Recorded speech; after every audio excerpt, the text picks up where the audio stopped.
Chapter 391. The moonlight shone through the window, which was only sealed with a few wooden strips. The image of the mercenary in his 30s was reflected in Thales's eyes. His beard was unkempt, his gaze was indifferent, his posture was relaxed, and there was a hint of a cold smile at the corner of his lips.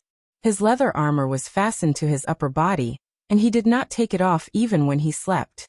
It was mottled, and it looked like it had been weathered by the years of running around with its owner. Tied to the leather armor were all sorts of tools that mercenaries carried with them. Knives, scissors, bandages, hemostatic powder, ropes, flint, and tinder. How did he survive all these years? From a prince to... Thales looked at him quietly. At the man who looked like he had experienced a lot and had a tough face. "So it's really you? Your Highness Mariah?" he asked faintly. Silence. Still silence. The man in front of him did not move. It was as if this was just a dream. With his hell's senses the dust-covered, simple house appeared deserted and silent. Only quick ropes breathing, which came from the other side of the wall, reminded Thales that everything in front of him was really happening. "Although I heard from Archduke Pomfret a long time ago, I should say the former Archduke Pomfret, that you wanted to be a mercenary," Thales said quietly. "But I really did not expect..." Dean cut him off. Mariah Walton. The bald mercenary's expression did not change. He shook his head gently. "This name has not appeared for a long time. Since 6 years ago, its owner died in an assassination attempt." "Why are you so obsessed with a dead man?" Thales took a deep breath. "The Black Track," the prince said softly. "How does it feel there?" "What?" Dean furrowed his eyebrows. Thales smiled. The especially urgent experience of escaping from Shield District and Dragon Cloud City appeared before his eyes. The wheelchair veteran who did not speak his mind. The profound old crow, the careless Taylor Sykes, and the sneaky coachman Kevin. It made him feel sentimental. "When I was still in Dragon Cloud City, I heard from Gleeward's idle chatter that 6 years ago, they also received a business to bring people through the Black Track. The employer was very generous, 300 gold coins as a reward." Dean's expression slowly became solemn. 300. This is not a small number. Thales sighed and said, "Just for a trip out of Dragon Cloud City." Dean said nothing. "But here comes the problem," Thales continued in the dark house. "A person who can take out 300 gold coins in the blink of an eye must be someone with power, influence, and wealth. There aren't many people like that in Dragon Cloud City, but I can count a few of them. Camus merchants, bureaucrats and nobles from Axe District or Spear District, suzerains with rich fiefs, and even the former disciplinary officer, Vlad, who monopolized the black market. But for such a person, no matter who he offended in Dragon Cloud City, there must be many ways for him to leave the city to seek refuge. Why must he choose the most expensive, difficult, farthest, and most troublesome one?" Thales stared at Dean intently. In the darkness, he could sense that Dean's breathing had started to rise and fall. Unless... Thales took a deep breath. Unless this person provoked and faced that supreme force of power in Dragon Cloud City. Dean slowly lowered his legs from the bed and stared at Thales with a solemn expression. In the face of King Nuvan's pursuit, and the eyes and ears of the entire city, all his power and influence were insignificant. All his channels could not be used. He could only go to the area where the commoners and the poor gathered to look for the local bully, the stubborn and boorish lame veteran, who was known to dislike King Nuvan. He left the city through a secret passage that ordinary people could not even imagine. Thales' gaze became sharper as he stared at Dean. And 6 years ago, who exactly was the person with such extraordinary status that the entire Dragon Cloud City was pursuing him with all its might? The corners of Dean's lips curled up into a faint arc. The Black Track, Gleeward. The mercenary mulled over these words. "I see. So, you also escaped from that old soldier's channel?" He stared back at Thales. "You also used the entire Western Front Line, or perhaps the entire military force of Western Desert Hill, to enter the Great Desert to cooperate with you?" Thales did not answer him. The prince's expression at that moment was especially difficult to understand. "So you have been hiding in this mercenary team all this while? You put down everything, abandoned everything including your father, your bloodline, You're to come here and become an ordinary mercenary? Why? At that moment, when Thales stared into Dean's eyes, what appeared before his eyes was King Chapman in the carriage. Walking away is not escaping. Being weak and running away is not freedom either. But he will. After we find him. Dean was silent for a few seconds. I do what I do best, that's all. Dean sneered and shook his head. Just like you. Thales exhaled heavily and frowned. Mariah, do you understand your current situation? Mariah is already dead. This is what I know. Dean coldly rejected him. And no matter who tells you that he is not dead. Thales raised his voice and interrupted him. If Mariah is dead, then there will not be so much trouble. The prince said solemnly. But if he is still alive, even if it is only for one day, he will still be King Nuvan's descendant, the first heir of Dragon Cloud City and the Walton family. His existence, and even his possible return, will be a powerful challenge to the ownership of Dragon Cloud City. Do you know what this means? The mercenary's chest began to rise and fall. He lowered his head and said faintly, Let me guess, someone does not like this fact, and does not like the meaning behind it, right? Thales chuckled softly. Dean raised his head. His gaze was clear. Then, is it the new Archduchess of Dragon Cloud City? I heard that you have a good relationship with her. Thales' gaze froze. Or is it Leespan, who is actually in power? Dean gritted his teeth and said coldly. Or perhaps, it is the new king who hates the Walton family to the core? Thales sighed slowly. Perhaps it is all of them, the teenager said seriously. Your niece, Saroma Alex Walton, her position will be in jeopardy because of your existence, and your cousin, Chapman Lampard, does not wish to see a strong and powerful male heir take over Dragon Cloud City. You are a threat. Dean froze. So, it is true that someone knows that Mariah is still alive, the mercenary said slowly. You, Thales Jadestar, no matter who you work with, are here to kill me or capture me to eliminate the threat. Everything around them seemed to have frozen. In the darkness, there were only two pairs of equally sharp eyes, one green and the other gray, staring at each other in silence. Dean's gaze was slightly lighter than King Nuvan's in Thales' memories. It lacked that inexplicable pressure, but it carried a strange meaning, like an owl hiding in the darkness. Thales could not help but frown. That's right. Once I kill you, all the hidden dangers will disappear, Thales said softly. By capturing you, I will obtain an excellent chess piece as a bargaining chip when I fight against Extet in the future. The temperature between them seemed to have dropped below freezing point in an instant. Then Dean spoke slowly. Then what are you waiting for? A rarely seen stern expression appeared on the mercenary's face. His palm touched the handle of his axe. You have the entire camp to back you up. Your Highness. The dead silence in the room reached a new stage. Even through Thales' hell's senses, Quick Rope, who was sleeping soundly next door, seemed to have slowed down. But the dead silence only lasted for a few seconds. In the dark room, Thales closed his eyes and sighed softly. He slowly retreated until his back was against the wall. The sheathed JC pressed against his lower back. Thales gritted his teeth quietly. No. He spoke with difficulty. But the moment he spoke, Thales felt as if a heavy stone had been lifted from his heart. No matter why you left, and no matter why you came back, Mariah.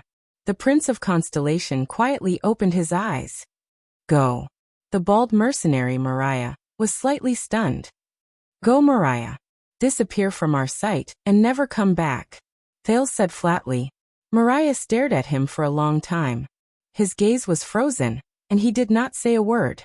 After a long while, the mercenary from Northland slowly lowered his head. Why? His voice became very deep and hoarse. When it rang out in the darkness, Thales could not help but think of the former Archduke of Black Sand region, the Chapman Lampard who had not yet become the King of Extet, but had already experienced many things. A few days ago, you had the chance to return to the army loyal to you and order them to arrest me, but you did not. You had the chance to attack just now, but you turned around and left. Mariah enunciated each word clearly. Now you have the chance to capture me, but you let me go? Why? His voice became urgent. Thales leaned against the wall and slowly withdrew from the rather uncomfortable hell senses. He snorted softly. Maybe because you saved my life? Thales curled up the corners of his mouth. There was a slight melancholy in his heart. And I know how to repay favors. Mariah shook his head slowly. Don't make me laugh. He raised his gaze and stared straight at Thales. In the Game of Thrones, the favor of saving one's life is insignificant. You must have another reason. Definitely. Thales frowned and froze. Why? The teenager quietly said. Why do you care so much? Mariah raised his eyebrows.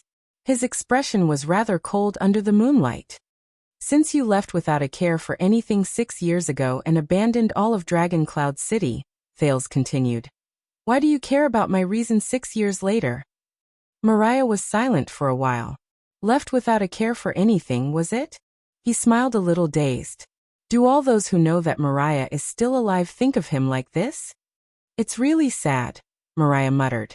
Thales did not speak immediately. He observed the former Prince of Extet's expression and reaction. But Mariah immediately shifted his gaze back to Thales. But you still haven't explained why you let me go.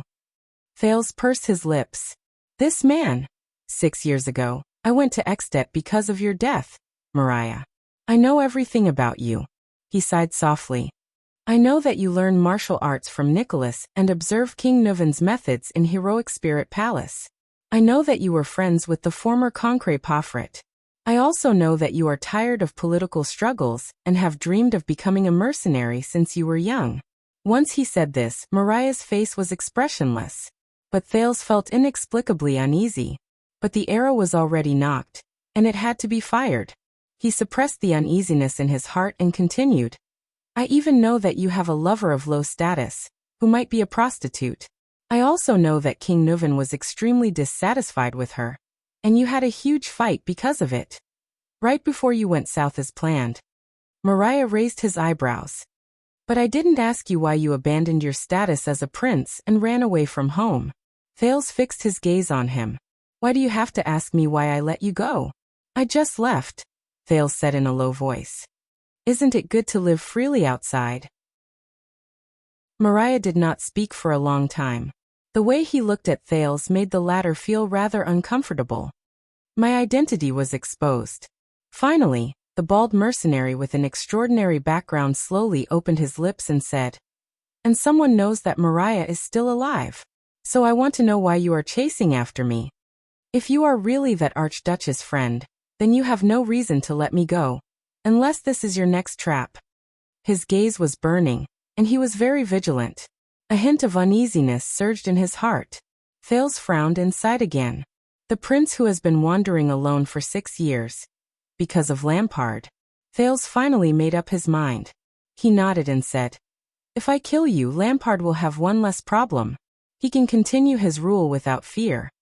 But I don't want him to live too peacefully. We are enemies. Thales stared at Mariah. Letting him know that you are still alive will help make that conceited kinslayer king restrain himself a little. Maintain his wariness and propriety. It will also help keep his evil claws away from Dragoncloud City. As you said, Saroma is my friend. That's it. Is that enough?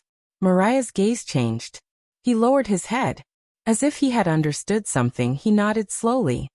So it's Lampard, our dear new king. He is the one who knows that Mariah is still here. Mariah seemed to be deep in thought. And he told you, hoping that you can help him enter deep into Constellation's territory, and completely eliminate me. This can explain a lot of things. And where did he find out? Thales frowned again. That's not important anymore. A hint of impatience rose in his heart. He gritted his teeth and said, Now go. Disappear. Before I change my mind. In the next second, Mariah suddenly raised his head. What about you, Your Highness? Mariah's expression was very serious. His eyes shone brightly. After you let me go? You will return to the garrison officer in the camp, find your army and warriors, and even find the secret intelligence department, he asked tentatively. And come to catch me? Thales sighed helplessly in his heart. Why is this guy so talkative? He's also paranoid. I really shouldn't have become a mercenary. I'm suitable to be a spy. The teenager had no choice but to say with a straight face, "I told you that I will let you go, so I will let you go." Forget Blade Fang's camp. Even the Secret Intelligence Department will not know of your existence. Thales took a step forward and walked in front of Mariah.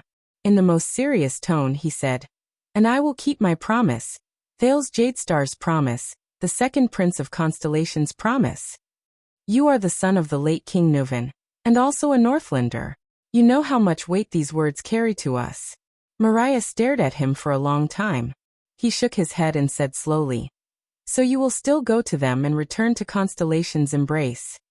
Thales frowned slightly. He felt that something was wrong. Mariah raised his head and smiled under the moonlight. "I find that you are very different, Thales. Especially when compared to others," he said softly, "very different." Thales was stunned. Mariah narrowed his eyes. "For example, compared to your reputation, you are very naive and very self-righteous." Thales was stunned. But in the next moment, Mariah put his legs down from the bed and stood up. "All right, I'm leaving. No matter what, Your Highness." He lowered his head to look at Thales and extended his palm. "Thank you." The two princes stared at each other. For a very long time, Mariah's gaze was shrewd and smiling. Thales' gaze was solemn and serious. In the end, Thales curled up the corners of his lips. The teenager raised his eyebrows and nodded. He also extended his palm and held Mariah's hand. "No, we are even now." Thales accepted the other's thanks and sighed. "You saved me in the desert." But in the next moment, bang. Thales felt pain in his arm and fell towards the bed. The sin of Hell's River sensed danger. Thales, who was considered to have been through hundreds of battles, gritted his teeth in shock. He instantly entered Hell's senses. He felt Mariah's footsteps flicker. He had already grabbed his right arm and arrived behind the prince. By the looks of it, he wanted to completely pin Thales' hand behind his back and force Thales to kneel on the bed. The extremely shocked and furious Thales summoned the sin of Hell's River. His right arm withstood Mariah's strength and shook off his grip. Bang. Thales' back hit the bed violently. The prince hastily extended his hand and wanted to pull out JC, but Mariah was faster than him. At some point in time, a small knife appeared in Mariah's left hand and was pressed against Thales' throat. "If you move a finger, Your Highness." Mariah's expression was cold and terrifying at that moment. He pressed Thales against the bed, increased the strength of his grip, and threatened coldly, "Your blood will be like that of those orcs. Irrigate the earth." Chapter 392. Before he pushed open the door to Dean's room, Thales had thought of many possible scenarios. The current situation was one of them. The suspicious and ruthless mercenary prince showed an uncooperative attitude, treated him as an enemy, and kept his guard up against Thales. But the prince's reaction was a little too much. "You didn't have to do this." Thales stared at Mariah and felt the faint prickling pain in his neck. In shock and bewilderment, he raised his hands and gestured to his opponent. He calmed his breathing and suppressed the surging sin of Hell's River. He suppressed the thought of fighting back with everything he had. "I said that I would keep my promise and let you go. No one will target you, and you won't be in trouble." "You said?" Mariah's voice sounded a little strange. It was calm and cold. "This doesn't sound like a strong guarantee." Mariah did not completely suppress him, but the knife in his hand accurately and skillfully stuck to his artery. Thales could even clearly feel the surge of blood in his neck. "Damn it." The Prince of Constellation tried his best to remain calm.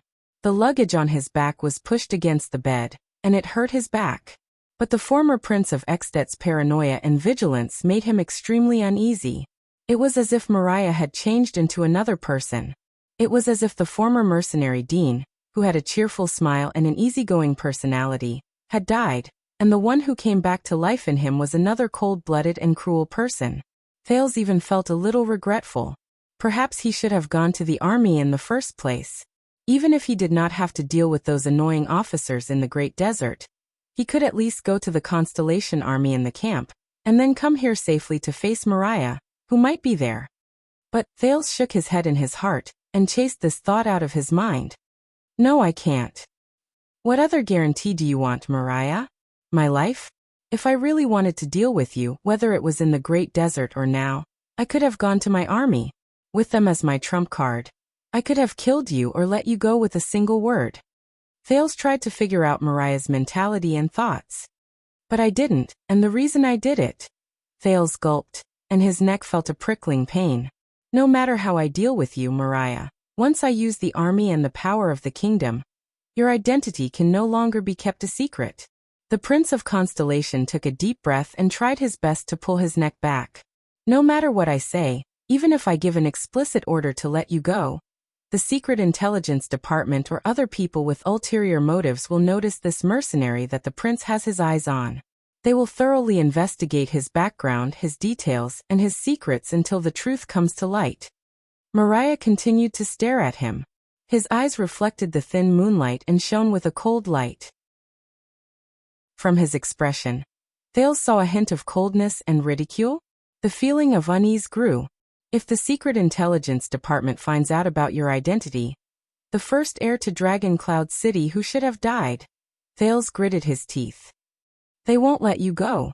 If you fall into the hands of the Secret Intelligence Department, everything will be irreversible. This is something neither you nor I want to see. Thales gasped.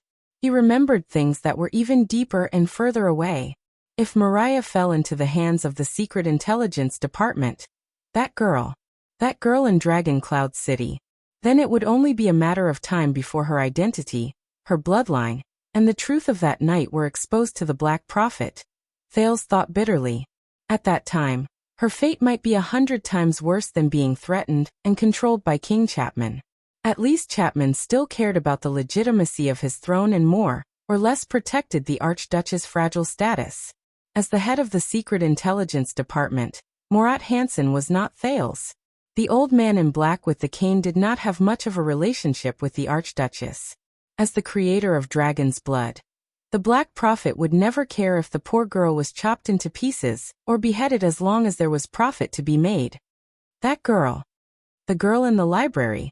The girl with the glasses. The girl who was brought out of Heroic Spirit Palace 6 years ago because of me, and returned to Heroic Spirit Palace because of me. The girl who risked her life to stop the vassals for me on the day of the council hearing. Thales felt that the pair of glasses in front of his chest had an extraordinary weight. Mariah's pupils slowly focused. You don't seem to trust the kingdom's Secret Intelligence Department that serves you? These words reminded Thales of 6 years ago. He remembered Dragon's Blood. No, I can't. Thales clenched his fists. The Secret Intelligence Department could not know about Mariah. He could not risk the destruction of Saroma by asking the army to deal with this matter. Everything that happened in the Hall of Heroes that night must remain a secret forever. King Nuvan is dead. Nicholas and Lisban must also shut up. As for King Chapman, Thales thought coldly. No one will use this secret to create a second Dragon's Blood. Thales calmed his breathing and forced an ugly smile. Trust is a rare thing in this era. Mariah's expression changed slightly. But why do you trust me? He asked softly. The knife in his hand changed its angle, but it was still pressed against Thales' artery. Because you have no other better choice, Thales said slowly. Listen to me, Mariah. Leave now and pretend that nothing happened. From now on, conceal your identity, stay away from Lampard's minions and the Secret Intelligence Department site. At least you will have freedom. I believe that is something you cherish. This time, Mariah stared at him for a long time, but he did not loosen his grip. Thales stared back at him, hoping that he would regain some of his rationality. In the end, Mariah laughed. Ha ha ha ha. His laughter was cold. It made Thales' nerves, which had eased after much difficulty, tense up again. But what was scary was not Mariah's laughter, but what he said next. You misunderstood, Your Highness, Mariah said slowly, enunciating each word. What I asked just now was, why do you trust me? It must be Mariah Walton. Once he said this, Thales was stunned for a full 3 seconds. What? He said. The night in Bladefang's camp was rather quiet. The heavy fortresses blocked the wind and sand, and also blocked the transmission of sound. At that moment, the atmosphere in the small room was frighteningly silent. Thales stared at his opponent in disbelief. I don't understand, he said subconsciously. Mariah snorted coldly. Of course you don't understand. The mercenary's gaze was sharp. Just like how a fish on a hook doesn't understand why there is a hook in the bait. Thales' hands trembled. Wait. The prince glared at Mariah, who held his life in his hands, and felt a chill run down his spine. No. No. He finally realized that he had made a fatal mistake. It's too obvious. Thales mumbled. He stared at Mariah in front of him in a daze, and remembered a suspicious point that he had ignored for a long time. It's too obvious. Your hair, the color of your eyes, your mannerisms, your political views, the orc language, your axe skills, and your identity as a mercenary. Even your Northlander background and accent. A cold sneer appeared on Mariah's face. The Prince of Constellations sized up this mercenary in shock. His brain started working, and he thought about things that he usually did not pay attention to. He remembered their first meeting. From then on, this excellent and outstanding mercenary led Dante's greatsword to negotiate, fight, and survive in the complicated and vast desert. He lived a colorful life as a mercenary. He was even slightly famous. It's too obvious. Thales' pupils focused on the man. His heart raced, and his breathing became rapid. As a mercenary, you run around all year round, running back and forth openly. But you don't hide, or even have no scruples. Thales shuddered at his own thoughts. You're practically telling the few people who know that Mariah is still alive that the prince is here. This is not something a person who has been on the run for many years would do. Mariah. No, it should be Dean. His smile remained. And your reaction after you were seen through is also problematic. No, you're not him. Thales stared at the man in front of him, and his face suddenly turned pale. You're not Mariah Walton, he said in a daze. The moment he finished speaking, the house was as quiet as ever. The moonlight was cold, and it shone on Dean's face, making him look pale and ghastly. The first thing that rang was his low and intermittent laughter. Dean's shoulders trembled slightly, but his hand that held the knife was as steady as ever. The bald mercenary said flatly, No, I'm not. Thales' breathing stopped for a moment.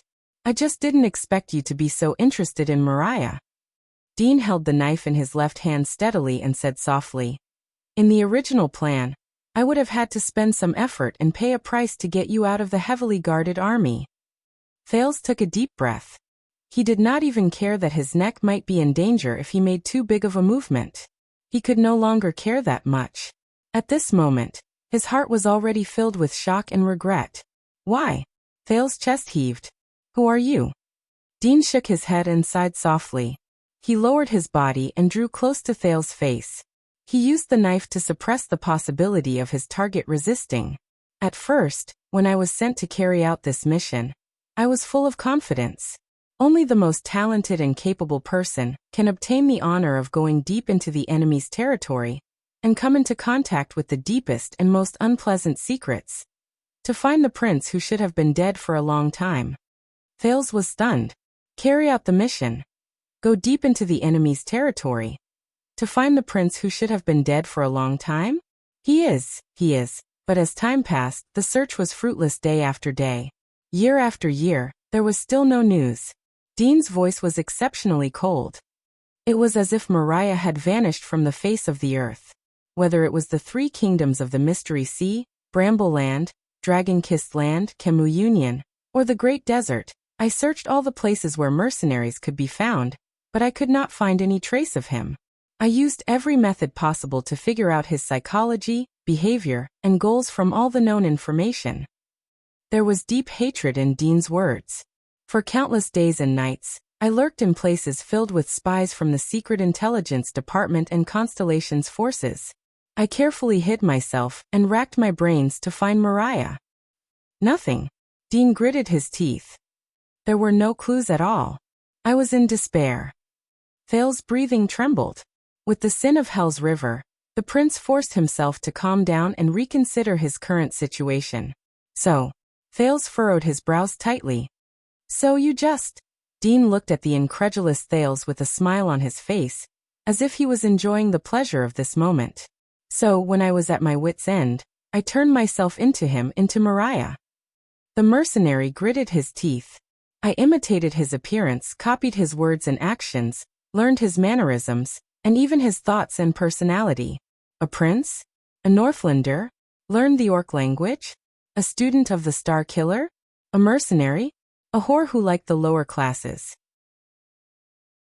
His words became more hurried, and there was deep hatred and indignation hidden in them. I treated his wish as my wish, and his actions as my actions. I went to the places he was most likely to go, did the things he was most likely to do, and hoped to find something using the suspicious identity of Dean, to understand something, or to lure out those who were interested in him, to see what clues I could get from them, or even to lure out Mariah himself. Dean's raised voice came to an abrupt halt. His expression was obscure and pained. But I still failed. Nothing, the suspicious mercenary said hatefully. Other than a few spies who were suspected to be Northlanders, there was still nothing.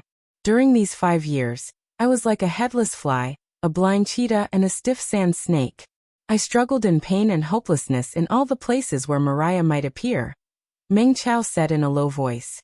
As long as there was no good news, as long as there was no trace of him, and as long as I did not complete the mission, I was trapped here. I could not go back, I could not leave, and I could not break free. He stared at Thales. For a whole 5 years.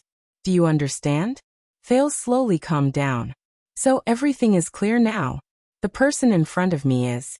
Dean sneered and said, I've had enough of this endless and fruitless pursuit. I wasted my years and talents, which should have been promising, on sand and swords. The look in his eyes changed. But at this moment you appeared. Dean stared at Thales with a fanatical look, and the muscles on his face contorted inch by inch. My savior. Thales stared at him with a dazed expression, but his right hand quietly moved to his waist. But the experienced mercenary noticed it. The knife in his hand moved slightly.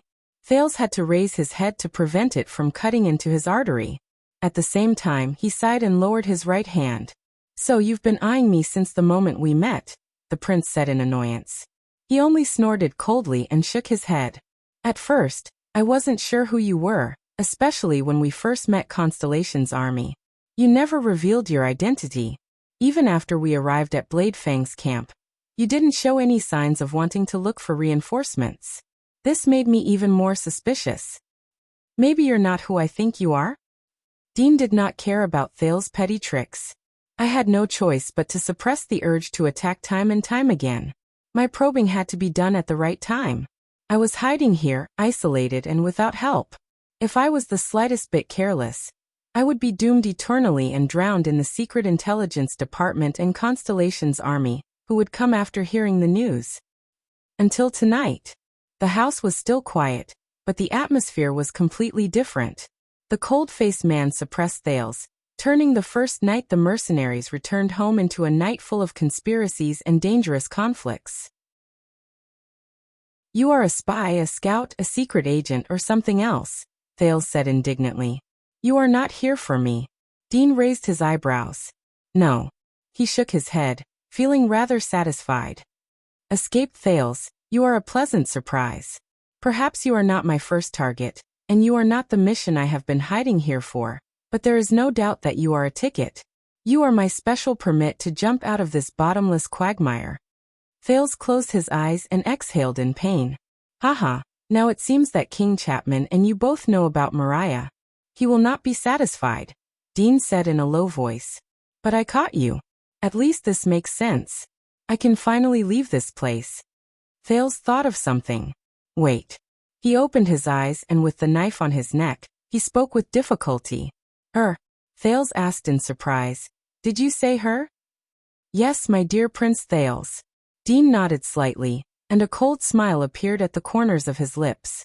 He lowered his upper body a little, and put on a non-standard bow. Secret room greets you. Thales did not answer. His sighs were all buried in his chest. There was a long silence between the man and the teenager.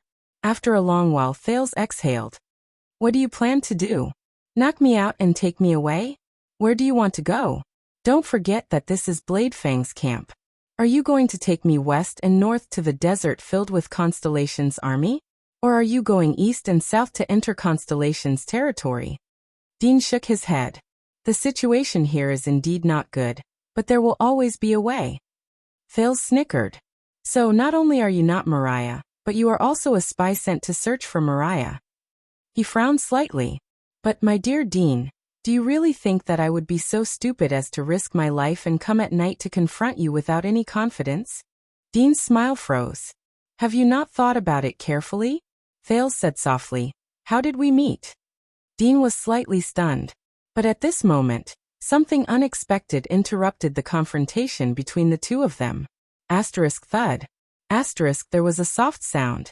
The bright light shone into the dark room, and clearly illuminated the two people on the bed. Thales and Dean turned their gazes at the same time. They saw the drunk mercenary, Quickrope, holding an oil lamp and standing at the door with a dazed expression.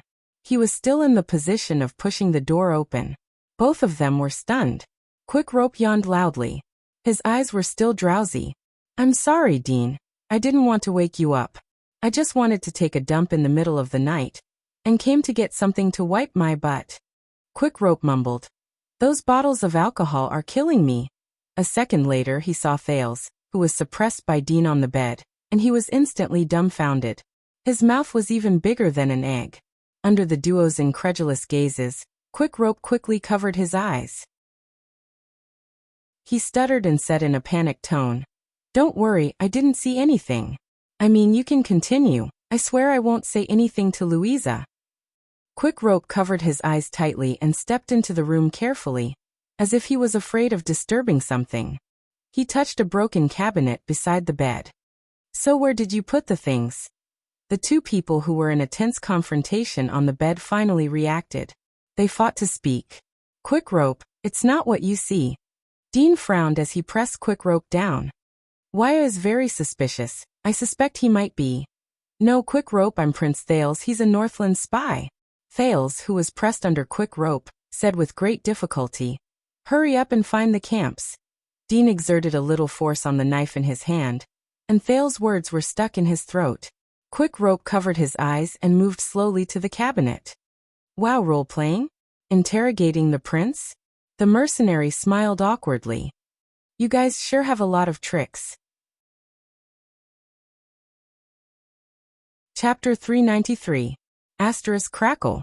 Asterisk in an instant, the light, which was a little dazzling, was extinguished with a loud noise. Asterisk thud. Asterisk the dull sound of a human body crashing into each other could be heard. In the darkness, Thales' health senses amplified his perception of light, but before he could notice what happened, he felt his neck loosen. Dean's knife left his artery and windpipe. Asterisk clang. Asterisk the knife fell to the ground. Thales desperately moved an inch backwards, as if he was clutching at a life-saving straw. He touched his throat in shock, and tried his best to breathe under the soothing effect of the sin of Hell's River. Asterisk thud. Asterisk the sound of the bed and the wardrobe colliding was clear, accompanied by the sounds of a fierce struggle. No. In the next second, when Thales raised his head, he was shocked to find that the bald mercenary's neck had been seized by a pair of arms that had come from behind him, and was being dragged backwards. Dean clung to the bed and stomped on the ground to maintain his balance, so that his opponent would not drag him down. At the same time, he turned his head back in shock. Quickrope, what are you? He couldn't go on. Because at some point in time, Quickrope's arms were already locked tightly together. He was strangling Dean's neck. Thales watched this incomprehensible scene in shock. With hell's senses, he saw Quickrope stick to Dean's back with a resolute expression. He used his left arm to lock the latter's neck, withstanding Dean's struggle and resistance. His eyes shone with a rarely seen vigor. Under Dean's incredulous expression, the calm Quickrope locked his left arm around his right elbow, and pressed his right palm against the back of the mercenary's head. You know, Dean. Quickrope was practically pressed against the back of Dean's left ear. He spoke coldly with a tone that Thales had never heard before. Most of the information about Mariah Walton in the outside world is wrong. Dean's face contorted in pain as he withstood the great pressure on his neck. But as experienced as he was, he instantly moved. At the same time he let go of the bed, he pushed his legs against the ground and fell backwards. Asterisk bang. Quick Rope's back crashed into the wardrobe. But Quick Rope still locked his opponent's neck. The two of them were still inseparable. From Thales' perspective, Quick Rope's entire body was pushed against the wardrobe by Dean, and his legs were even off the ground. Thales was so shocked that he forgot to breathe. This wasn't the accident he had imagined. No. He did learn some skills from the Star Killer, but his results were terrible. Quick Rope's face was contorted. He clenched his teeth tightly, as if he was bearing the weight of 1,000 pounds as he spoke. The doubt on Dean's face slowly disappeared, and was replaced by surprise. No. During the fight, Dean, whose face was red, clenched his teeth and swung his elbow fiercely backwards. Boom. The muffled sound of bodies crashing into each other could be heard. Quick Rope trembled slightly, but his expression did not change at all, as if the heavy blow was just an itch to him. Dean's face became redder and redder. His eyes were wide open, and his cheeks were struggling. In the next moment, Quick Rope clamped his legs together, and clamped down on Dean's waist from behind. He might yearn for the life of a mercenary, but he's definitely not a legend who has gone through hundreds of battles like in novels. Quick Rope's expression became more solemn and fierce.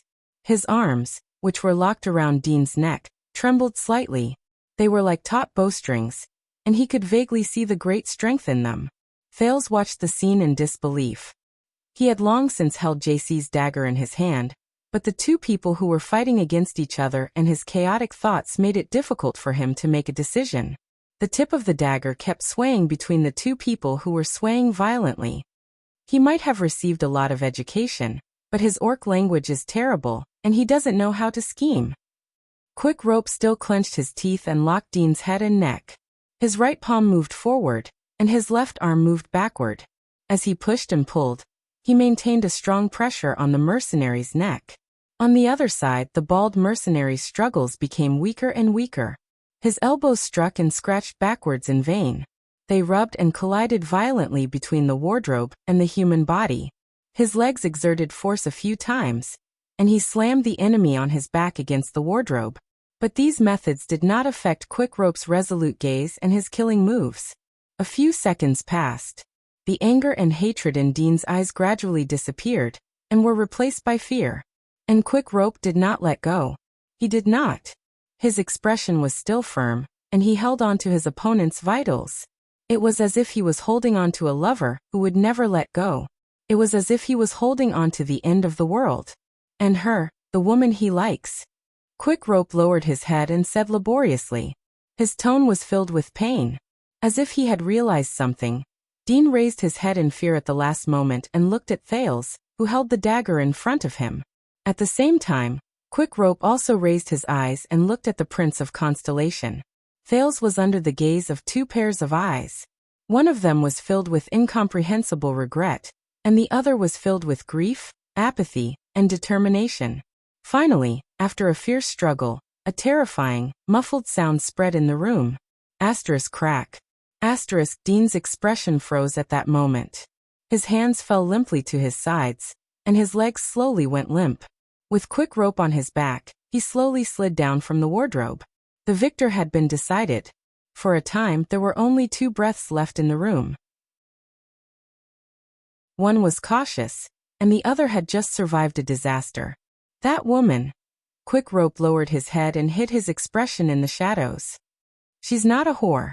He panted, and there was a slight tremble in his voice. She's not. Quick Rope still held onto Dean's body for a few seconds, even though the other man's widened eyes had lost their luster. Then Thales exhaled slowly and put down the dagger. Quick Rope, the strangulation technique. Thales gulped. His throat was dry. Where did you learn it? Quick Rope seemed to have suddenly snapped out of his stupor, and came back to his senses from the life and death fight. He first sighed, then the corners of his mouth curled up, and he snorted lightly. Judging by your expression, Thales, you already know, don't you? Thales stared blankly at Quick Rope, who was sitting on the floor.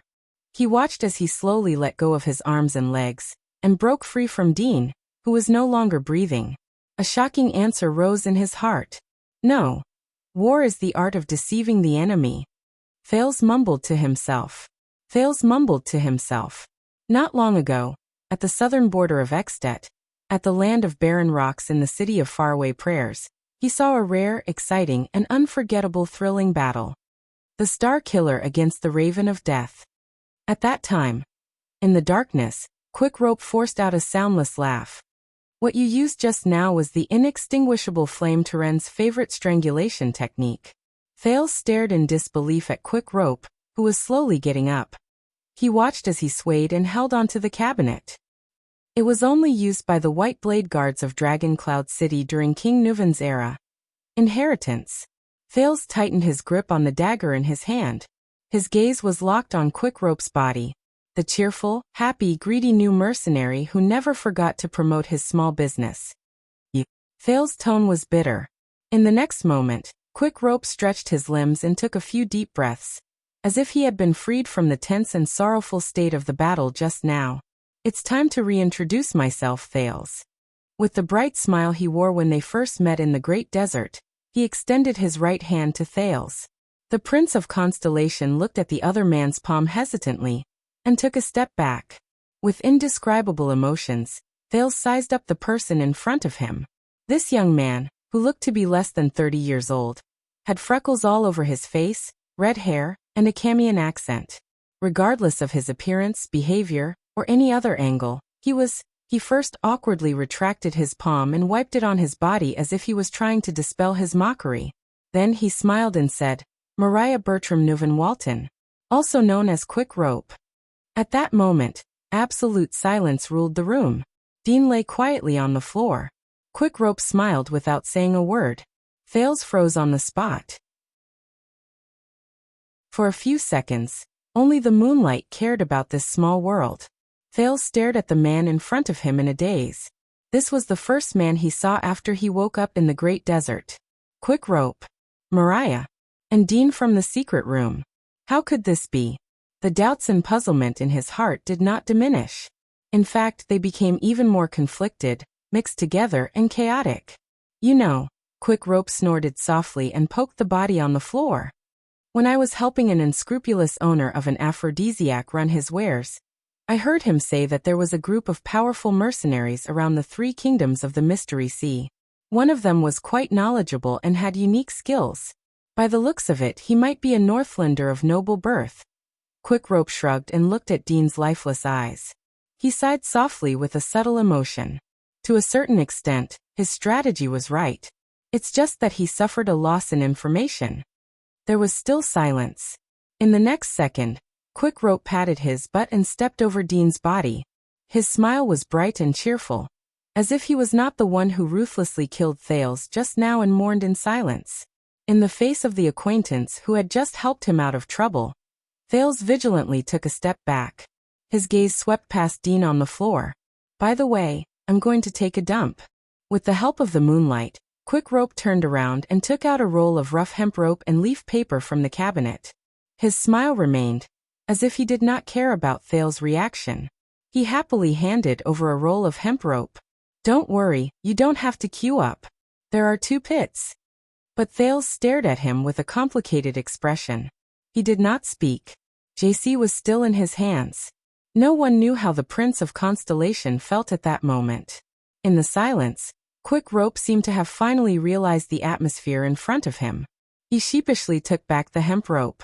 "Haha, just kidding."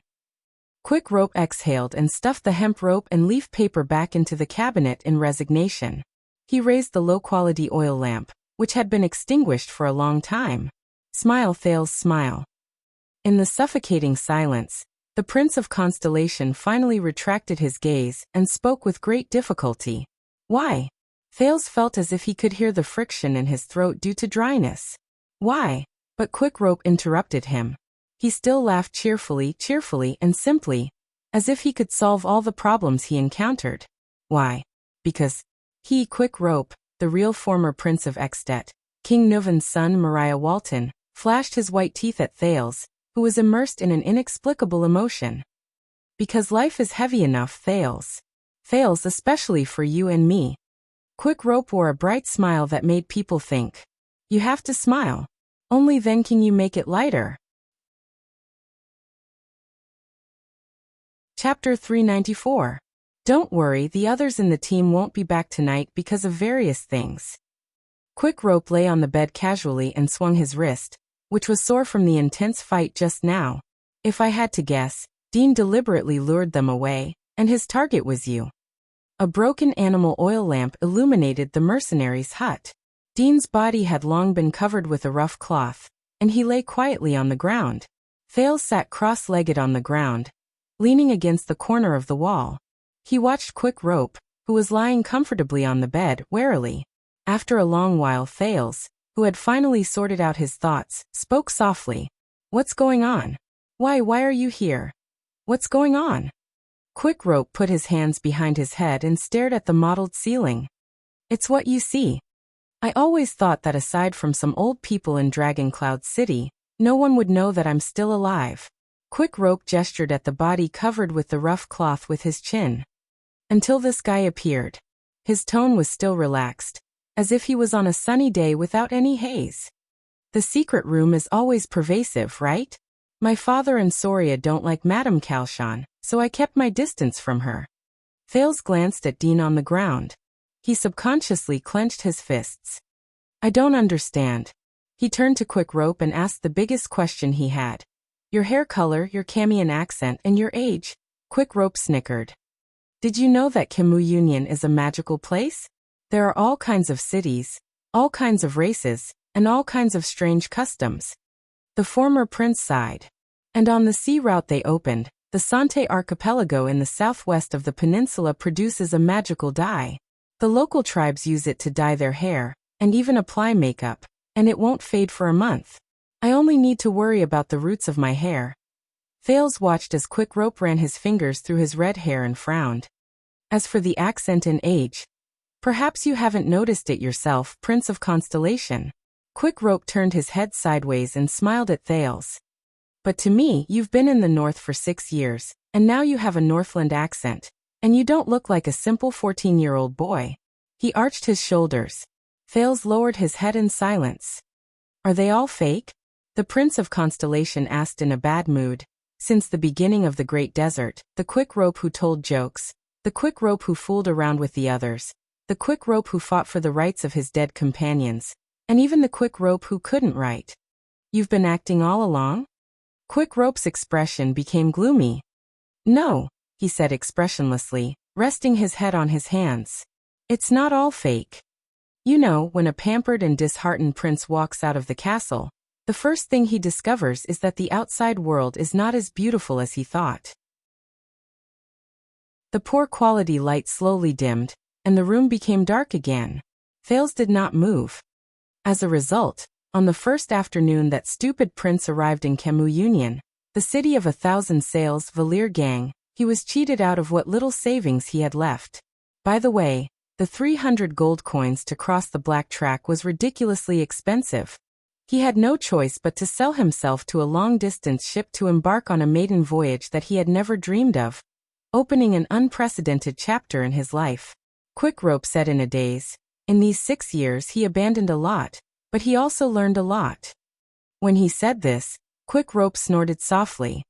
"When I first went out to sea, the bosun was a hot-tempered man, and he always pointed at the sail ropes that were not tied properly or should be loosened, and shouted at me, 'Hurry up, Rope.'"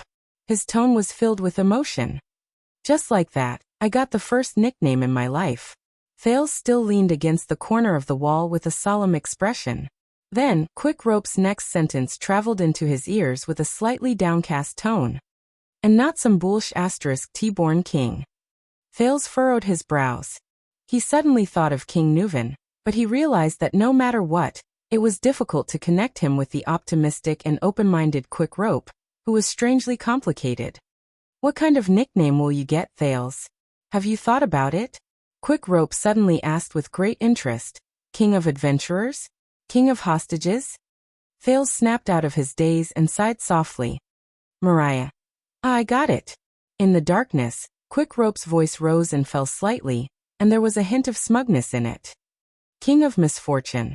Quick Rope's chuckles rose again. Thales did not respond. Then Quick Rope's laughter slowly faded away. "Why? 6 years ago?" Thales asked hoarsely. "Why did you leave?" This time, The room was silent for a long time. Quick Rope sighed softly, like a prisoner who was being judged and prepared to face his fate. During the first few years, I asked myself this question countless times. Quick Rope's voice rose faintly. The answer was different every time. But in the last 2 to 3 years, the answer gradually became clear. In the darkness, he slowly sat up. His clear eyes sparkled slightly under the moonlight. Because it was my choice. Thale's breathing became faster. King Chapman's words to him, and his evaluation of Mariah appeared in his mind one by one. Everything he experienced 6 years ago also flashed before his eyes as if it happened yesterday. But you left so irresponsibly? Thale subconsciously gritted his teeth. You left your country, your people, your family. Quick Rope's silhouette trembled slightly under the moonlight. Do you know how much Dragon Cloud City has suffered because of your disappearance? Do you know that your willfulness almost caused the 2 countries to fight each other, and caused countless deaths and injuries? Do you know what kind of fate your decision caused me, Lampard, Saroma, and your father, King Nuvan, to face? At that moment, Thales felt as if he had returned to the underground tomb of Renaissance Palace. He heard that heavy, awe-inspiring, and slightly powerful voice. Fate will prepare you. In the past 6 years there was blood, death, betrayal, murder, politics, helplessness, powerlessness, helplessness, and regret. If this is the prince's fate, Thale's emotions became more and more chaotic. But in the face of fate, the person before me. How is he? My father. Quick Rope spoke hoarsely, interrupting Thale's thoughts, which he did not know whether it was jealousy or indignation. 6 years ago, when he was about to die. How was he? Thales was slightly stunned. Nuvan the 7th. The born king. The apathetic old man who rubbed his ring. All these years, all I heard were rumors. But you were there, Thales, Quick Rope said faintly. There was a barely noticeable tremble in his voice. You were there. For a moment, only their breathing could be heard in the house. Thales was silent for a while. Dragon's blood. That night 6 years ago was too unforgettable. I don't know how to describe it, but at that time, finally, Thales sighed and suppressed the indignation that had suddenly welled up in him. He was not bad. Nuvan still retained the domineering and awe-inspiring aura of the born king. He told Quick Rope about the past, as if he was telling the story of his family to a son who did not return home all year round. At that time, he had just punished Beacon Illumination City, and united the forces of the other archdukes. Black Sand region was nothing to worry about. Thales pondered and said, and he survived the Calamities crisis, witnessed the return of the Queen of the Sky, and was thinking about teaching the Calamities who broke his toys a lesson. The prince said dejectedly, he even planned everything and planned the future of the Walton family and Dragon Cloud City. And the future of the Prince of Constellation. Quick Rope smiled. He's still the same. His tone was nostalgic, but there was an almost overflowing melancholy in his voice. He controls everything, in his hands. Thales nodded. That was how he was before he died, the last King Nuvan, the prince said with difficulty, until he did not continue. Is that so? Quick Rope took over his words. His tone was unclear. Thales sighed and said, don't worry, everything happened very quickly.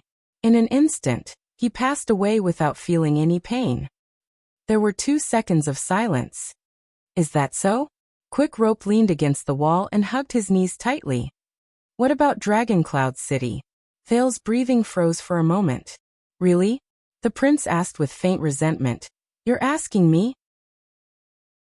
The Calamities came to Shield District and fought against the Queen of the Sky until dawn. There were many casualties. After the king died, rumors spread everywhere, and order was in chaos.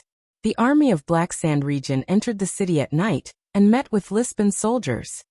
Thales took a deep breath and spoke, as if he was listening to a stranger tell an unfamiliar story. The White Blade Guard suffered heavy losses.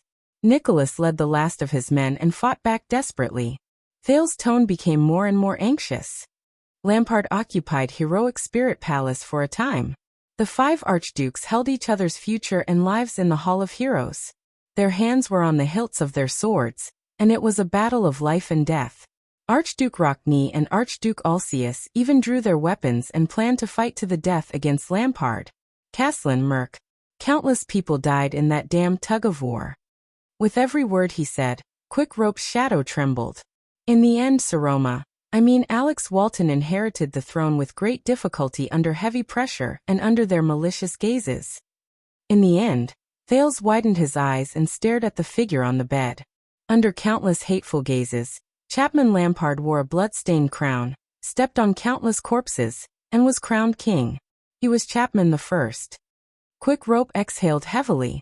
Over the past 6 years, Dragon Cloud City has been in turmoil. The Archduchess qualifications have been questioned. The vassals are in conflict. The king harbors malicious intentions. The suzerains are eyeing me with hostility, and I have been trapped there as a hostage and a chess piece until now. That's the answer you want. Are you satisfied? Thales said coldly. Maria Walton, the one who evaded responsibility and caused all this. Quick Rope did not speak for a long time. More than 10 seconds later. So this is the answer. Thank you, Quick Rope answered weakly. I regret it.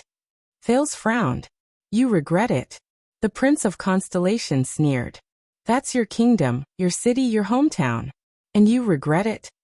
Quick Rope shook his head. Thales. His tone was a little gloomy. When you told Dean that you didn't want to ask so many questions, and that you only wanted me to disappear forever, I thought that you would at least understand a little. Quick Rope seemed to have lost something. His tone was listless, but there was an indescribable sadness in it. Thales took a deep breath. If you were still around 6 years ago, if you had at least chosen to return to Dragon Cloud City after you avoided the assassination. Quick Rope raised his head swiftly. That won't change anything, he said coldly. Thales was stunned. It's still the same. Conspiracies, tricks, politics, interests. Quick Rope said through gritted teeth, whether it's Dragon Cloud City or Extet, whether it's Lampard or the Waltons, nothing has changed. Thales stared at him in a daze. Of course I know that the casualties are great, and the price is high. Quick Rope said sadly. This is the struggle for power. You accuse me of bringing disaster to myself, by evading responsibility. But how do you know that if I were the Archduke of Dragon Cloud City or even the King of Extet, I would have caused fewer deaths than I do now? Would the disaster I caused be smaller than now? Would the crimes I committed be lighter than now? Would Dragon Cloud City be luckier and more stable than now? Thales clenched his teeth. You don't know Thales, Quick Rope said coldly. Do you think that the disasters and calamities in Dragon Cloud City, and the upheavals and drastic changes in Extet were really just brought about by Lampard's conspiracies, my willfulness, or my father's loss of control? He straightened his back from the wall. My father, the born king, intimidated the Western Peninsula when he was alive. He subdued the feudal vassals, used all his military might to build a military empire, and pushed Dragon Cloud City's prestige to its peak over the past 3 generations. He planted fear and obedience in and out of the kingdom. Quick Rope's tone was cold. However, this meant that he was destined to become someone's enemy, the Archduke's enemy, the noble's enemy, the Western Peninsula's enemy, and even the commoners under his rule. Even if there was no Lampard, no secret room, no bloody year. Even if there was no Soria's accident, even if there was no me running away, there would come a day when these enemies would use other faces and roles such as Rockne, Letko, Trentida, and even his most trusted subordinates. They would be played by another group of people who were dissatisfied with him, and they would come back and drown the throne of Dragon Cloud City. King Nuven's enemies. Thales was deep in thought. The people who were responsible for the Night of Dragon's Blood 6 years ago appeared before his eyes. The Archduke of Black Sand region who was forced into a corner, the fickle Marquis of Camus Union, the secret room that was hidden in the deepest corners, the forces of the black market in the gutter, and even the Supreme King of Constellation. Even a commoner like Glee Ward, who had risen to power, scoffed at his king and treated him with disdain. And King Nuven only had half of Dragon Cloud City by his side. My father's death was not due to the failure of some strategy, an accident, or someone's stupid actions. Quick Rope's tone was filled with grief. It was because he climbed too high in this era, and too many people wanted him dead. Thales was stunned. For countless days and nights, when he recalled the dragon's blood 6 years ago, Nuven's miscalculation, Lampard's ruthlessness, the secret room's treachery, the secret intelligence department's secrecy, and the Archduke's schemes appeared in his mind. But there is only a thin line between extreme prosperity and extreme decline. This is the general trend, Thales. Quickrope's tone became more and more anxious. After returning from the sea and narrowly escaping death, I understood that history is not controlled by individuals like us, who seem to have high statuses and extraordinary power. Instead, it is determined by the world's countless unstoppable waves, unfathomable whirlpools, tides that shake thousands of miles, and trade winds. If the tide is stopped, no matter how sturdy a warship is, it will still be crushed to pieces. If it is set to sail with the wind, no matter how fragile a sampan is, it will still be able to travel thousands of miles. In front of it, even the mightiest of heroes will be powerless, and even the most insignificant commoners will be able to reach the top. Too many people only see conspiracies and schemes, open strife and veiled strife, heroes and bandits. But in the face of a raging tide, an individual is too insignificant. There is actually very little that we can do. No one can go against the tide and turn the tide. That is just an illusion that we have for those who have surfaced at the end of the tide. Forget about my father. Even if the King of Renaissance and the Dragon Knight King are reincarnated, it will be the same. Even if my father succeeds in handing the throne to me. His voice trembled slightly.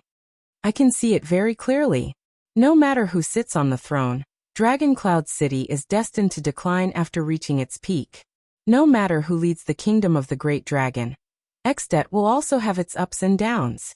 Quickrope stared at Thales silently. Just like the royal bloodline that runs through your veins. Just like the once insufferably arrogant empire. Thales subconsciously clenched his fists. Do you think that Dragoncloud City is in a precarious and unstable state because of an archduchess? Do you think that it is definitely a bad thing? Quickrope lowered his head. How would you know that if the current Dragoncloud City after King Nuven was still inherited by a legitimate male descendant, and still held the authority of the born king? Then the new king and the old suzerains would not deal with Dragoncloud City with pressure and tactics that are 100 times more terrifying than they are now. Like ants nibbling away at the carcasses of insects. They would eat us until only our remains are left? I'm not them, Thales. I'm not my father, I'm not Soria, and I'm not my cousin, Chapman Lampard, who killed his own brother. Quickrope crossed his arms over his chest. His voice was trembling. I cannot do it. In that kind of abyss-like, hopeless situation, in that kind of air filled with conspiracies and schemes, in that kind of breathless air, in those days when everyone lived in hell, other than bringing Dragoncloud City to destruction. Chapter 395. You care about them a lot. Thales stared at the emotionally unstable Quickrope. Your father and brother. Quickrope was stunned for a moment. His expression darkened. Do you have family? Thales? Thales pursed his lips. Family. An indescribable feeling rose in his heart. I probably have family in those scattered and fragmented memories. But here. Quickrope raised his eyebrows and remembered something. Sorry, I forgot. Quickrope waved his hand under the dim light and flashed an apologetic smile. Of course, this makes you the only heir. Your identity is sensitive, and you're the center of attention. Thales nodded wordlessly. But I do. Quickrope's smile slowly disappeared. From the first day I could remember, I was told that I had a great and wise father, and an exemplary brother. My father was very strict and cold. As the king of the entire kingdom of the dragon, he always had endless government affairs to deal with, and reasons that could not be refuted. My brother was very outstanding, dazzling, courageous, capable, and experienced. His prestige was deeply rooted in the hearts of the people. Quickrope shifted his shoulders. His expression was indiscernible in the darkness where the light from the fire could not reach. And I, King Nuven's second son, Prince Soria's younger brother. He was silent for a moment before he raised his head. Thales. My father and brother were both so outstanding, and I lived under their shadows for more than 10 years, chasing after their footsteps, chasing after their world. But no matter how hard I worked, no matter how well I performed in my studies, no matter how much I talked during meals, no matter how many prey I hunted, I could never reach them. Thales listened attentively, but Quick Rope laughed disapprovingly. Until Gings, the female official, told me. His eyes reflected the light, and there was an indescribable emotion in them. I am his younger brother. I was born to assist and serve him. Soria is destined to become the Archduke of Dragoncloud City, and even the King of Extet. I want to respect him from the bottom of my heart, obey him, be loyal to him, and become his assistant and arm. I can only follow the rules and complete my studies in an upright manner, grow up, become an adult, and be an ordinary Northland noble who is neither outstanding nor bad. That is enough. Quick Rope took a deep breath. There was a barely noticeable teasing tone in his voice.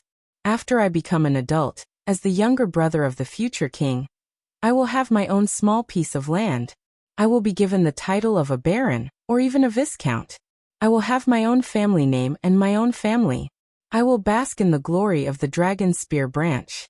Or as a chess piece in a marriage alliance, I will marry a wife, have children, grow old, die, and wait for my descendants to write my name between the two genealogies. Any overstepping and disrespectful thoughts are wrong. If my performance is too outstanding and abnormal, people will instead suspect that a disloyal subject is secretly instigating me. Thales stared at Quick Rope and tried his best to imagine the former Prince Mariah. This is the first half of my life, and the life I once thought I would have. Quick Rope said emotionlessly, having returned to his original state. Silence. But this did not last, did it? In the silence, Thales took over the conversation softly. Accidents always happen suddenly. Quick Rope turned to him, and the corners of his lips curled up slightly. Yes, it's exactly what you think, the former prince said faintly. 18 years ago, on the night before the war, I was brought out of the castle by Nicholas and his guards while I was sleeping. I returned to Dragoncloud City from the remote fiefdom that belonged to me. The fiefdom that I thought I would spend the rest of my life in. Quick Rope's gaze froze in the air. His tone was empty. Soria was lying there. Thales sighed and remembered Nuvan's eldest son, whom many people talked about. Yes, that Soria, the elder brother I once admired and respected, the one who made me feel ashamed of my inferiority and resent him, was lying quietly in the Hall of Heroes. He did not move, his face was pale, his eyes were covered with gold coins, and he held a long sword in his hand. There was a huge age gap between us, and we usually did not talk much. But I think that was the closest we've ever had to each other, and the closest we've ever had to each other. Quick Rope said in a daze. That day my once heroic father seemed to have aged 20 years. He talked a lot about the power of the king, the relationship between the archdukes, his attitude towards his vassals, and the upcoming war. But I didn't listen to a single word. My mind was filled with Soria's pale face. Quick Rope said in a daze. That night, I became the first heir. Thales sighed softly. For some reason, he remembered the day he was acknowledged as the second prince of Constellation in Renaissance Palace. In the first 10 years of your life, everyone reprimanded you to be a docile and obedient young man, and not to go out of line in the slightest. But after one night, everyone turned around and forced you to become a wise prince with great talent and strategy. Quick Rope's words were lifeless and lifeless. There was a faint hint of mockery in them. Damn fate. After I experienced doubt, envy, jealousy, resentment, pain, indignation, and finally giving up and letting go, it came to me like a drama. He sneered. But do you know what I saw in that seat, in that hell? Thales raised his head and looked straight into Quick Rope's eyes. Twisted. The former Prince Mariah spat out these two words with a cold expression. Concret Pofrit, the boy from Beacon Illumination City, who used to be carefree and grew up with me. I don't know when he started to become paranoid. He has a lot on his mind, and when he speaks, he is hypocritical and polite, Quick Rope said quietly. I tried to get close to him as a friend, but, ever since Concret's grandfather and father passed away, ever since he became the young Archduke of Beacon Illumination City, and ever since I became the heir of Dragoncloud City, there was something indescribable in his eyes when he looked at me. Thales furrowed his eyebrows. Archduke Pomfret's hysterical and painful confession at the end of the duel appeared before his eyes. When my father gave him a warning, I dissuaded him. I volunteered to convince Beacon Illumination City. Quick Rope trembled slightly. But no matter how hard I tried, how I expressed my sincerity and apology, how I promised him that I would, Concre's smile no longer had any warmth. Hatred, jealousy, and madness. These were the things I could decipher from him. We can no longer drink without a grudge like we did in the past. His last few words were filled with desolation. As for Chapman Lampard, when I saw him for the first time after the war, I understood. Quick Rope chuckled. My cousin Chapman, who used to be calm, gentle, and well-mannered, no longer existed. There was only stillness, pain, emptiness, and indifference left in his eyes. There was only the taciturn Archduke of Black Sand region left in his body. It was as if the ghosts of his family were still hanging over his head, lingering for a long time. Every time I spoke to him, I shuddered. Either I was talking to a dead person, or I was the dead person in his eyes. Thales thought of the Archduke of Black Sand region, who flickered in the firelight. He clenched his fists. Twisted, Thales twisted, Quick Rope's voice echoed. They were all twisted and captured, including my father and elder brother. Thales, they were captured by power, enslaved, and lost. The former Prince of Ekstedt said coldly. In those chains, they became something else. Indifferent tools, cold-blooded scum, suspicious tyrants, but they were no longer themselves. Thales was stunned. A conversation from a long, long time ago echoed in his mind again. Because if you want to enter this circle, Thales, and even climb to the top, Quick Rope's tone became urgent. The first thing you have to do is to bow down to them. The first thing you have to do is to bow down to them. Open up your body and mind, let their world and ideas rule over you, and turn you into someone you can't even recognize. Only then can you start playing this game, and only then can you play it well. I heard that you were found among the people, Thales, Quick Rope called out softly, snapping Thales out of his deep thoughts and absent-mindedness. Then answer me. Think about it carefully. What did you become after you became a prince? Can you still choose your own path? Follow your own heart? After you became a prince? Quick Rope's words were like a sharp knife that pierced straight into Thales' heart. Are you still yourself? Are you still Thales? Or have you become something else? What did you gain and what did you lose? Thales listened quietly. When he thought of this, he subconsciously tightened his grip on JC's dagger behind his waist. The dagger he brought out of the abandoned house. His past. His past. A few seconds later, Thales' expression was still. He shook his head. I don't know, he said with difficulty. What do you think? Quick Rope smiled. Like you, I don't know either. The former prince knocked on the wall and leaned against it stiffly. But I know how this will end. Quick Rope's eyes focused, and they were bright and full of expression. I don't know how Soria died, and no one told me what was going on with that strange hunt, but ever since I became the damn heir, I think I understand. Soria was destined to meet his end. It's not because of a certain person, some scheme, or some accident. It's because he's sitting in this position, and it's also because Soria was born into this world. His decisiveness, coldness, and ambition are all signs of it. When he gets used to moving forward in the darkness, traversing through schemes, going back and forth in politics, swinging his sword on the battlefield, and climbing the snowy peaks in the land of dragons, then he'll one day die here, sooner or later. If it's not this time, then it'll be the next time. His lifestyle will one day return and devour his entire life. Thales sucked in a deep breath. Return and devour life. The Raven of Death's evaluation of Soria was still vivid in his mind, but Quick Rope's words gave him a deeper understanding. This has nothing to do with your strength, Thales. On the contrary, the stronger you are, the more authority you have, and the tighter this chain will bind you. The deeper it binds you, the harder it will be for you to break free. Quick Rope stared at him coldly. Just like our father. Just like Chapman Lampard now. The room became quiet again. A corpse and two people with special identities faced each other in silence under the moonlight and lights. Is that it? After a moment, Thales spoke with difficulty. Is that why you changed? Is that all the reasons you ran away? Thales let go of the dagger behind his waist and sighed. Whether it's King Nuvan or Pofrit, when they tell me your story, there's always a girl involved. Quick Rope moved slightly. He moved away from the wall and sat up straight without realizing it. If you heard it from them, it probably wasn't anything good. Quick Rope's face showed a rare hint of a smile without gloom. Thales raised his eyebrows. So, Quick Rope paused for a moment, then stared at the Prince of Constellation with a strange gaze. His tone was profound and gentle. Thales, you're not old, but have you ever fallen in love with someone, or been loved by someone? Quick Rope said faintly, sometimes young and inexperienced feelings are more unforgettable.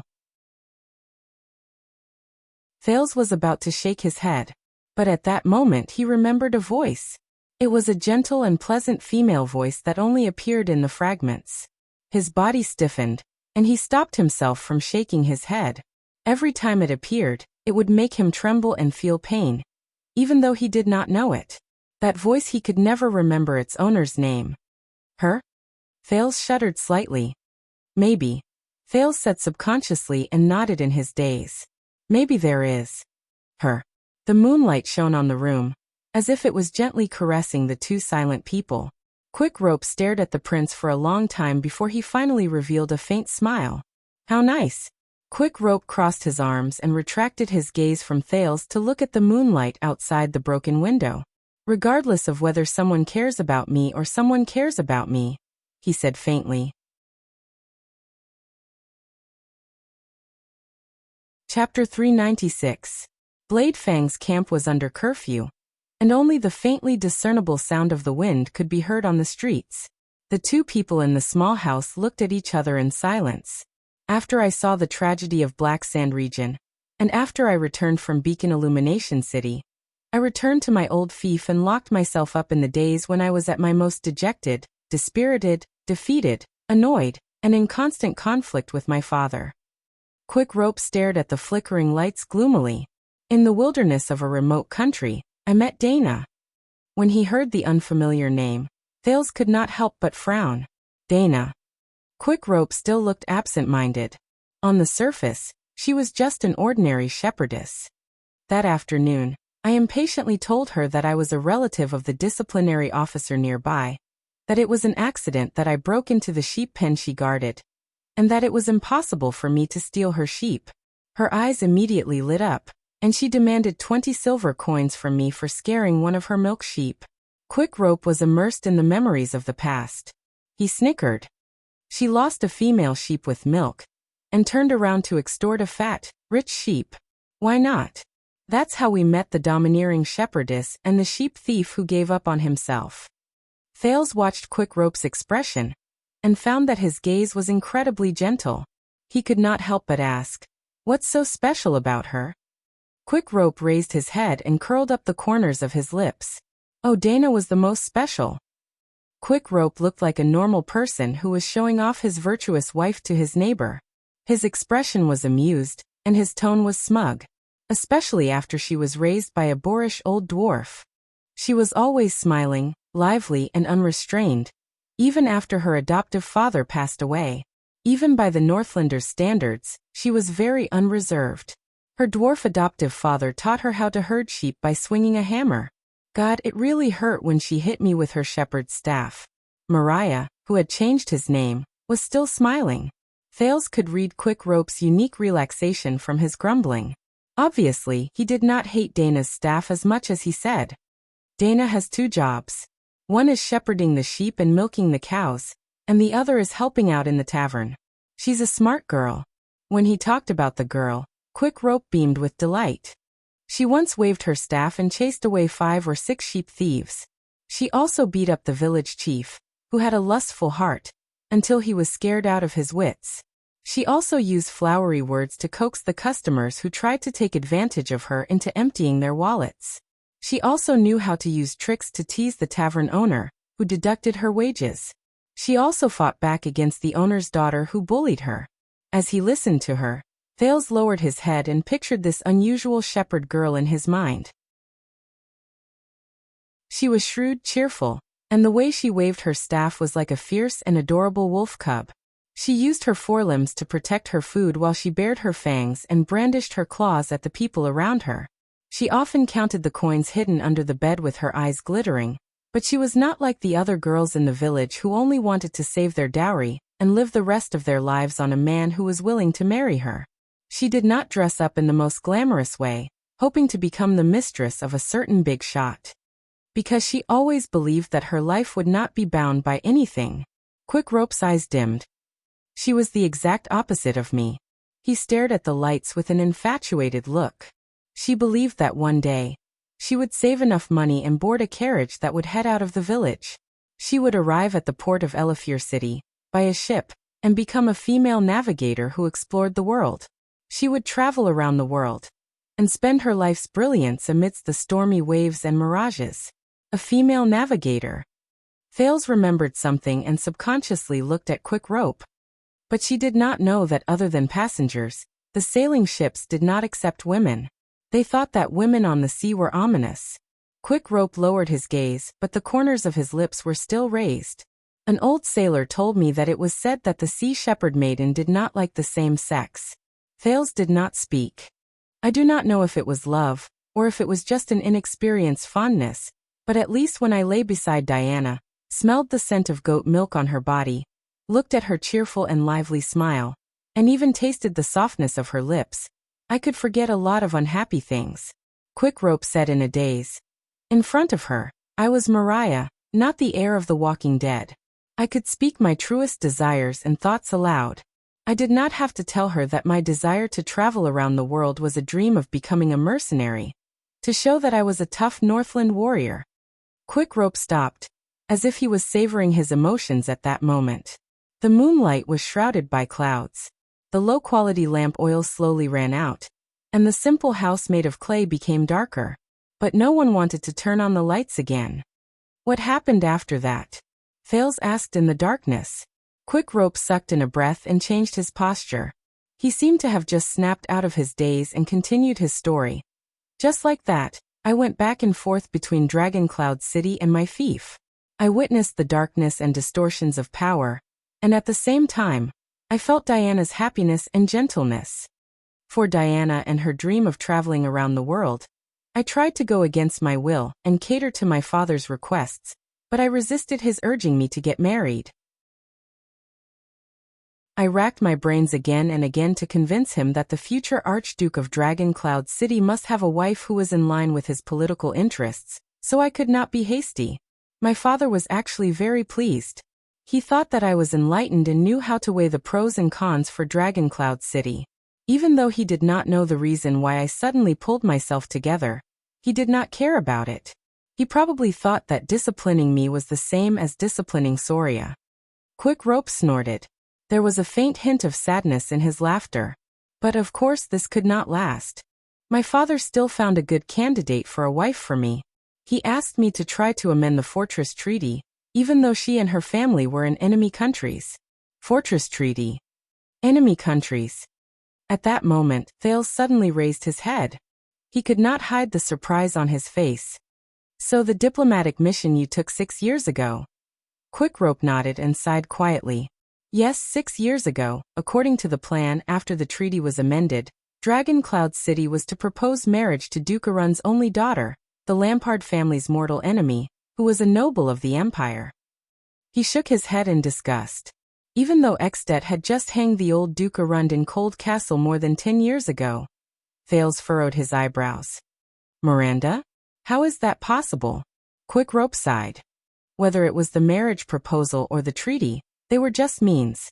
My father did not want to let Constellation recover slowly after the war, and he also did not want Black Sand region to use the fortress as an excuse to raise their army.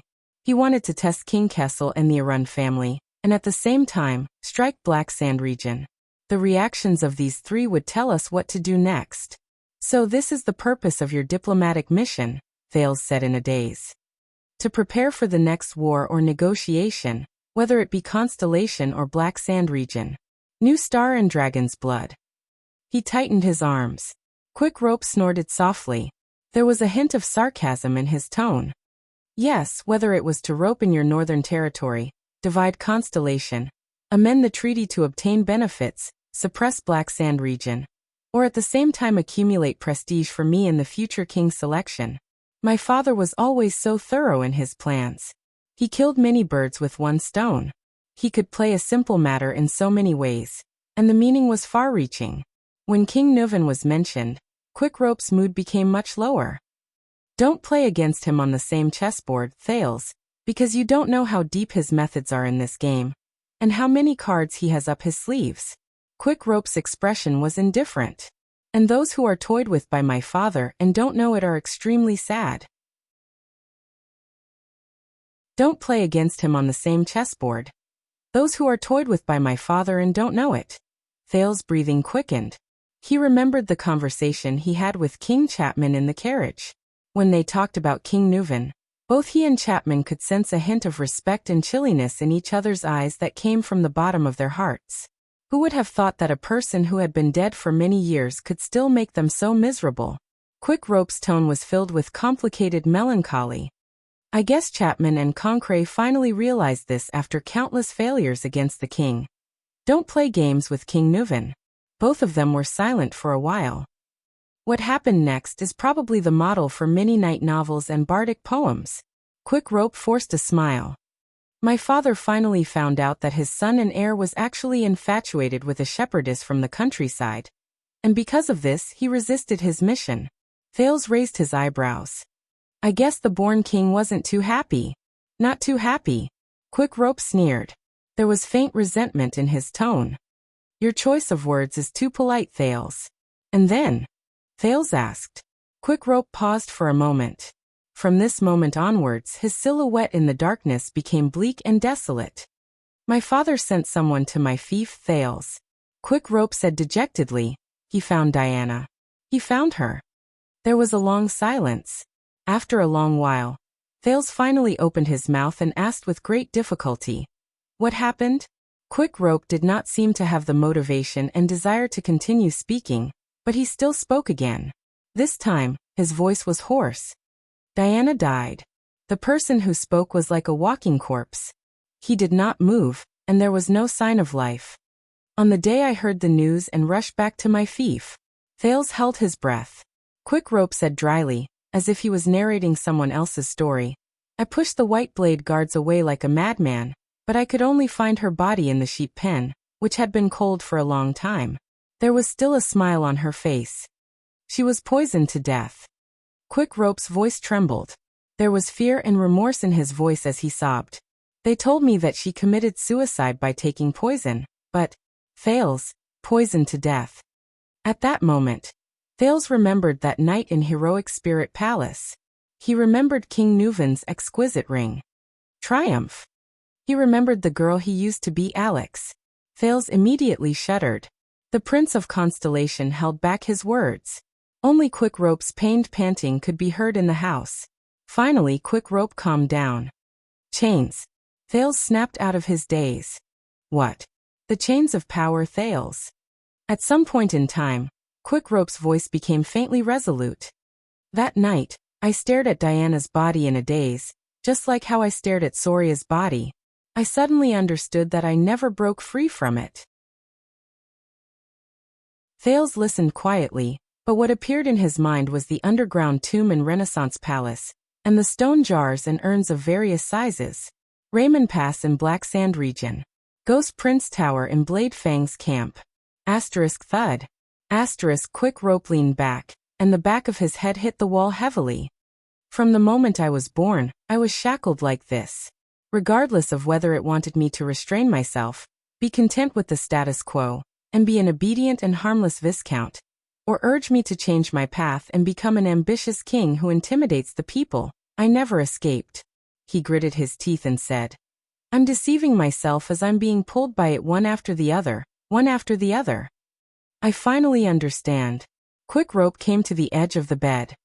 He put his legs on the ground, rested his elbows on his knees, leaned forward and stared straight at Thales. I could either obey, submit, and let it lock my body and mind tighter and tighter. Quickrope's tone made Thales' heart tense. Or I could completely abandon it and become my true self. Thales was silent. Mariah died a long time ago, Thales. He did not die when he was assassinated by the Constellations, or when he fled heroic Spirit Palace, Quick Rope said coldly. Instead, he died when he began his life as Nuvan's son and the Walton bloodline. And it was not until the night I climbed the black track with difficulty and crawled out of Dragon Cloud City that the man named Mariah came to life for the first time. On that day, I saw that I was truly using my own hands to save myself, to reverse fate, and to ruthlessly shatter all illusions and flukes. In the darkness, Quick Rope's eyes shone brightly. I completely spurned this power, but in reality, it was a chain that imprisoned me. I resolutely said no to it and everything it represented, including the compulsion and restraint in the glorified name of responsibility, the hypocrisy and pretentiousness known as virtue, and the self-deception known as righteousness. Quick Rope's voice faded away, leaving behind only determination and resolution. After a long time, Thales, who was filled with emotions, finally spoke with difficulty. So you chose to leave?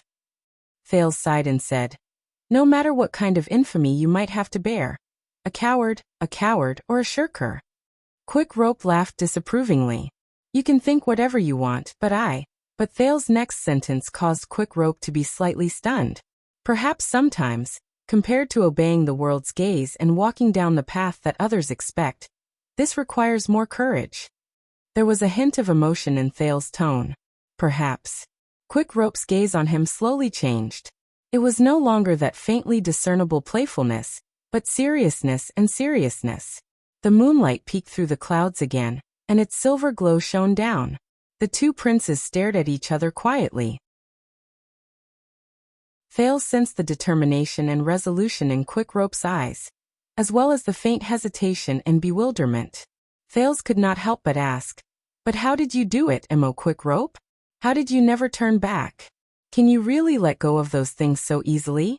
Have you never regretted it during the days you left? This time, it was Quick Rope's turn to be stunned. He was deep in thought. For a moment, Thales found a hint of struggle between his brows. But in the end, Quick Rope relaxed his brows.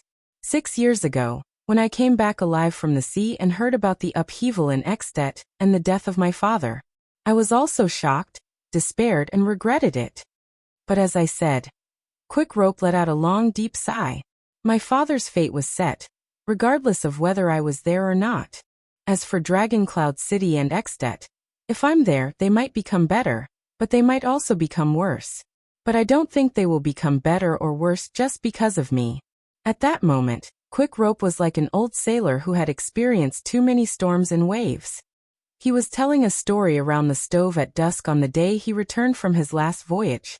I don't want to and I can't be too greedy to try to control things that are beyond my control. If there are two outcomes in history, should I cry because Dragon Cloud City will wither away without me? Or should I cheer and jump for joy because Dragon Cloud City survived without me? Thales was stunned. The only thing I can do is to save myself. That's all. He said faintly, that's all. And here, in the desert and on the sea, I do my best to maintain the operations of a small fleet, the livelihood of a small shop, the survival of a small team, and help these nobodies who can be counted on one hand. Quick Rope looked through the window at the mottled walls and the desolate alley outside. In fact, I don't think what I do here, and I don't think that the value I can find here is any more insignificant or lowly than when I'm in the secret chamber in Dragon Cloud City, moving my chips around like an immovable mountain, talking and laughing with the suzerains, talking about historical missions, the national economy, and the people's livelihood. I just chose a life that belongs to me alone. Thales listened quietly. He could not hide the surprise in his eyes. In the end, the Prince of Constellation looked away and exhaled. He looked as if he had just fought a big battle. He was a little tired.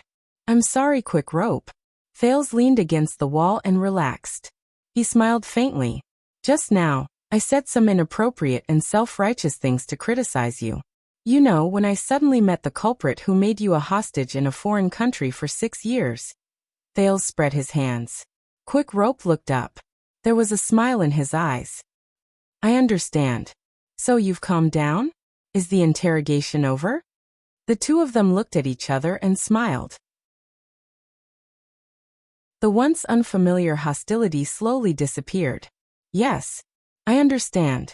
That was your choice, Thales said softly, letting go of the grudge in his heart. And I have no right to comment on it. I respect your choice. Quick Rope took a deep breath. He said these two short words softly, but he could not help but feel sentimental. Thank you. Don't misunderstand, I don't completely agree with your views. Thales twisted his waist to soothe his bleeding back.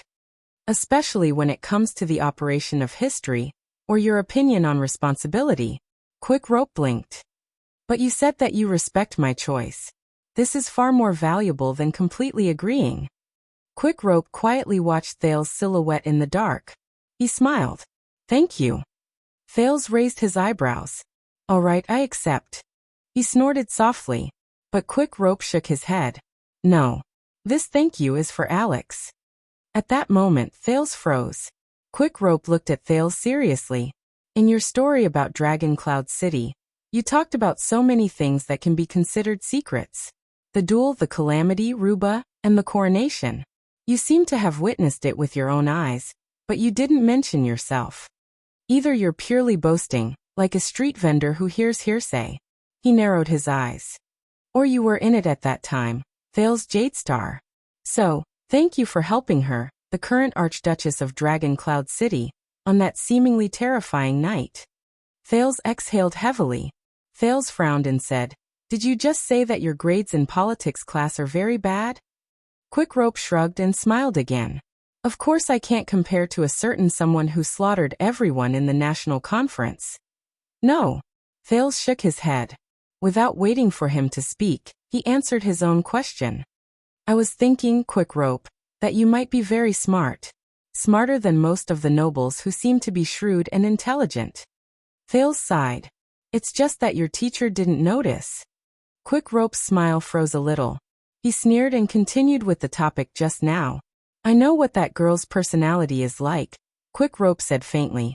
Quick Rope said faintly, although Alex is very annoying, aside from her mother's looks, she also inherited her father's pride and arrogance, but she's not a bad girl.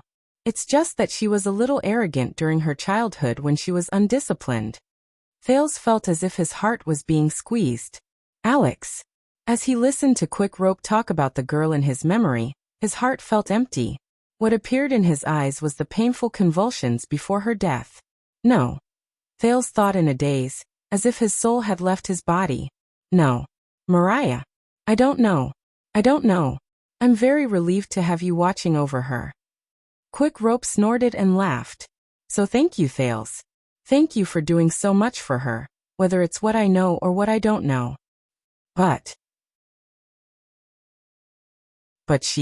But the girl in my memory is already. Thales clenched his teeth. Be careful, Thales. Quick Rope narrowed his eyes at him and changed the topic. Although I've said it before, regardless of whether someone cares for you or someone cares for you. But the love between you might be more bumpy than mine and Dana's. At that moment, Thales froze on the spot. Love. Quick Rope, you misunderstood, Thales sighed. But Quick Rope interrupted him. Don't think that this is very far away from you, Thales. In this era, bloodline and family background are a curse. Quick Rope placed his hands on his knees and pointed at Thales. His expression was solemn. With your status, there will come a day when someone's family, friends, people with prestige, and people you trust will come to you and tell you righteously and sternly that for a greater benefit, for a greater number of people, and for a greater goal, you must surrender yourself, including your love, your life, and your freedom. Surrender to them, become their captive, and join their game. Thales was stunned.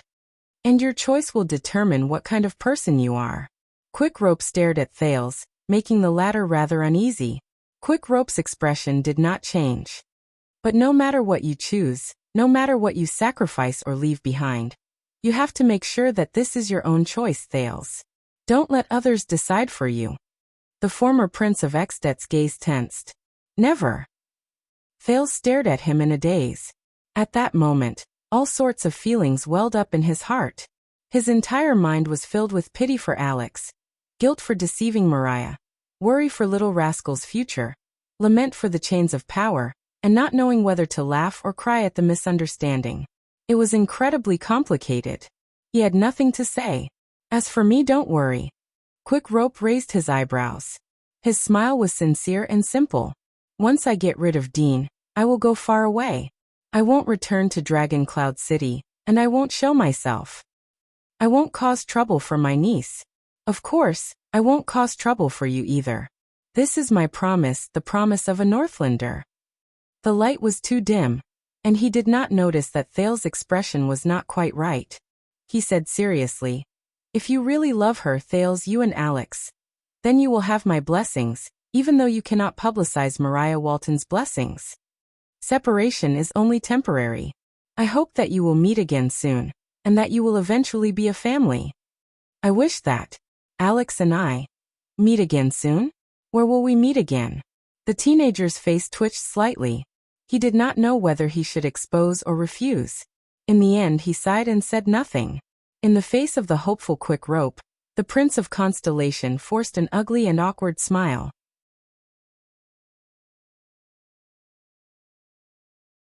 Chapter 397. In the quiet and remote little house, the two of them looked at each other. "What should we do next?" Thales said worriedly. "I mean you." Quick Rope shrugged. "Find a good explanation for this scene. Louisa and the others should be back tomorrow morning. I don't want to be caught red-handed by them." "You're not leaving right away?" "Dean is dead and Quick Rope, who was in the same team, is missing." Quick Rope rejected him bluntly. "Do you think the people in the secret room are fools? I need to find a cover, Thales. I need to find someone who won't be suspicious." Thales stared at Dean on the ground and said thoughtfully, "But a lie always needs more lies to cover it up, unless we can guarantee that this guy has mysteriously disappeared and no one knows about it, and that he will never appear again." Quick Rope rolled his eyes and put on a fawning expression. If you don't intend to kill me or capture me to do anything shameful, Honorable Prince Thales." Quick Rope rubbed his hands and looked like he was trying to sell insurance money. "Can you go to the Constellation officials in the camp and ask them to dispose of the body in secret? I'll be innocent, you'll go home. Everyone will be happy." Thales snorted softly. "Do you think the people in the Secret Intelligence Department are fools?" Quick Rope blinked. "But you're a prince." Thales frowned. "What I mean is..." Quick Rope extended his hands and patted himself, then politely gestured to Thales. He smiled awkwardly and said, "The kind that can see the light." "Prince, see the light?" Thales sighed and refused. "The composition of the Constellation army in the camp is complicated. The main force is searching for me in the desert. The local nobles and the central forces of the royal family don't like each other. They give me a bad feeling. It's better not to count on them to keep their mouths shut for me." Quick Rope raised his eyebrows. "Oh my bright moon, do you see this? This is the chain of power." He shook his finger and clicked his tongue. "Be careful, Thales, you're already trapped in it." Thales rolled his eyes at him without hiding it. "How about this? You can tell your people half of the truth to cover for me." Quick Rope scratched his head. "For example, this secret room spy is here to capture you." Thales shook his head. "You've been outside for too long, Quick Rope. You've underestimated how paranoid those people can be. The spy sent by the secret room has been lurking in the shadows for 5 whole years. As long as it's the connections he's in contact with, the places he's been to, the news he's concerned about on a daily basis, his unique behavior, and his intentional dressing, I don't think the Secret Intelligence Department would miss these things. Do you want to bet your life on the Black Prophet's carelessness, or on his pure kindness?" Quick Rope's face fell. "Phew, maybe I shouldn't have shown up." He leaned against the wall miserably. "Indeed I shouldn't have," Thales muttered. When Quick Rope heard that, he protested. "Hey, I just saved your butt." Thales pursed his lips. "How do you know that I will definitely suffer?" Thales stared at Dean, who was on the ground, as he racked his brains for a solution. He did not forget to retaliate. "I'm the best at desperate counterattacks." Quick Rope gave him a look that said, "I'd be a fool to believe you." "Then we can only deal with him ourselves." Thales sighed in resignation. "All right." The young man stood up and picked up his luggage. "Where are we going to dig?" "Digging?" Just the two of us amateurs? Quick Rope patted Thales earnestly and wagged his finger. No, no, no, it will definitely be discovered. What do you mean? Quick Rope looked like he had been through this before. He smiled mysteriously and said, This is Blade Fang's camp. We'll follow the rules here. Thales put on a look as if he was all ears. We have to find a professional, the kind who will do anything for money and won't ask too many questions. Quick Rope shook his head, and his eyes became brighter. He's experienced and has a lot of connections. He knows how to deal with a corpse quietly. Thales thought of something. A professional? You're talking about? Quick Rope snapped his fingers. Yes, that's him. As he stared at Quick Rope's faintly smiling face, Thales suddenly had an ominous feeling. 10 minutes later. We'll be there after we turn a corner. Wait, let's keep a lookout first. All right, we can go. Hey, be gentler, gentler, this guy is so heavy. Under the dim moonlight, Thales and Quick Rope laboriously carried a sack the size of a man, one in front of the other, and turned a corner. They bent their backs, tiptoed, and walked through the alley sneakily.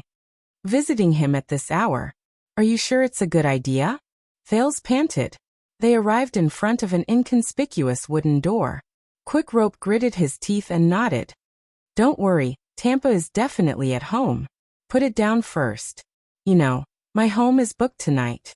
But Quick Rope's hand, which was about to knock on the door, stopped in midair. Strange. Quick Rope stared at the lock on the wooden door.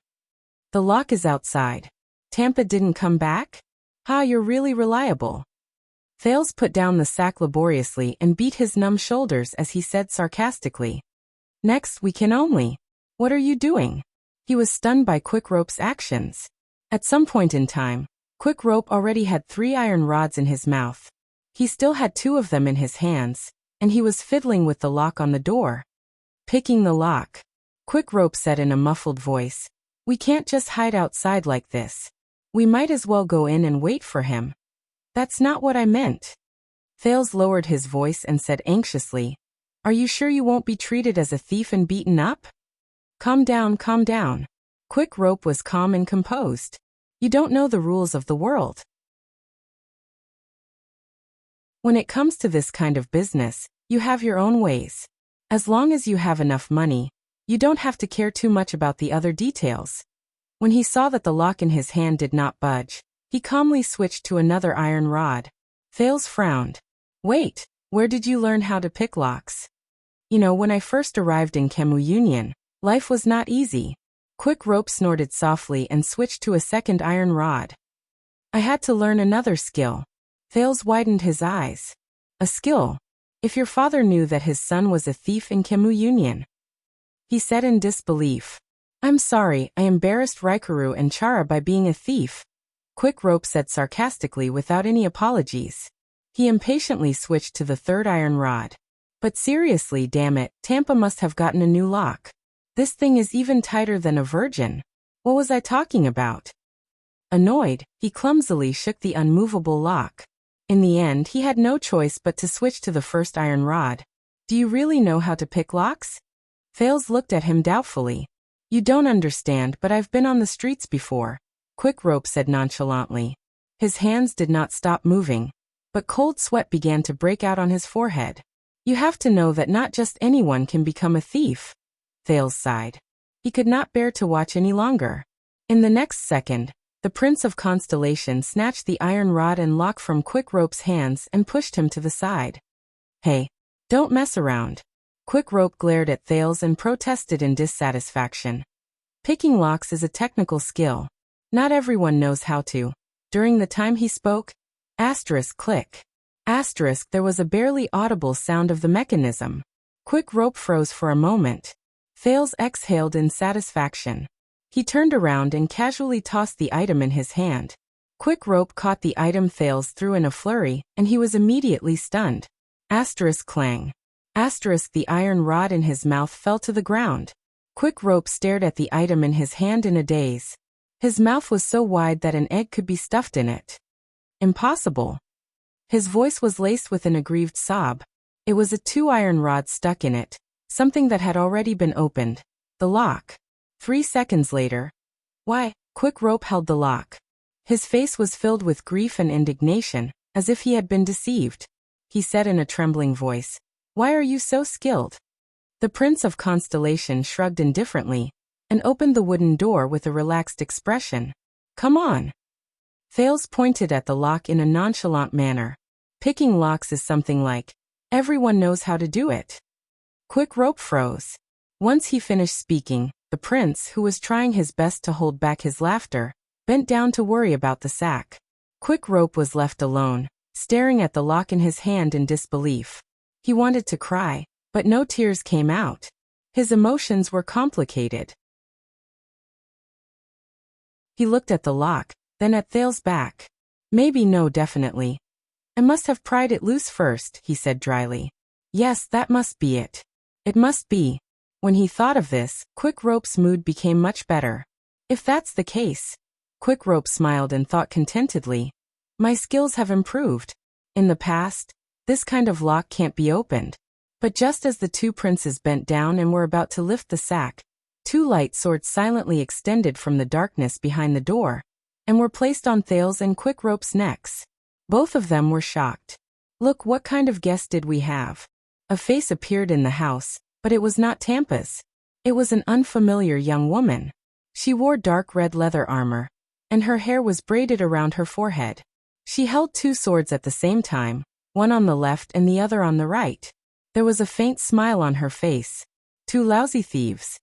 As she spoke, the sword in the woman's hand turned slightly. Thales felt a chill on his neck. He exchanged a frightened look with Quick Rope, and they fought to raise their hands. Thales gritted his teeth and said to Quick Rope, "Are you sure we've pried the right door?" Quick Rope stared at the woman behind the door in fear as well. He understood what Quick Rope meant. He understood what Thales meant and said, "That's right, the last time I came." "Hey, stop chatting." The woman shook the sword in her hand and said scornfully, "Thieves, I didn't allow you to speak." In the next second, while the woman was distracted, Thales and Quick Rope swayed to the left and right in tacit understanding. They used the narrow angle of the door to dodge to the sides to avoid the blade. "Wow." The woman was slightly shocked when her sword missed. "You're quite skilled, thieves." But the danger was not over yet.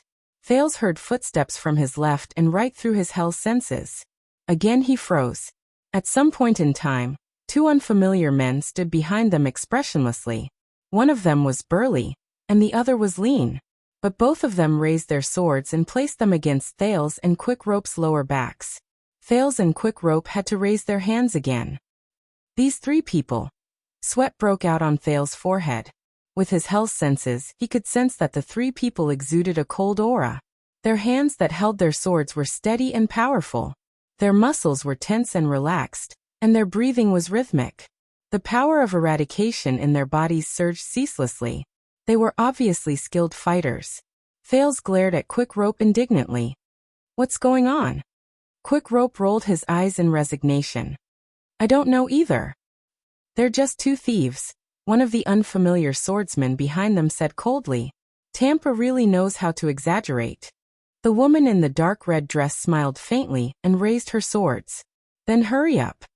Thales and Quick Rope trembled at the same time. "Wait."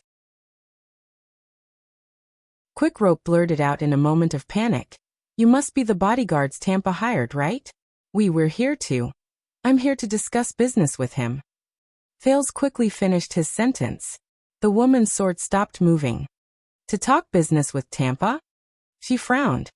"By picking the lock. It's a shady business. Forgive me." Quick Rope forced a smile. The woman in red and the two swordsmen exchanged glances. One of the swordsmen kicked the sack on the ground, then frowned and said, "There's a person inside. To be precise, it's a corpse." Thales nodded awkwardly. "So we had to pick the lock. Can you understand?" The woman raised her head suspiciously. "You know Tampa?" "Yes, we're very close. I'm his business partner." Quick Rope was beaming with joy. At the same time, he did not forget to signal Thales with his eyes. "Very good." Thales nodded vigorously, like a woodpecker. "We even drank together today." The woman in red and the swordsman looked at each other again and nodded. "All right." The young woman snorted softly and walked out of the door. "Come with us." Tampa won't stay here tonight.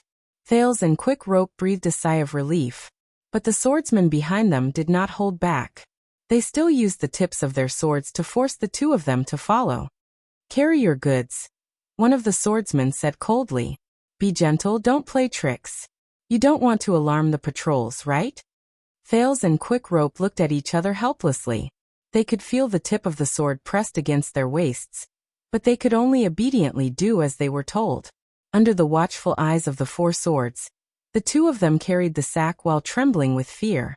They purposely chose a quiet path and walked through the streets again. They soon arrived at a new location. My home tavern. This made Thales and Quick Rope breathe a sigh of relief. At least, this was indeed Tampa's territory. Looks like they're indeed from Tampa, Quick Rope said in dissatisfaction. That stingy guy is really becoming more and more paranoid. The swordswoman in red knocked on the tavern door 4 times in a rhythmic manner. Listen, I'll negotiate later, Quick Rope said in a low voice. But as he stared at the familiar signboard above his head, the Prince of Constellation suddenly thought of something. If these people are bodyguards hired by Tampa to watch over his house, then Tampa's house. Why was it locked from the outside? And tonight wasn't my home tavern. The tavern door opened. Before they could think further, Thales and Quick Rope were pushed into the tavern by the swordswoman behind them. The moment Quick Rope and Thales walked into the tavern, dozens of pairs of eyes shot towards them. The two people carrying the sack were stunned. There were many people in the tavern. All of them were armed and ready for battle. A suffocating murderous aura came at them. Quick Rope mumbled. There was no need for him to remind them. Thales recognized them. They were Blood Whistle, the mercenary group known as the 100 Men Group. Yes, they had booked the entire tavern tonight. But they did not have the drunken, relaxed, and partying scene that Thales imagined. On the contrary, the tavern was eerily quiet.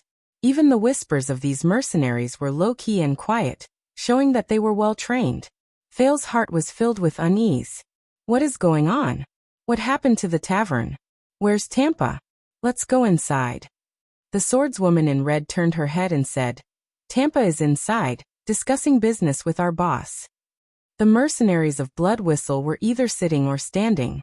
Some were leaning against the wall, some were leaning against the pillar, some were propped up against the table, some were even sitting on the stairs, leaning against the railing on the second floor, and some were even hiding in the corner. Most of them were relaxed, but their gazes were bright. They're like soldiers guarding a bunker. No, Thales shook his head in his heart. Based on the atmosphere, they're like soldier ants guarding an ant nest. When they saw the two princes enter, these people's expressions changed. Their gazes were fierce, and they harbored malicious intentions. Thales panicked and cast a glance at the equally surprised and bewildered Quick Rope. Something doesn't seem right? Quick Rope returned him a glance anxiously. Don't worry. Everything is under control. Under the dozens of cold and terrifying gazes, Thales braced himself.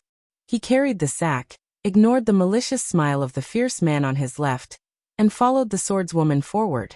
A mercenary with a sword on his back and a shield on his back stood in front of them. He raised his hand to stop them from moving forward. He narrowed his eyes slightly and sized up Thales and Quick Rope. Marina, the mercenary said coldly. They have weapons. The swordswoman in red named Marina turned her head around to look at Thales.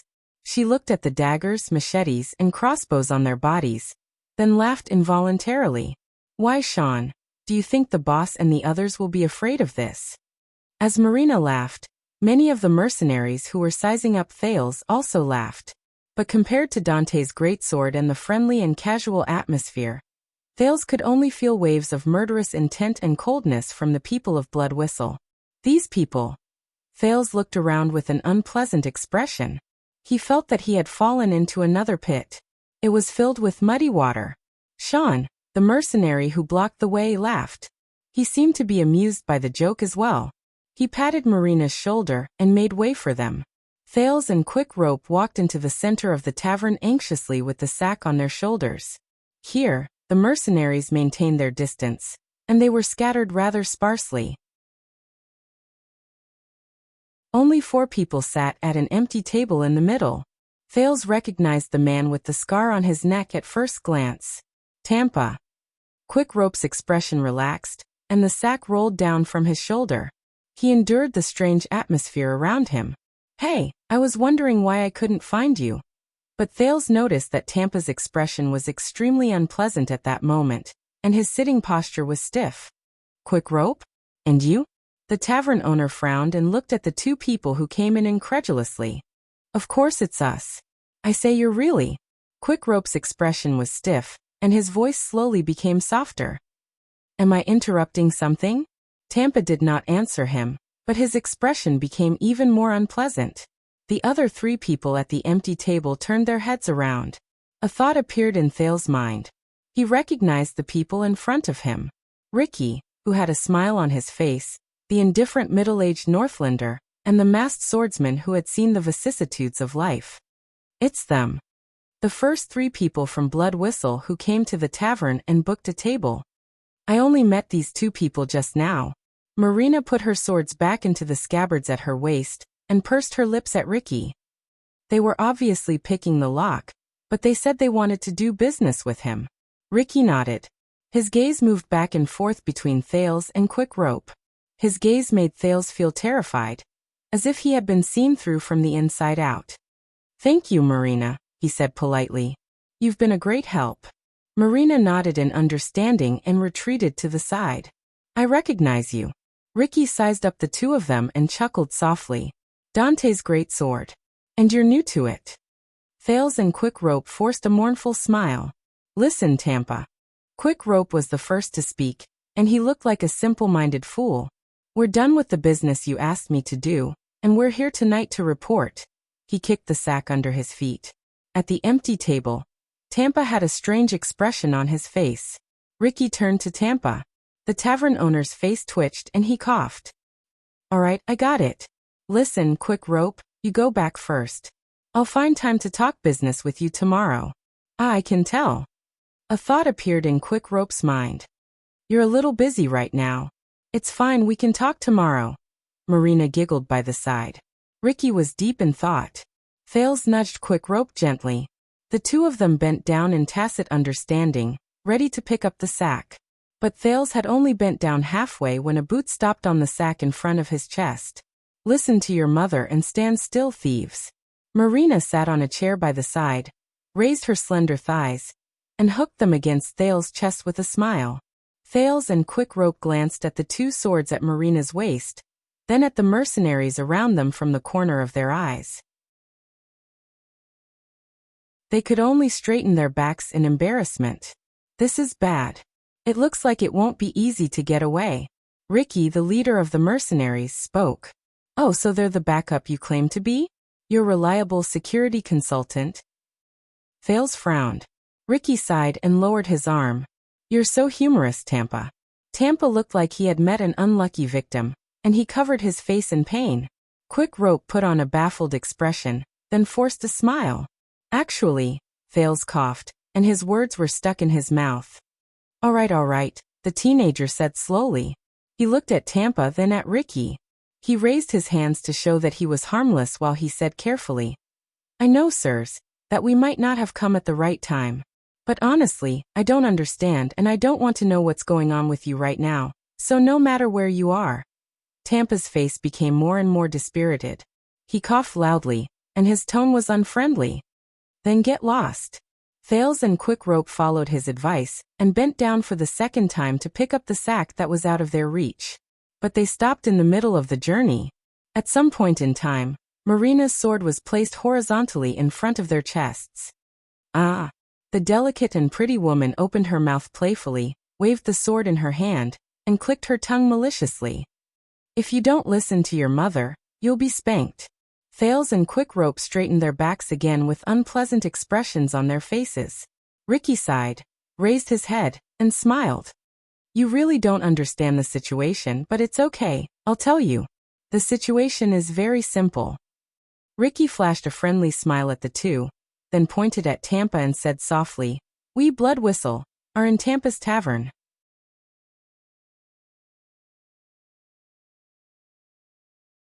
Chapter 398. Thales and Quick Rope stared at the tavern owner, who was sitting at the empty table. He was sweating profusely, as if he was sitting on pins and needles. What was the probability of running into the tavern owner and being robbed when they went out to dispose of corpses at night? Marina, where's your manners? Why don't you invite our two new friends to sit down? Ricky still looked easy to talk to. Give them a drink while you're at it. Forget about the wine. I need them to stay awake. When he said these words, he fixed his gaze on Tampa. Give them a drink and stay awake. Thales and Quick Rope stared at each other in surprise and bewilderment. They communicated their feelings with their eyes. What's going on? I don't know. The mercenaries around them still stared coldly at the two newcomers. They whispered and sneered at them, exuding their unique might. Marina raised her eyebrows and gestured at Thales and Quick Rope with her chin. She kicked an empty table beside her. Did you hear that? Thales and Quick Rope looked at each other and wondered whether they should sit down. Marina sighed. She lowered her head and drew out two swords with a swoosh. And when she raised her head again with a ferocious glare, Thales and Quick Rope had already appeared on the chairs beside the empty table. It was as if they had teleported. They propped their hands on the table and sat upright. They showed their white front teeth and smiled obediently. Their speed, good attitude, and sweet smiles made Marina, who was ready to see some blood, feel slightly defeated. The mercenaries behind them brought two drinks from the bar counter and placed them on the table without hesitation. Thales and Quick Rope subconsciously shrank back. They pulled their hands away from the table and tried to stay away from the two drinks. What, are you worried that it's poisonous? Marina looked at them scornfully. We're not thirsty, said the obedient Thales. We're really not thirsty, said the obsequious Quick Rope. Marina sighed again when she saw the sincerity in the duo's eyes. Is that so?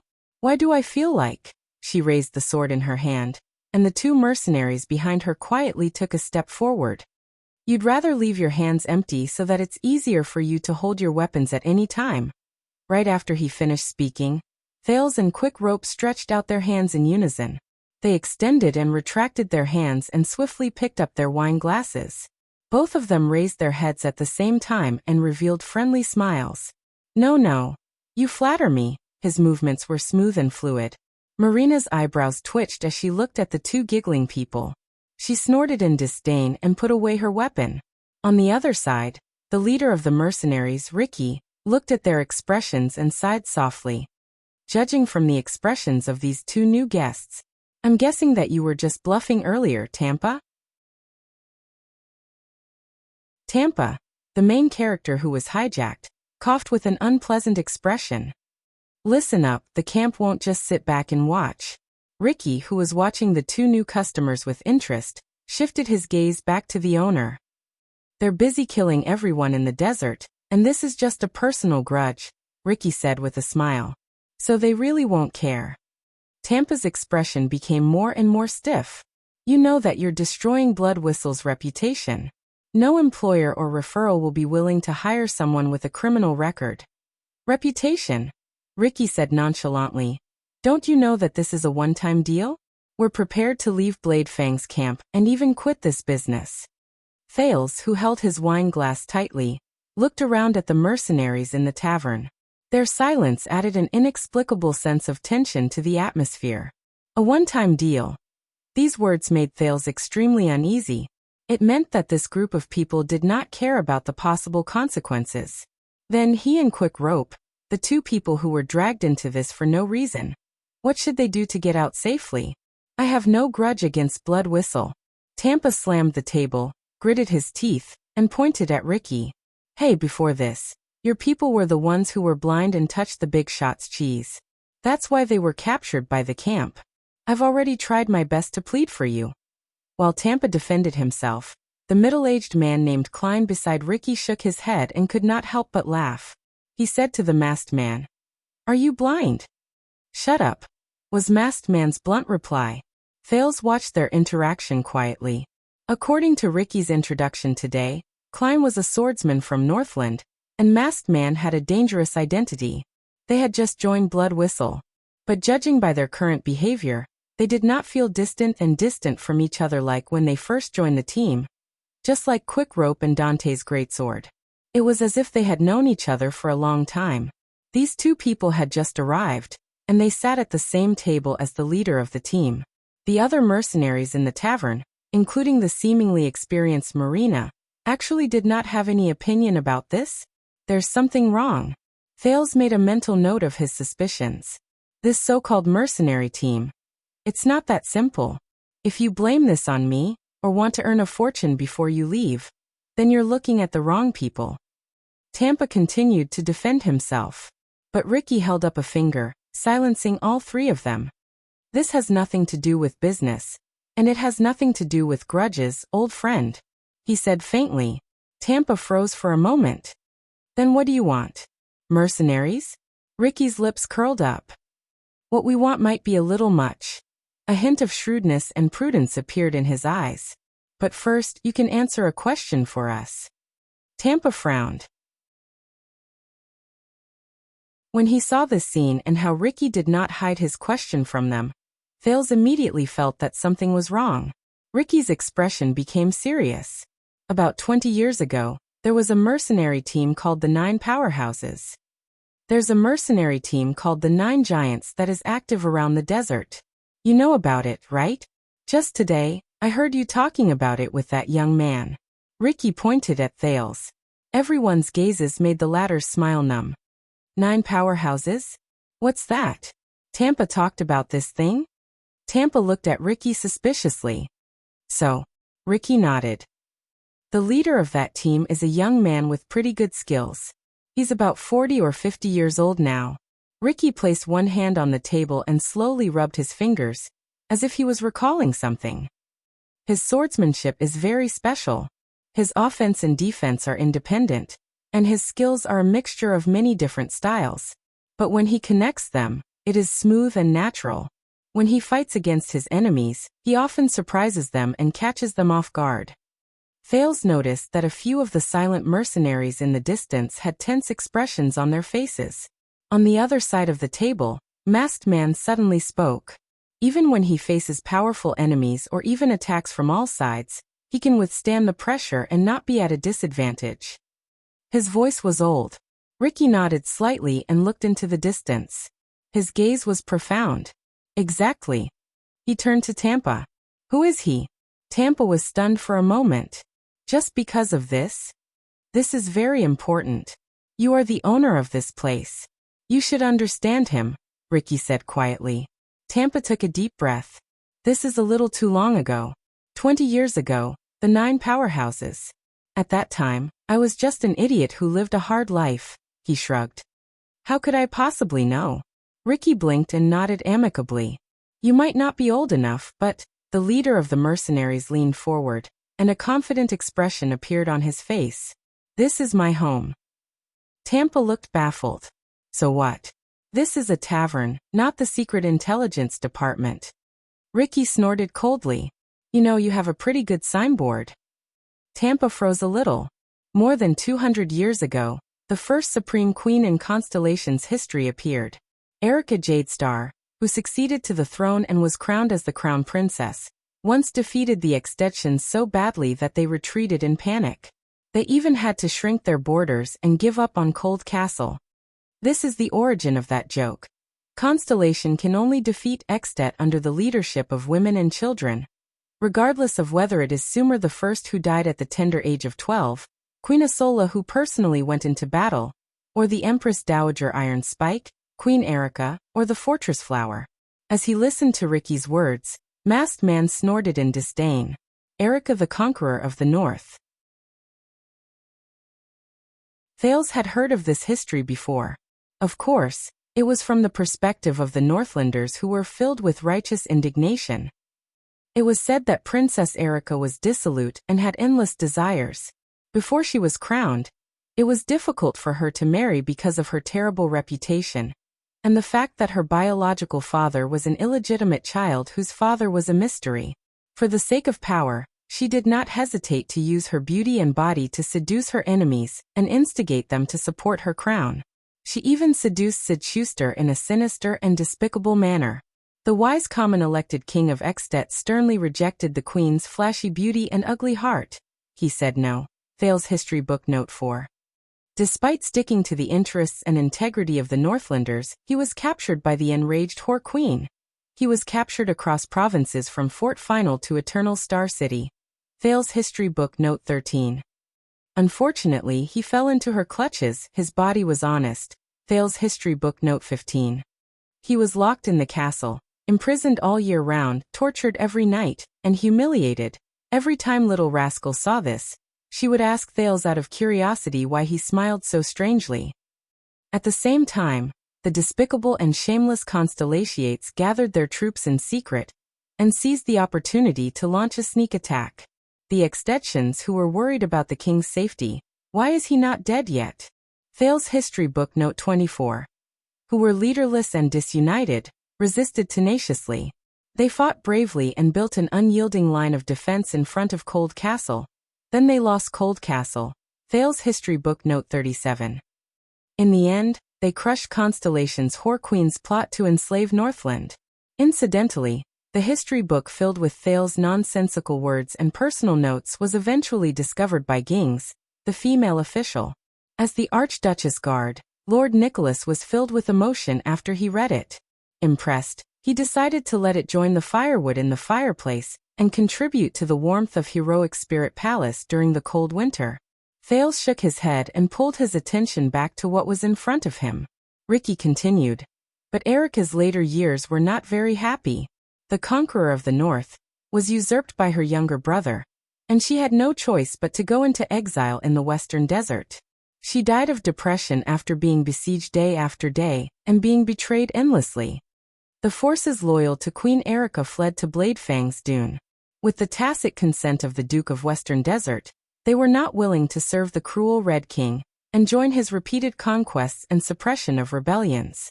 They were also not willing to go far away and be buried. Hence, they chose to continue fighting for the Duke and the country at the western border in the name of mercenaries.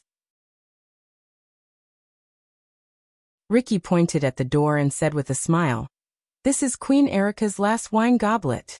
Tampa took a deep breath. This was also the glorious history of the Western Desert mercenaries, or what they thought it was. From then on, this tavern, my home, became the command center for the mercenaries in Western Desert that they could not speak of. Ricky stared at him without blinking. It has been more than 200 years. Politics have changed, and the throne has changed. But my home has always been the center for the mercenaries in Western Desert. It is the holy land in many people's hearts. And you, Tampa, are like the previous owners of this place. You took over the position of the previous owner and obtained information.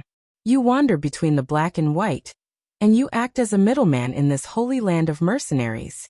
On one hand, you come into contact with the official forces in the camp, and on the other hand, you provide protection for the mercenaries who wander outside the kingdom and the law. You introduce jobs to them, and you have the right to be their guarantor. Every mercenary or group with even the slightest bit of experience who comes to Bladefang's camp will come here to greet the local tyrant and build connections. So you know the general situation and even the details of almost every mercenary group. As long as they visit this place and look for business, they will leave a record. Tampa exhaled slowly. In this chaotic camp, you might not be the one with the most authority and strength, Tampa, but you're definitely the one who knows the most. Ricky's gaze turned fierce. Perhaps you know a little too much. See, we did not come to you without reason. Tampa furrowed his eyebrows tightly. Now tell me, Tampa, who is he? Where is he now? Ricky said softly, the leader of the 9 powerhouses who uses a sword. Klein and Masked Man, who were at the same table, also turned to Tampa and stared at the tavern owner from both sides. The mercenaries' gazes became even more terrifying. Tampa clenched his teeth, and his expression twitched. But he still shook his head. No, it was more than 20 years ago. It was too long ago, and they disbanded a long time ago. I don't remember at all. Ricky's smile slowly disappeared. It seems that you don't understand our determination to come here today, he said coldly. Once he finished speaking, Ricky nodded slightly at Marina. Marina flashed a mysterious smile and placed her hands on the shoulders of the 2 new guests. Thales and Quickrope turned their heads and looked at her in puzzlement. What is she trying to do? But in the next moment, Thales felt a bone-piercing chill come from the spot where Marina's palm was placed. It went straight into his body. Thales shuddered. Cold. Extreme cold. It was as if someone had suddenly replaced all his blood with ice water. It flowed through his veins. At that moment, Thales' face turned pale. This is. Not only that, the cold also brought with it an unbearable dull pain. It was like a pair of brothers who charged forward without regard for retreat. It was violent and crazy, and it attacked his nerves inch by inch. **T. Realizing that something was wrong, Thales shrunk his body and tried to resist the terrifying power. Quick Rope reacted faster than he did. Aha! The former Prince of Extet screamed. Quick Rope widened his eyes. His expression was terrified and pained, as if he had seen the legendary ferryman of Hell's River. His face contorted in the strange cold. Tampa stared at the two people who were being tortured, dumbfounded. The mercenaries, on the other hand, looked calm. They even had smiles on their faces, as if they were used to this. Thales also gritted his teeth in pain. The cold made him feel incredibly uncomfortable, but his whole body was numb, and it was difficult for him to get rid of it. At this moment, boom. A power that had been dormant for a few days suddenly woke up in Thales' body.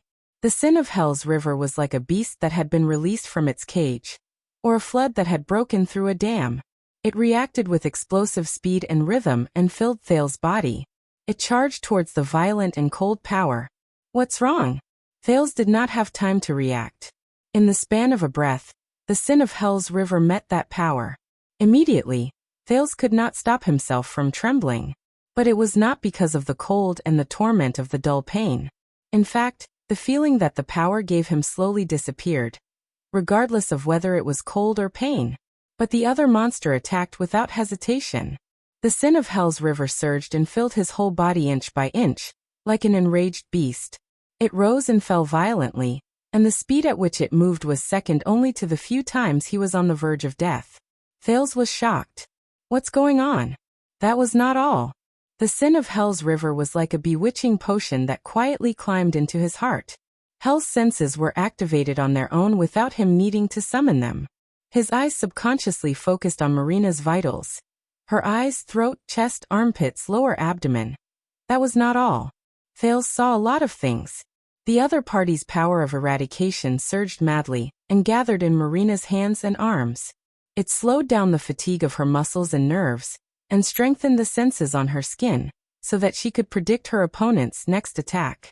At the same time, it also had a terrifying aggressiveness that would spread madly with every violent collision. Thales suddenly realized that he knew all of this. Thales shook his hands, and felt the position of the dagger behind his waist. But, as long as I move properly, I can take her by surprise and kill her. An urge to attack spread in Thales' mind, making him want to attack immediately. It was very comfortable. This urge made him very comfortable. I really want to. Under the urging of the sin of Hell's River, he subconsciously wanted to reach out and touch the dagger. But at that moment, Thales felt a strange, piercing pain in his forehead. What followed was an inexplicable coolness that spread in his mind. May you? A strange and faint ringing in his ears rose. Forever. The coolness and ringing in his ears seemed to have some sort of effect. It almost instantly cut off the connection between the sin of Hell's River and Thales. The urge to attack disappeared. It was only then that Thales came to his senses. He took a deep breath, but immediately realized that something was wrong. Many of the mercenaries in the tavern, including Ricky, Clay, and Masked Man, frowned and stared at him strangely. He stared at Thales, who was panting with his head lowered. It was as if there was something different about him. On the other side. No. Quick Rope's face was still contorted, and his screams were endless. He could not stop trembling, and he was drenched in cold sweat. Marina, who was pressing down on their shoulders, looked at Quick Rope, who was in unbearable pain, then at Thales, who seemed to be completely fine. She became even more confused. She let out a puzzled "huh?" and tightened her grip on Thales' hand. What? Ricky narrowed his eyes and whispered to Clay beside him. As Quick Rope screamed in pain, Thales instantly reacted. Alarm bells were ringing in his mind. Oh no. Oh no. Quick Rope and I were different. In the next second, Thales tried his best to imagine the worst, most painful, and most terrifying encounter he had ever encountered in his life. It was not easy, because it was very difficult for him to compare which was the worst. He tried to replicate his own emotions and reactions. Thales gritted his teeth, lowered his head, and howled at the top of his lungs. No, no, no, arg. He pretended to be in extreme pain, learning to be as painful as possible. This is also very difficult. After all, acting could never compare to real reality. Thales had to put in a lot of effort and focus to force out Quick Rope's heart-wrenching, hysterical, and crazed trembling, as if he was being skinned. Marina's eyebrows slowly relaxed when she saw Thales in pain. That was more like it. It seemed that this sissy shorty was a bit slow. She nodded with satisfaction. The mercenaries slowly retracted their doubts. Enough! Tampa's roar interrupted Marina's torturous torture of the two men, whether real or staged, and made her let go. Quick Rope collapsed on the table with a dumbfounded look on his face. He groaned miserably and twitched from time to time. Thales imitated him and collapsed on Quick Rope's body, so that he could move up and down as the latter trembled, and he did not have to force himself. But he was extremely shocked and puzzled. What in the world was that just now? What was that? Tampa angrily stared at the two miserable men. Your poison? Bone-grinding skill? Or the legendary magic? Just some small tricks to make you realize our determination. Ricky still looked at him politely. I know that you were a soldier before, Tampa, and you might be a tough nut to crack, but if they are really your people, then take it as urging and encouraging you. The leader of the mercenaries chuckled. If not, take it as an example. He waved his hand at Marina. Put more strength into it. Thales and Quick Rope trembled at the same time. Tampa stared at them in disbelief. His expression was bewildered and hesitant. Enough. Before Marina smiled and pressed her hands together again, Tampa spat indignantly. He looked at Ricky in annoyance. The 9 powerhouses. Yes, the 9 powerhouses. I remember now. Ricky nodded in satisfaction. Thales and Quick Rope breathed a sigh of relief, and looked at the tavern owner gratefully. Damn it. Tampa cursed under his breath. Please say that again. Ricky's smile was the same as before. Tampa snorted angrily and said reluctantly, more than 10 years ago, I mean during the Bloody Year, most of the Western Peninsula was at war. The desert was in chaos, and the nobles and mobs in the south rebelled. In the end, Extet's unprecedented army went south. Quite a number of famous mercenary groups in the western desert, Soul Ripper, Double-Edged Sword, Moonscar, Evil Punishing Army, Immortal Hunters, and Dawnlight Servants, were affected by the chaos of the war and met with great misfortune. They either died or were scattered. Some of them were even removed from their names. The 9 powerhouses were no exception. The middle-aged man named Klein interrupted him rudely. We know that part of history better than you do. Cut the crap. Tampa immediately froze and cast a displeased look at Klein. But under the surface, only a few people in the circle know that the 9 powerhouses survived the Bloody Year, he said indignantly. Ricky's gaze focused. That's something I heard from old Rooney's father. One night after the war, the psionic who was in charge of settling accounts among the 9 powerhouses knocked on the tavern door, while carrying their leader on his back. He was covered in wounds and blood. Tampa gritted his teeth. That night, old Rooney's father found a doctor for them. He even helped the 9 powerhouses get rid of all the assets they left behind in one night, so that they could disappear without a trace. Tampa snorted angrily. And the person you asked about? When he appeared again, it was already a few years later. The mercenaries from Blood Whistle looked at each other with solemn expressions. Some of the old people told me that during the past decade or so, a new and powerful underground gang in the interior and south of Constellation worshipped him like a myth. He became more and more powerful, even more so than when he was a mercenary.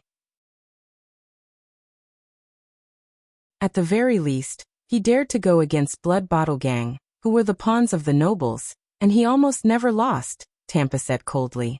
And every time he appeared he was like a legend. He had a head but no tail, and he left no traces behind.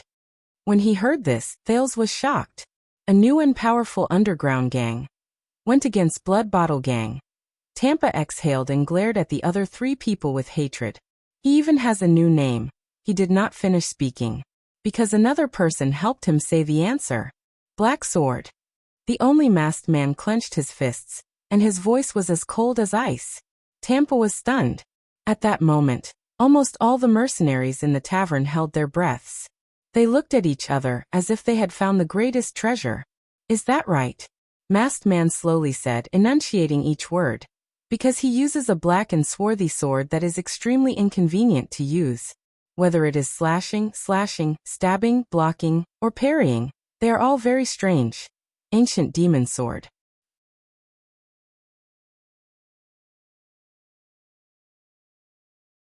Chapter 399. Black Sword. This name, I haven't heard it in a long time. Thales slumped on the table and thought about the strange man in his memories in a daze. After listening to Masked Man's words, Ricky and Klein looked at each other. This time it was Tampa's turn to be stunned. You already knew? Black Sword and Blackstreet Brotherhood? He looked at the mercenaries in confusion. We met him, Ricky said calmly, but his gaze was fixed on the same angle for a long time. And that unusual ancient sword of his. Not long ago. The masked man folded his arms and snorted coldly. Impressive. Thales, who was panting on the table, was shocked and bewildered. Black Sword. He was once a mercenary? 9 magnates. What did Blood Whistle have to do with him? So much so that they did not hesitate to test the law and kidnap Tampa to force information out of that man? The confused Tampa looked at one of them, then at the other. Since you already know, then why are you still? Ricky held up his hand, interrupting him. I was just confirming that you knew his current situation. And now, we want to know his past, Tampa. Ricky put his hands together and looked at him seriously. His tone was solemn, and his expression was solemn, as if he was performing a sacred ceremony. Especially his deeds before he joined the Brotherhood. When he was a mercenary. Every mission, every business, every story. The question in Tampa's eyes grew stronger. His background, his identity, his background, Klein quietly added, his tone as if he was facing a great enemy. Tampa's frown deepened. Not just that. Masked Man raised his head and said coldly, including his skills, his swordsmanship, his weapons, and especially his. The masked man paused for a moment. There was a cold glint in his deep eyes beyond his mask. Power of eradication. Black Swords, the power of eradication. Thales' breathing quickened. Furthermore, after listening to the other two, Ricky nodded in agreement. In other words, we want everything, Tampa. Ricky looked at the tavern owner and narrowed his eyes. Everything about Black Sword. Tampa seemed to realize that something was not normal. You are not doing this for the Blood Bottle Gang, right? Ever since Red Viper was chased out of the Baron's guards. He widened his eyes. But now it seems. Ricky and his two companions looked at each other and burst out laughing. Who the hell are you? Tampa looked at them, puzzled. He wanted to find the answer on the faces of these mercenaries, who had been licking blood from their blades. But he failed. The three people in the lead were still calm, while the mercenaries around them were silent. Tampa could only sigh and say, how much of a grudge does Black Sword have against you?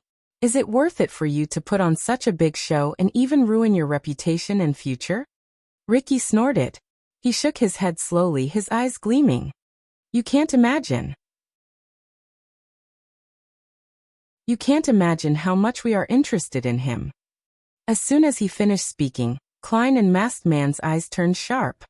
You can't imagine what kind of miracle and opportunity he represents. Tampa looked at him gravely. Ricky smirked and tapped the table lightly, as if he was immersed in his own world. To us, he will be the end of the old era and the beginning of the new era. Thales listened to everything with a dumbfounded expression. He felt as if he had gotten himself involved in something incredibly big again. Is this some kind of cult? Quick Rope whispered into Thales' ears from the table. I've seen a group of lunatics shouting the names of demons and evil gods in Valier before they bled their sacrifices.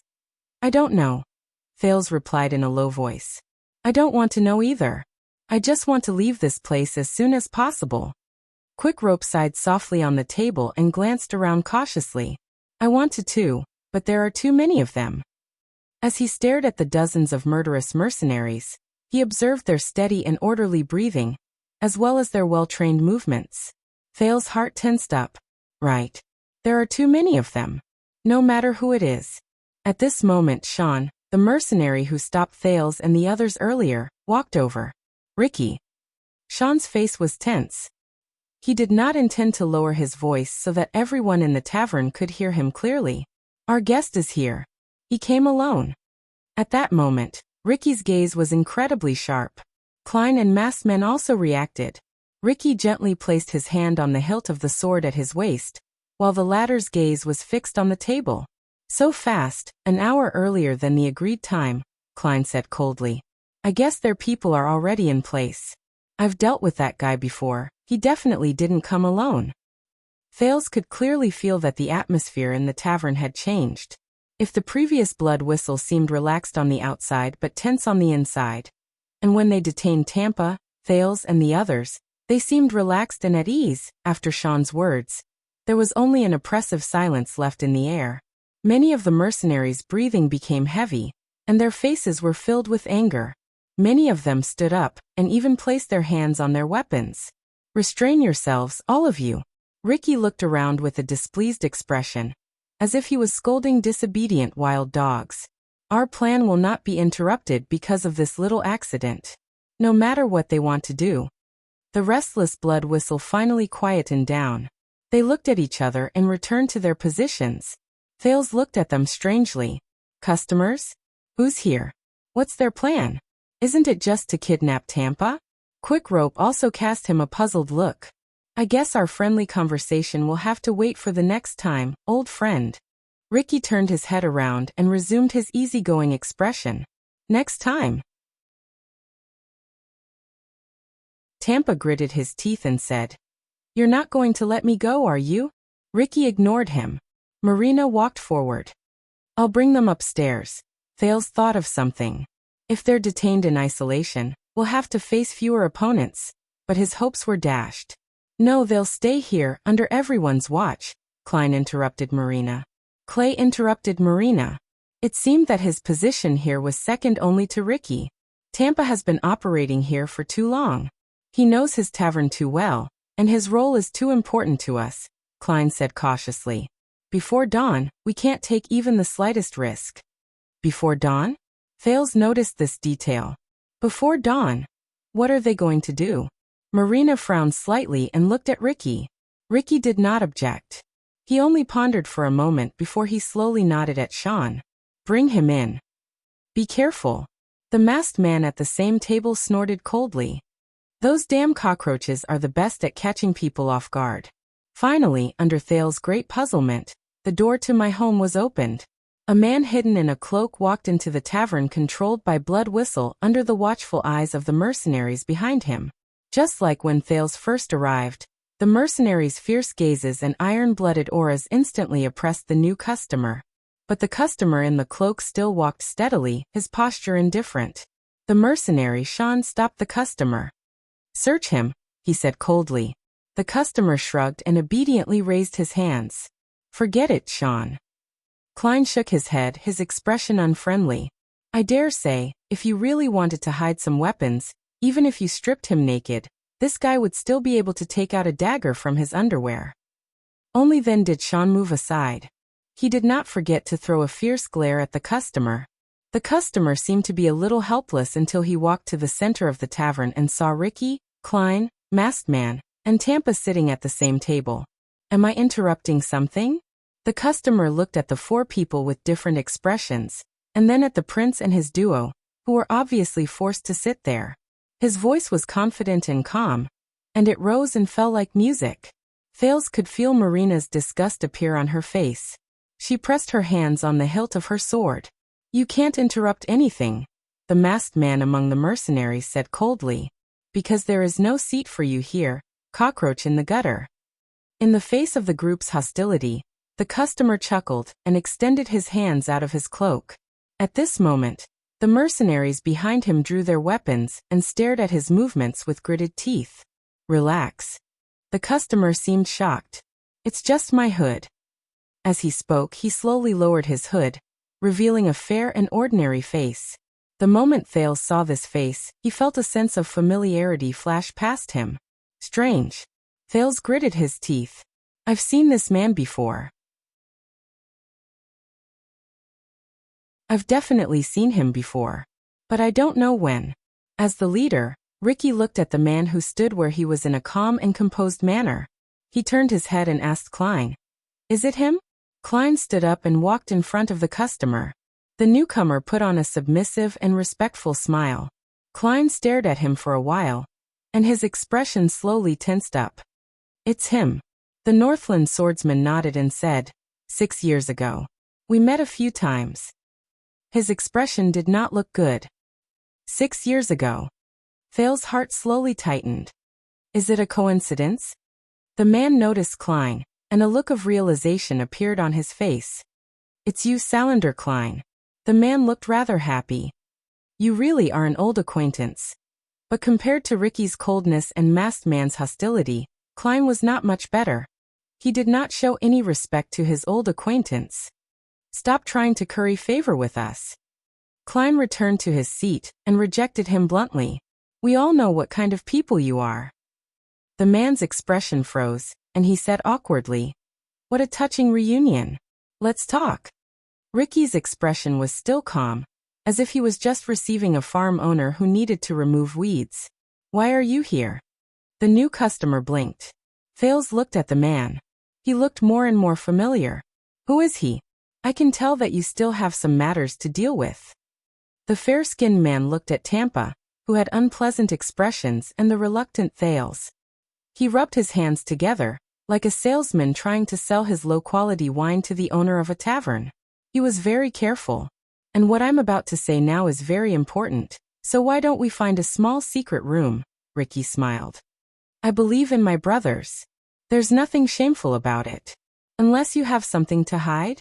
The mercenaries in the tavern put on cold, intimidating smiles. The man's expression froze slightly. Please forgive me, but what I'm about to say is not a small matter. He looked around and seemed to be in a difficult position. It's not just related to your operation tonight.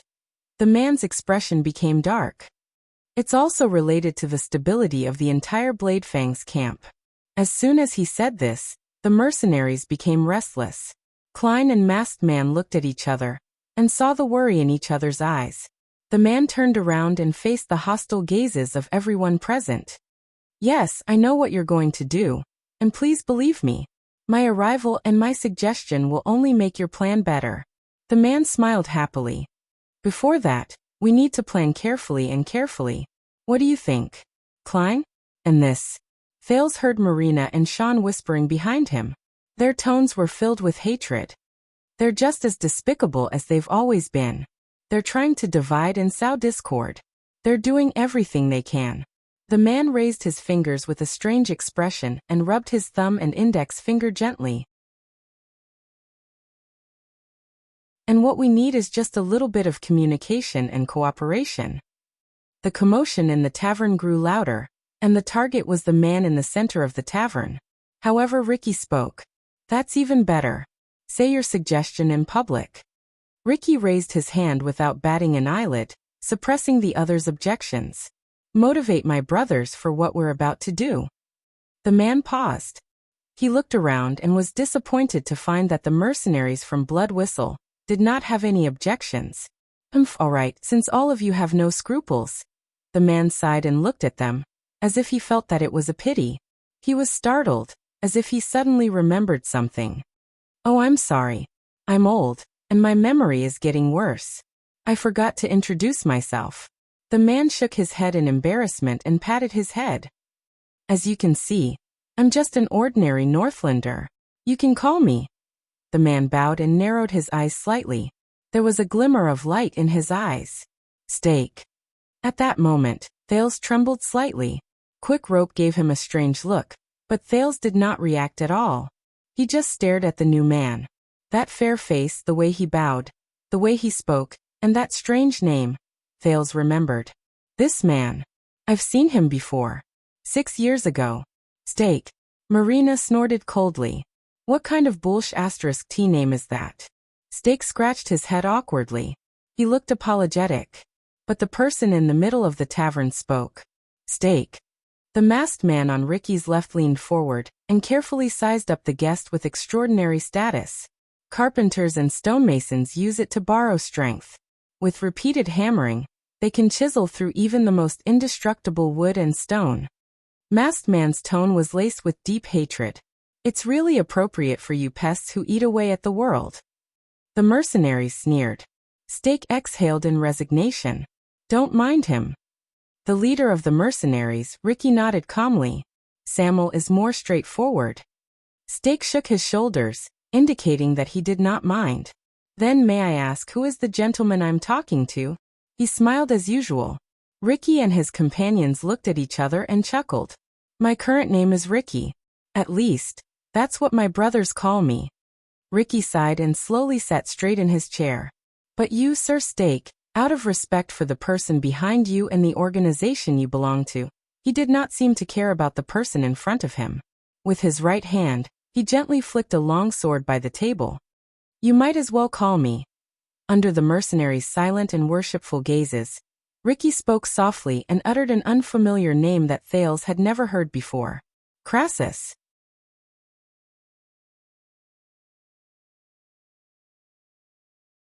Chapter 400.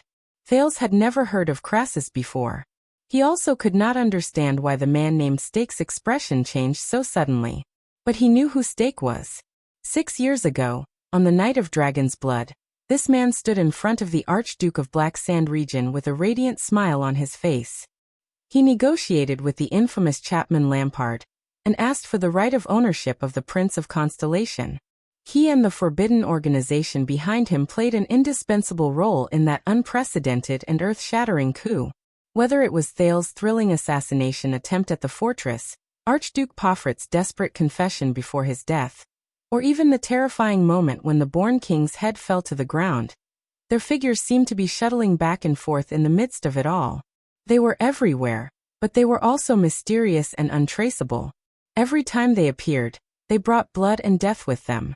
It was a ghastly sight to the spectators, and it was too late for the victims to regret it.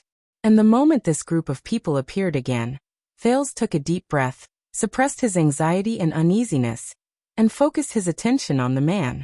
He did not even care about the look Quick Rope gave him. In the field, Steak carefully observed the mercenaries around him.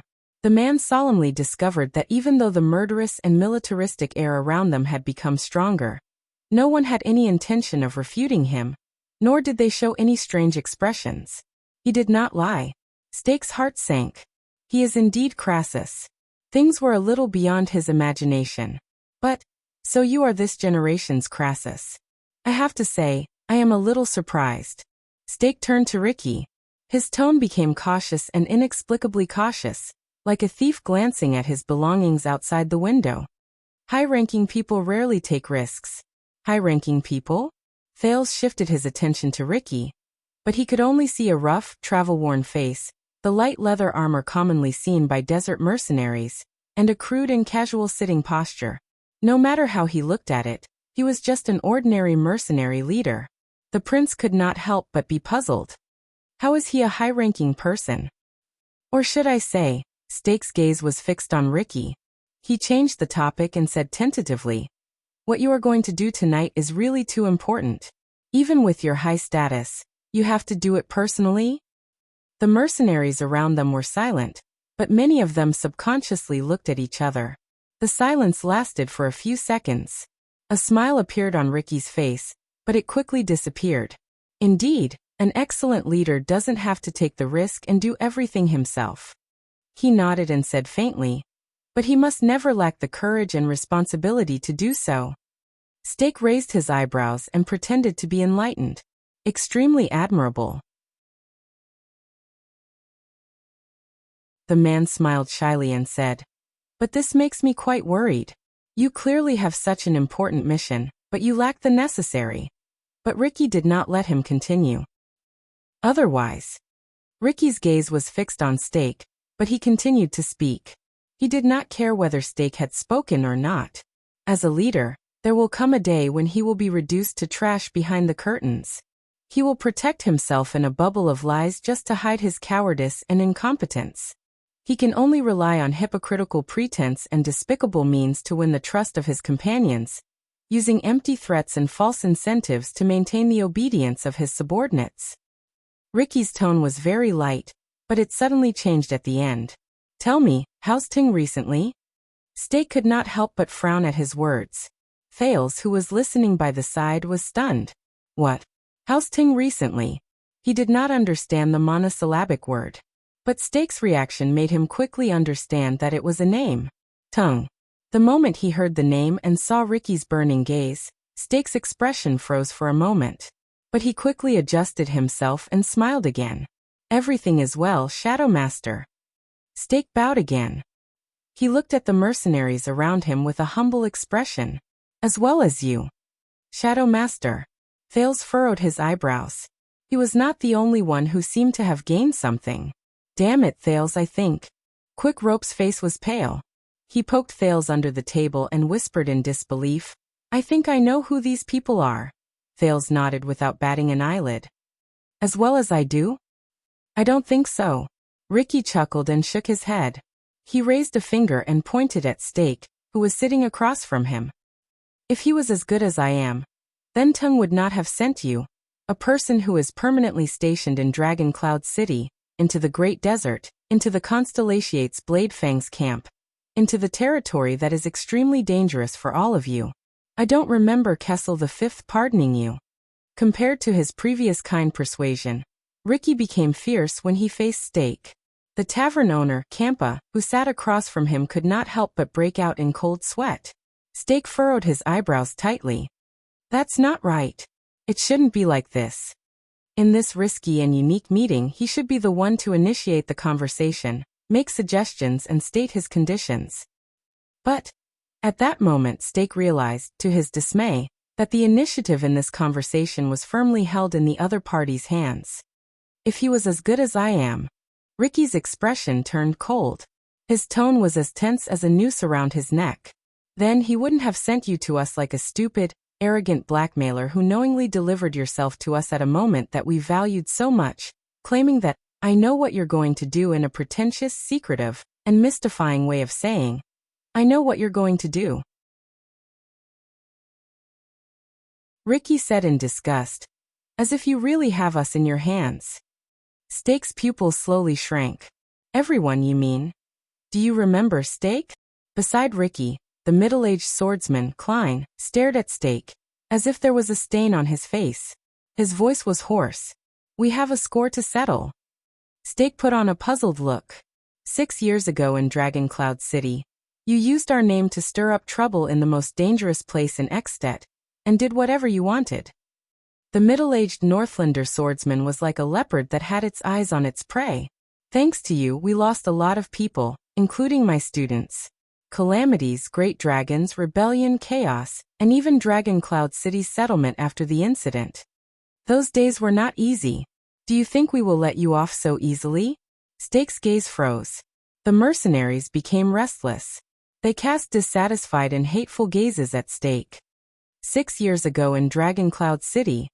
Beside him, Quick Rope's breathing became faster. He even clenched his fists. For some reason Marina, who was behind him, also looked like she was gnashing her teeth. She stared at Steak, who was being condemned by the masses. Steak sighed. I am deeply sorry about this. Please accept my apology. Klein said disdainfully and sarcastically. Apology. The mercenaries snorted in disdain. But Steak was not affected at all. It was as if he was a hypocrite who had nothing to do with it. After hearing about a tragedy in the distance, he pretended to be sad, to prove his humanity, and to gain understanding from others. We were also surprised by what happened that year. But I came here today with absolute sincerity. I want to propose a win-win proposal. But Ricky raised his head gently. There is no win-win between us. He flatly rejected Steak's words, causing the latter to be stunned.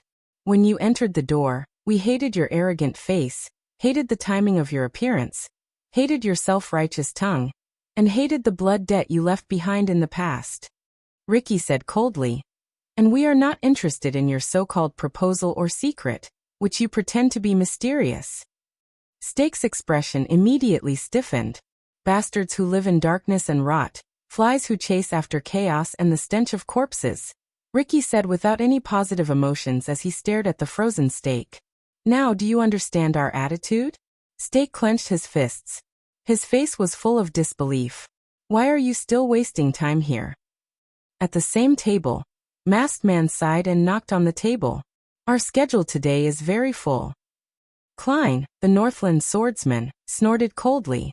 As he snorted, almost all the mercenaries in the tavern held their weapons with cold expressions. Some of them even took a step forward. In the face of the aggressive mercenaries, Steak was stunned.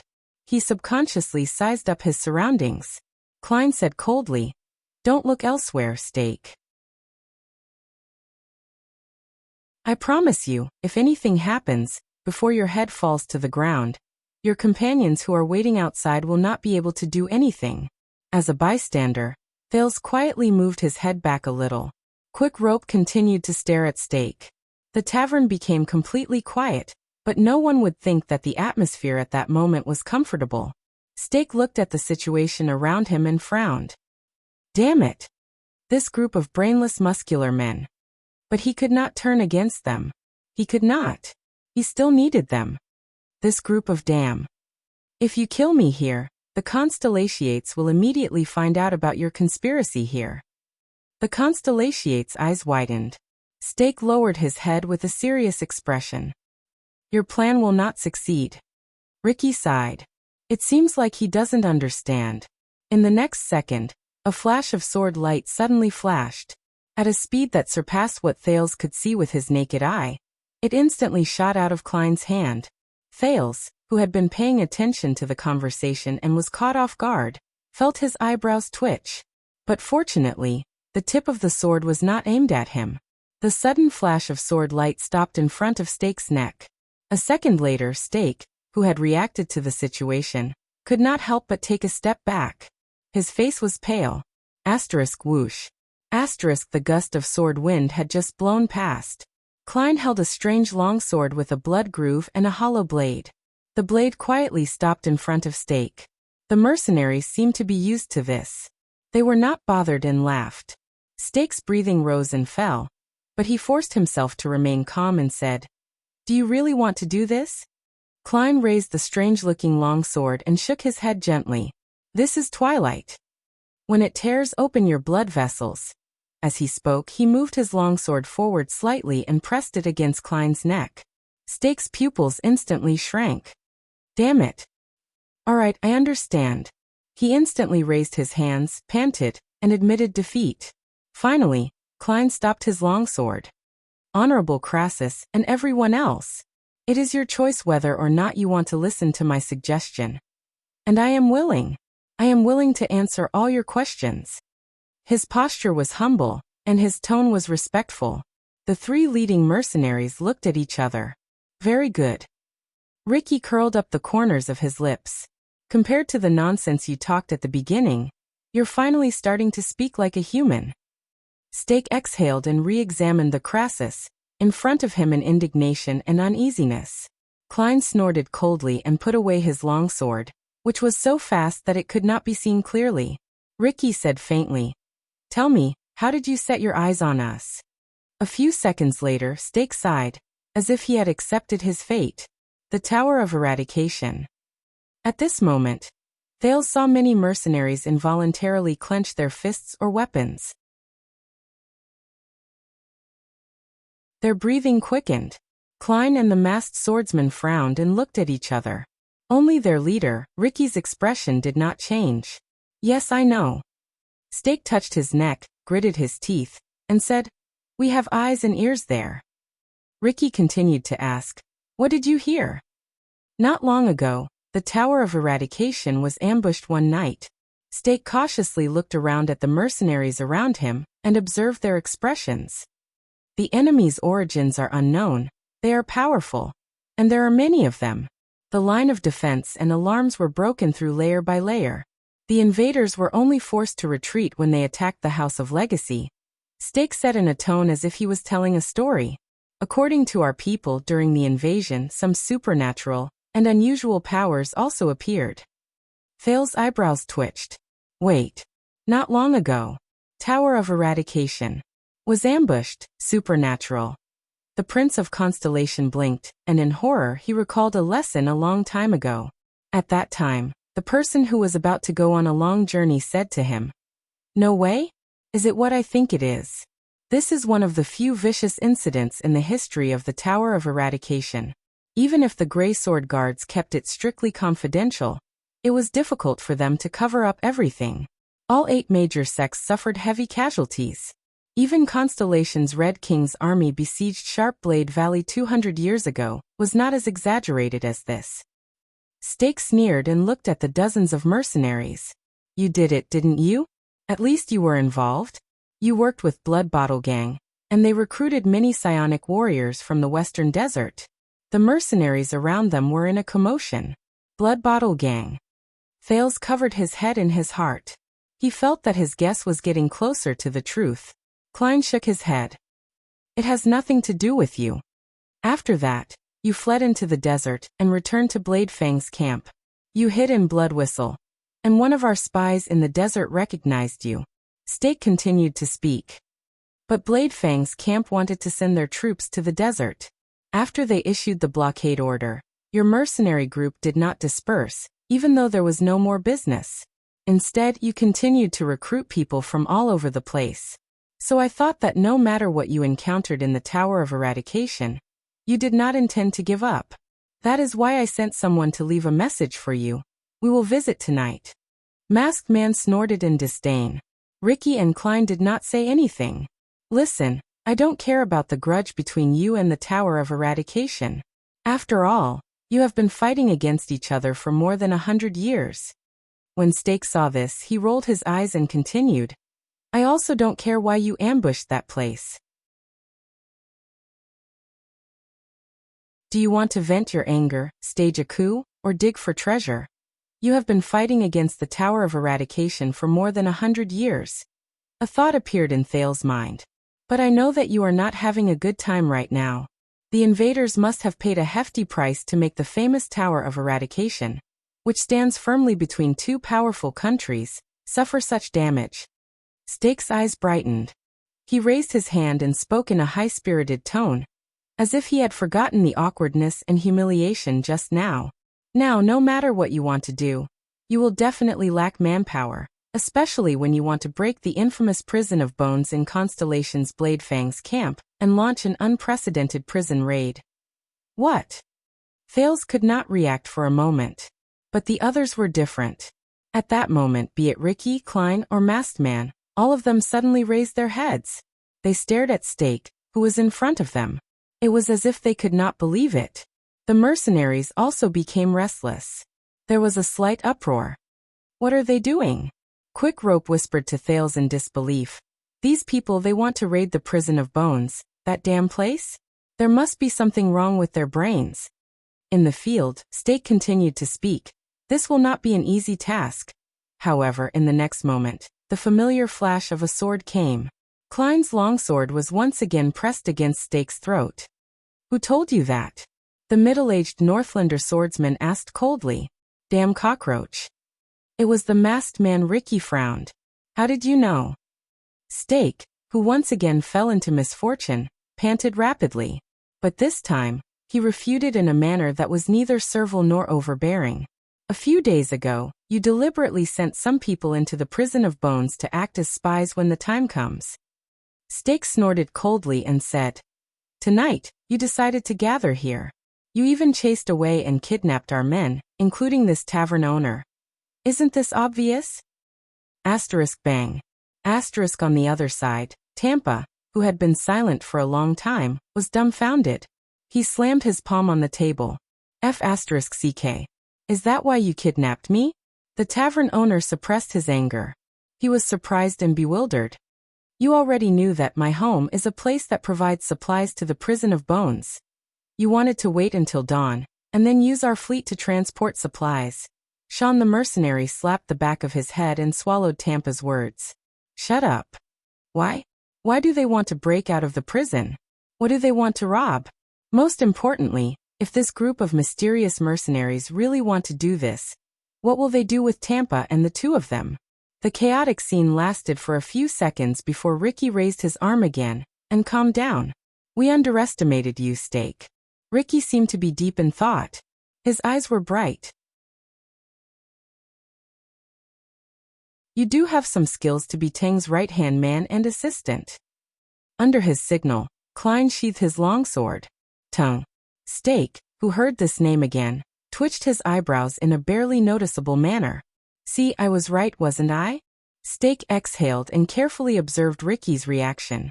Your plan is too rushed and you don't have enough manpower. But what if we can help you? Ricky did not speak. The mercenaries did not either. I know why you chose this moment and not any other time, Honorable Crassus. Steak walked forward slowly.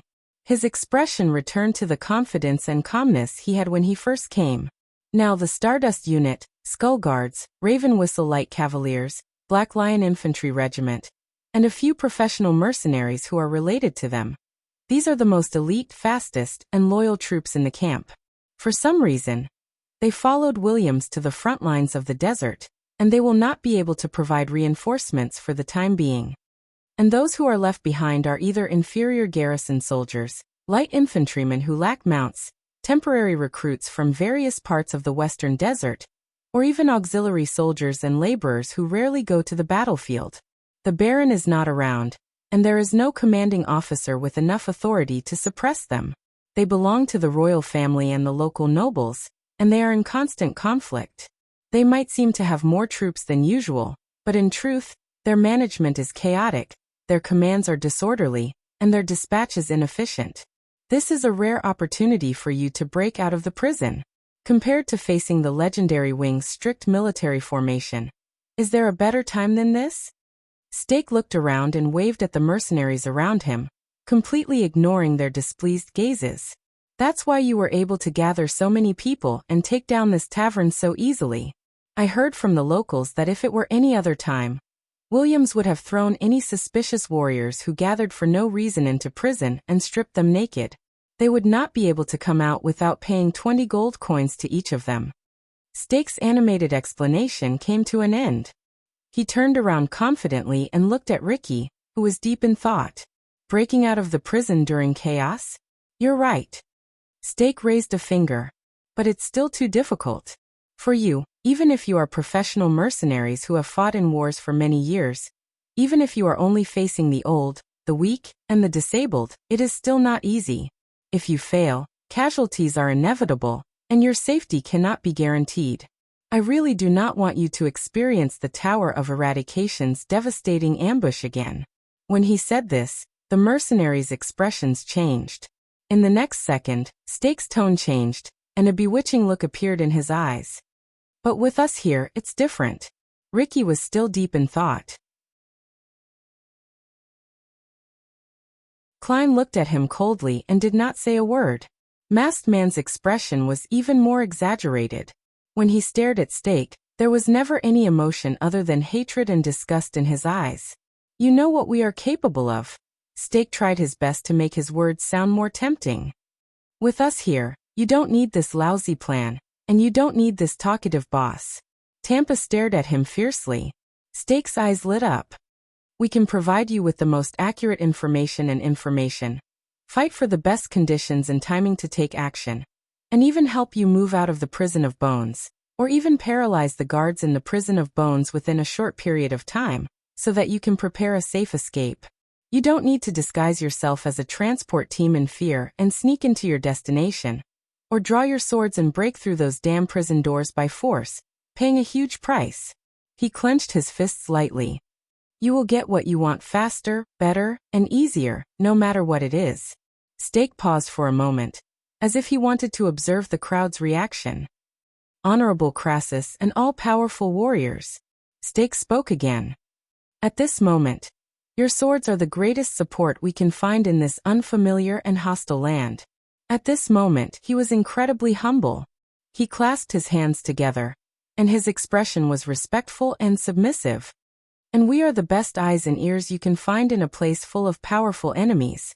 Stake carefully looked at each pair of eyes that passed through his line of sight. But no matter which side we are on, we are all alone and without help here. You are a mercenary group that has been ostracized, and we are wanted criminals that everyone wants to beat up. No one can face William's Bladefang's camp, Western Desert, and the Colossus behind them and their powerful support, Constellation. Stake widened his eyes and spread his arms. So I suggest that we work together with sincerity and take what we need. We will help you easily open the door to the prison of bones. Disaster Sword and Shadow Shield. Is there a better combination than this? The tavern became completely quiet. Only the warriors' breathing could be heard. It rose and fell, and the rhythm was irregular. Stake observed the other people's expressions without changing his expression. His eyes moved back and forth. It was as if a year had passed. In the end, Ricky took a deep breath and slowly exhaled. Shadow Shield. What do you want? As soon as he said this, Klein and Masked Man turned their heads swiftly and stared at Ricky. But Ricky ignored them. What do you want to do in the camp with our strength? On the other side, Stake smiled. He rubbed his hands together and slowly raised his head. We have very reliable information. Stake's tone was cautious. He continued to observe even the slightest expression on the face of the person in front of him. A priceless target that involves all parties has just crossed the desert today and arrived at Bladefang's camp. A priceless target? What? At this moment, Marina only needed to lower her head to notice that the red-haired young man and the black-haired boy sitting in front of her had stiffened. That is our mission. Ricky narrowed his eyes. The target may receive unimaginable reinforcements at any time. Hordes of troops and countless experts, incessant reinforcements, and thorough security are far from something that can be taken care of by stealth or brute force. Stake smacked his lips and nodded with a cold smile. Under the watchful eyes of countless mercenaries, Thales and Quick Rope sat still. Their gazes were dull. In the teenager's hell's senses, he heard Tampa's indignant breathing rise and fall, Marina's cold snort resounded in his ears, and the mercenaries' whispers were endless. There was also his and Quick Rope's heartbeats. Only faster and faster. Heavier and heavier. And we, the Honorable Crassus and all of you, Stake lowered his head, as if he was treasuring some secret. What we need to do is to work together and take down this target in the camp, who is not easy to deal with, but has great rewards. Thales and Quick Rope fixed their gazes on Stake. They were anxious and terrified, but they did not dare to show even a hint of their terrible mood. Under many people's puzzled and hesitant gazes, Stake looked like a question maker who revealed the answer to a riddle at the last moment. With a malicious smile, he said softly, "The second prince of Constellation, the only heir to the Supreme King. Thales, Jadestar." At that moment, the Prince of Constellation's expression froze. Even his breathing stopped at that moment. Beside him, Quick Rope showed a gratified smile, as if a heavy burden had been lifted from his shoulders.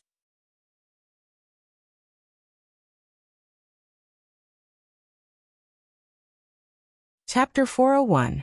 The tavern in my home was so quiet that even the sound of a pin dropping could be heard. The mercenaries, or rather, the disaster swords, all stared in disbelief at the fair-skinned man who had spoken those shocking words. The heir of Constellation.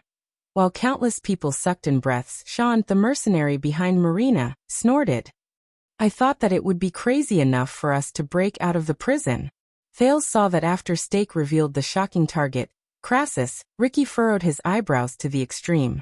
Klein, the Northlander beside him, stopped wiping his scabbard, and the cold glare in Masked Man's eyes became even more threatening. Thales had also heard of the disaster swords before, but he had heard of another name more often. The Tower of Eradication. After the Battle of Eradication, it was a legendary holy land that tirelessly trained all kinds of warriors for humans and passed down skills for thousands of years to prepare for war. Among the people Thales knew, be it Cohen, Miranda, Waya, or the others, all of them had stayed in the Tower of Eradication for quite some time and learned their skills there. Over the years, the place was so famous that everyone was used to calling the swordsman who had the power of eradication and used the longswords, favored by the nobles, the swordsman of eradication. It did not matter if you were in the employment camps at the borders or the local city defense teams, as long as you mentioned that you had stayed in the Tower of Eradication, you would quickly become a hot commodity for all major employers. And the disaster swords, that was how Stake called them. This name made Thales feel extremely uneasy. Based on what Waya had heard, they were the Tower of Eradication's mortal enemies. So, Thales sighed in his heart. They could plan a prison break in Bladefang's camp without hesitation, and even come into contact with the forbidden Shadow Shield. It's over, Second Prince. Tampa looked as if he had given up on himself. No matter what, can you not say such a big thing out loud? I still want to come back safely and sell my wine. Thales and Quick Rope exchanged a glance. They were experiencing the completely different emotions in each other's eyes. Stake, who was the center of attention, calmly accepted everyone's gazes, as if he did not care. Your discipline and organization are really beyond my imagination. He rubbed his hands together. Facing so many strange gazes, he smiled humbly and said, even in front of so many people, facing such a big secret, you are not worried at all. Tampa's sorrowful complaints and Stake's mumbles were interrupted. You want him to die? The masked man, who did not speak much, suddenly stood up. He slowly approached Stake, and his wrinkled eyes shone with a brilliant light that was difficult to look at. The Prince of Constellation? Thales gulped. If possible, try to capture him alive. Stake smiled. He was as gentle and humble as ever. Captured alive. The masked man walked in front of Stake and looked down into his eyes. Are you saying that we are going to break through the encirclement in Constellation's military station and capture a prince? Then, we are going to risk the pursuit and encirclement of their countless armies and evacuate safely with that precious hostage? Thales noticed that there was a hint of indignation and anger in his words. Marina couldn't help but say, that's impossible. Stake frowned as he stared at the masked man. Under his aggressive stance, he slowly retreated and tried to guess the man's identity. I didn't say that it's easy. The man from Shadow Shield shrugged and avoided the masked man. He smiled and glanced at the mercenaries in the tavern. But at least it's not as difficult as breaking into the prison of bones. At that moment, the masked man suddenly extended his hand. Slap. He pressed down on Stake's shoulder. Stake's face instantly turned pale. The part of his body that was pressed down trembled slightly. He shuddered violently and grabbed the masked man's arm with his left hand. He wanted to push him away. But the man's arm did not move, as if it was made of metal. Because you can't do it on your own. Masked man slowly exerted force in his hand, causing the trembling Stake to be unable to help but suck in a sharp breath. So you want us to die as bait and buffer to help you achieve your goal? Stake stared at the masked man in disbelief, but the mercenaries watching by the side only frowned. No one said anything to stop him. The atmosphere in the tavern became increasingly suffocating. Thales, who was watching by the side, became increasingly anxious. What should I do in this situation? We're not bait, but reliable reinforcements. Stake gritted his teeth and endured the masked man's suppression and coercion. But he still insisted on speaking. At the same time, we'll provide you with our resources. In a perfect plan, we'll take down the prison of bones and the Jadestar Prince at the same time. We'll protect each other and kill two birds with one stone. We'll help each other. His words were intermittent. The masked man snorted coldly. Is that all? Is there nothing else? In the unbearable pain, Stake forced a smile. Perhaps it will even be a good start for our future partnership? The mercenaries in the tavern stared at this scene quietly, as if they were used to this kind of scene. Slap. A palm was placed on the masked man's shoulder. The masked man frowned slightly. Ricky stood by his side and shook his head. His expression was indifferent. The man looked at Stake, who had a pained expression on his face. He snorted softly, then let go of his hand and retreated. Stake breathed a sigh of relief. He tilted his body and rubbed his shoulder with an extremely unnatural expression. Damn it! He knew that he was at a disadvantage in this negotiation, which he acted on his own. But why? Ricky took the place of the masked man and stood in front of Stake. 18 years ago, You destroyed the Jadestar royal family at all costs and left no room for maneuver. Even the branch families were affected. These words shocked Thales. The leader of the disaster sword said faintly, "Everyone in the circle is guessing who the patrons behind you are, the people who want the Jadestar royal family to be destroyed. Now you are telling me that you want to capture the last Jadestar prince alive? Why?" Ricky stood in front of Stake and stared at his stiff right arm. What exactly are Tung and the people behind him thinking? What exactly do they want to do? Could it be that the so-called blood of the imperial family, which has been passed down to this day, is really as brilliant as gold and can cure all diseases? Klein, who was behind him, laughed sarcastically. Stake revealed an unpleasant smile. "Honorable Crassus, why do you care about this? Even in such a disadvantageous situation, even after experiencing such a blunt threat, Stake's courage still surprised Thales. Your goal is only the prison of bones. Forgive me for being blunt, but this is almost certain to anger Constellation, and King Kessel will not tolerate it. In this situation, on the basis that you can better achieve your goal, you turn to help their enemies and shake their political situation. Isn't this a brilliant move that suits your interests?" The masked man behind Ricky sneered. "Then, you completely pushed us to the opposite side of Constellation, and we had no choice but to board your pirate ship." The masked man clenched his fists. Just like the assassin's flower 18 years ago, the Charlton family. Charlton. This name, which he had not heard of for a long time, made Thales sink into deep thought. Stake's smile remained. Sometimes, when you want something, you have to choose a side. If it's not this side, then it's that side. He still had that amiable look that said, "I'm sorry, but this is the reality." He was like a dedicated, hard-working, but helpless tutor. Besides, you've already made your choice. When you hijacked this tavern and planned to break into the prison, Stake let go of his shoulders, took a deep breath, and stood up straight. He looked like a generous man who was about to be escorted to the execution ground. He had a faint smile on his face that caused people to be unable to help but cast sidelong glances at him. "Isn't that so?" The mercenaries stirred.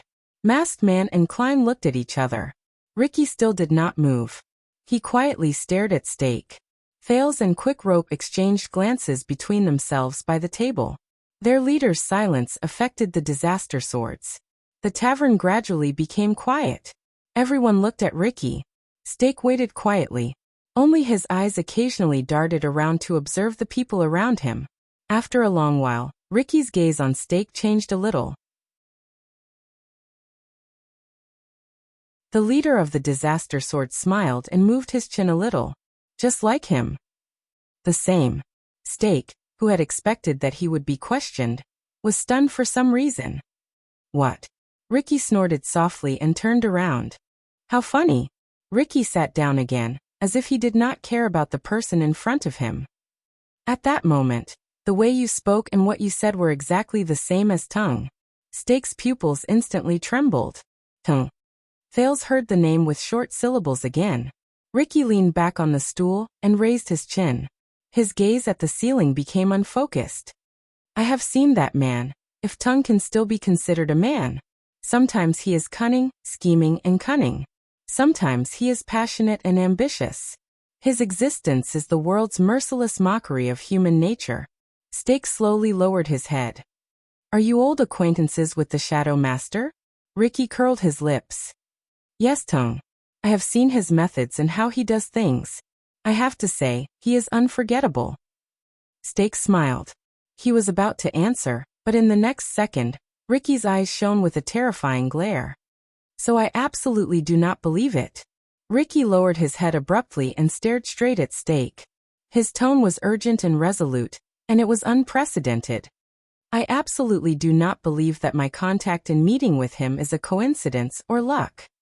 I also do not believe that any cooperation with him will be a win-win result. Even if there are short-term benefits, it cannot cover up the greater losses we will suffer in the long run." Stake was surprised. "Leave immediately, Stake." Ricky's face was dark, and his tone became firmer. He did not allow anyone to refuse. "Out of admiration for your courage, I will not make things difficult for your companions who are hiding outside the house." When he heard this, Thales breathed a sigh of relief. Fortunately, as long as I am not directly involved, I still have a chance to deceive them. Stake stared at Ricky in a daze. He looked at his cold gaze. Please forgive me. I am not quite sure about your... Ricky snorted coldly, and his words were short. I don't trust you. I especially don't trust Tung. He straightened his back, and his entire body instantly turned into ice. He said through gritted teeth. So worry about that stupid prince. We have nothing to do with each other. Is that clear enough? Stake stared at him, as if he did not believe that they would refuse. But there was surprise and hesitation in his tone. You are alone and without help. The process of breaking into the prison of bones will be very difficult. Even if you are lucky enough to succeed, Constellation will not have a place for the disaster swords in the future. Klein snorted softly and said, If we were worried about what you said, then we would not be here at all. Also, don't call us disaster swords. No one likes that title. In the face of Stake's solemn face, the middle-aged Northlander put down the longsword known as Darklight and wrapped his arms around himself. We are the Scions from outside the tower. We are not a group of bugs in the gutter who serve a certain eunuch of Main Yi as their leader, and who only have the false reputation of our ancestors. As he said this, the disaster swords snorted in agreement. Their tone and expressions revealed their unruly arrogance and self-satisfaction. Stake lowered his head tightly, and his cheeks trembled slightly. Ricky snorted softly, as if he did not know whether to laugh or cry. He waved his hand at Stake. You can go now. A few mercenaries came forward on their own accord and surrounded Stake from 3 sides. But in the next second, Stake raised his head swiftly. Wait a minute. Stake seemed to have figured something out. At that moment, there was an inexplicable hint of hesitation and struggle on his face. I have a rough idea of what you think of the Lord of Shadows, but this... Ricky shook his head and did not even look at him. I said you can go now. Masked Man snorted in disdain, while Klein continued to pay attention to his dark light. The mercenary Sean came forward. You heard what he said, Worm. Sean looked at Stake coldly. Are you going to help yourself, or do you want us to help you?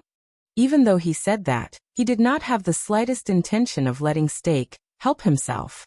2 sturdy mercenaries reached out and grabbed Stake's shoulders, intending to drag him out. At that moment, an inexplicable hint of determination appeared on Stake's face. He raised his head abruptly and looked over the mercenary's shoulders at Ricky, who was unmoved. What if this has nothing to do with Tung? These words made Ricky move slightly. What if this is not some *T cooperation, but just a deal between you and me and Stake and Crassus? These words made Ricky turn his head around. What? As he asked the question, the mercenary's grip on Stake lessened. Ricky narrowed his eyes, as if he was meeting Stake for the first time. What do you mean? Stake broke free from the mercenary's grip, and regardless of how disheveled he looked, he struggled forward. As I said, what happened today, whether it is the kidnapping of the prince or the cooperation between us, has nothing to do with Tung. Stake gritted his teeth, and his expression was resolute. Master of Shadows, no, Tung doesn't know what happened here at all. When he said this, Klein widened his eyes in shock. Masked Man even let out a soft gasp of surprise. Only Ricky did not move, but his tone changed. I have to say you captured my interest, the leader of the disaster sword said slowly. What happened to Tung? In the suffocating silence, Stake showed a forlorn smile and shook his head in resignation and regret. Tung is done. Ricky's eyes shone brightly. His body unconsciously leaned forward. Say that again. Klein and Masked Man exchanged a surprised look. Thales originally had a headache over his future, and was not interested in the grudges between these mysterious organizations. Until Stake's next sentence. 6 years ago, on that day, Stake turned his head around abruptly and stared at Klein with slight excitement. You know, Klein, you and I were in Dragon Cloud City at that time. On that day when the Great Dragon and the calamities descended, we witnessed the upheaval that shook the Western Peninsula. Thales felt as if his heart had skipped a beat. Even Quick Rope did not move. On that same day, When everyone's eyes were focused on King Nuven's death and the ownership of the dragon scale crown, many things that the world does not know happened in the dark side of Dragon Cloud City, Stake said angrily. The lights flickered, and the tavern became quieter. Ricky nodded. His gaze was focused. Continue. Stake snorted coldly and glanced at the mercenaries around him. He looked at their various expressions before he said coldly, "On that day, Tung lost to the Black Prophet." That day, whether it was intelligence interception or direct confrontation, Tung lost to the Black Prophet. All of Shadow Shield's channels in Dragon Cloud City have been destroyed. Even something as important as assassinating King Nuven has gone awry. Li Span and the Archdukes knew about the existence of the conspiracy a long time ago. The remaining forces in Dragon Cloud City even escaped the siege of Black Sand region with the secret help of the Secret Intelligence Department and regrouped. We who are in Dragon Cloud City are practically blind. We can't even spare manpower to chase after the Walton family's granddaughter or capture the Prince of Constellation. Lampard was even forced into a corner and could only put himself in danger. None of the backup plans we left behind for the Archdukes to force them to obey Lampard and frame Constellation. Our plans in the Northland through Lampard have almost all failed. The mercenaries started to whisper among themselves. Thales frowned and ignored the shocked expression Quick Rope sent him. The disaster swords frowned together. What? Based on what Stake said that night. That early morning. Dragon blood. What happened that day? Ricky did not react. He stared at Stake coldly and waited for his next words. That's not all. Stake's eyes were as cold as ice. That day the Secret Intelligence Department found him. Tung was ambushed in Dragon Cloud City. The Secret Intelligence Department caught him red-handed, Stake said coldly. There was an indescribable emotion in his voice. They gave Ting a fatal blow that severely injured him and left him on the verge of death. At that moment, the three disaster swords trembled. That man's forces, including the trusted aides of the Far Easterners who followed him since Mane of Night, suffered heavy losses. Ricky turned his head and looked at Klein. Klein shook his head to show that he did not know anything. Ricky frowned. There was suspicion in his eyes. In the face of his scrutinizing gaze, Stake laughed without being able to discern his emotions. Sometimes I even suspect that for the Black Prophet, the power struggle in Extet was just something he did along with the situation.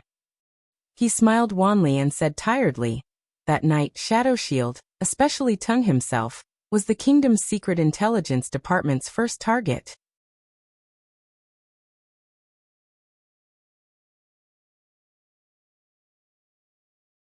Chapter 402. In the tavern, while everyone sucked in breaths, Ricky said slowly, "What secret? What secret?" Thales stared at Stake, unable to shift his gaze away. His curiosity and bewilderment towards that night won over the uneasiness and fear in his heart. Stake did not answer immediately. The man from Shadow Shield looked around. When he saw that everyone was attracted by this topic, he bowed in satisfaction and smiled. "That is why I came here today." He slowly raised his head, and a pair of eyes that had instantly become sharp appeared under his eyebrows. Ever since we crossed the sea, Tung has shown extraordinary enthusiasm towards the Jade Star royal family. I guess it's because of his past identity. But during the Bloody Year, he took on a business deal that left no room for retreat and destroyed the Jade Star royal family? That's too much. Beside Ricky, the masked man snorted coldly. Bloody Year. When he heard the keyword, Thales' eyelids twitched for no reason. There must be a reason. There must be a reason why he's so obsessed with Jade Star. Stake straightened his back and responded to the people with different expressions with an indifferent gaze. 6 years ago, as the person in charge of us in Northland, I issued an order. If there's a chance, assassinate the second Prince of Constellation who came to visit. Quick Rope poked Thales in the dark. Thales lowered his eyelashes and pretended not to see the reproachful look that Quick Rope sent him. Why is it you again? Stake continued speaking, attracting everyone's attention. But in the end this order was stopped by Tung. He even acted out of character and took the risk to show himself, just to prevent his subordinates from doing anything rash. He wanted the prince alive. For this, He even sent me to negotiate with the Archduke of Black Sand region. Ricky frowned and tapped his fingers lightly on the table. 18 years ago, he almost madly assassinated a member of the royal family, and now, he's doing his best to ensure the prince's survival. Stake showed a mysterious expression. The change in Tung's attitude before and after can only mean one thing. He raised a finger, and his tone became serious. That prince's existence must mean something. Thales could feel his fingernails clenching his palms tightly. The mercenaries started to whisper amongst themselves. Stake did not care. He only stared at Ricky, who had the highest status. If I take him down, I can find out Tung's secret, find out why he is so interested in the Jadestar royal family, and find out the truth behind why he madly accepted that huge business deal during the bloody year. What do you mean? Do you want to uncover this secret with us? The commotion among the mercenaries grew louder. Thales could even hear Marina gritting her teeth behind him. The Northland swordsman, Klein, leaned over and whispered something into the masked man's ear. But the masked man only shook his head gently. Until Ricky raised a hand expressionlessly, silencing the whispers around him. Where is Tung? The leader of the mercenaries did not harp on the so-called secret thrown out by the other party. How is he now? When they returned to this topic, Stake's face seemed to be covered by a haze. He and Ricky stared at each other quietly, but the latter's calm expression revealed his attitude and focus. Stake could only sigh slightly. I don't know if he's alive or dead. The three leaders of the disaster swords frowned at the same time. But I can tell you that his situation is bad, very bad. Stake clasped his hands together and quickly took over the conversation. Since then, Tung has not appeared in the organization for a whole 6 years. Even I rarely receive his orders, even if I do, he said solemnly. Including me, more than one person in the organization has begun to doubt the Shadow Master's current situation. When he heard Stake's words, Ricky sucked in a soft breath. So, Disaster Swords Crassus showed a strange expression. Shadow Shield is now a headless viper. The masked swordsman added in annoyance. This makes them even more dangerous. You never know where their venom will splatter. Klein snorted softly. Stake could only respond with an awkward smile. Then what are you doing here? Ricky shook his head. Uncover his secret and inherit his unfinished mission? Stake's smile slowly disappeared. Needless to say, after Teng's disappearance, Shadow Shield is at a critical turning point. Stake coughed. As I said, taking down the prince is the key to solving the puzzle. It is a summation of Teng's actions over the past decade. Masked Man snorted softly. It sounds like you are very dissatisfied with your master? Dissatisfied? Stake's expression first changed, then he shook his head resolutely. No, I came here to save Shadow Shield, who has nowhere else to go, from despair and trouble. We can't continue like this. Shadow Shield needs to be motivated, needs to rise again, needs new stimulation. Masked Man interrupted him again. Or a new leader. I guess that's what you want to say? Stake's words were instantly stuck in his throat. It's been 20 years since Tung came to the Western Peninsula, right? Masked Man said coldly, as if he knew a lot of things. He's been Shadow Master for 20 years. Based on Shadow Shield's excellent tradition of changing leaders, his reign is indeed a little too long. Stake's expression turned cold. You don't have to hint like that. I revealed these secrets to all of you because I wanted to win your trust, Stake said coldly. I wanted to prove to all of you that Shadow Shield, or at least the Part 1 lead, is no longer the same as it was during Tung Sheng's time, and we should not bear the treatment and stigma of that time. When he said this, Masked Man snorted and shook his head, while Klein chuckled. Unexpectedly, Marina was the one who took over Stake's words. Ridiculous. The woman in red had a hateful tone. What kind of stigma do you think we can give to a bunch of stinky rats in the sewers? When he heard this retort, Stake frowned and looked at Ricky, but found that the other party did not seem to be unhappy that their conversation was interrupted. He could only sigh and turn to Marina. I'm not speaking carelessly. Under Marina's hateful gaze, Stake said sadly, once upon a time, Shadow Shield was not a rat that everyone wanted to beat up. Once, We also had noble and respectable ideals. The mercenaries looked at each other at a loss. Stake took a deep breath. 1,000 years ago, the final empire was rebuilt, and all the great powers were born. Those in power and those in high positions stirred up countless wars, tyranny, slavery, and oppression. The helpless people of the world experienced famine, death, pain, and torture again and again. Longing appeared in Stake's eyes. So, when they were forced to a dead end, this group of people came into being. They were born of humble origins, their names were despicable, and they were alone. But they stood up and took up their weapons. When they were weak, they used a small force to win against a large force. They risked their lives to attack in the shadows.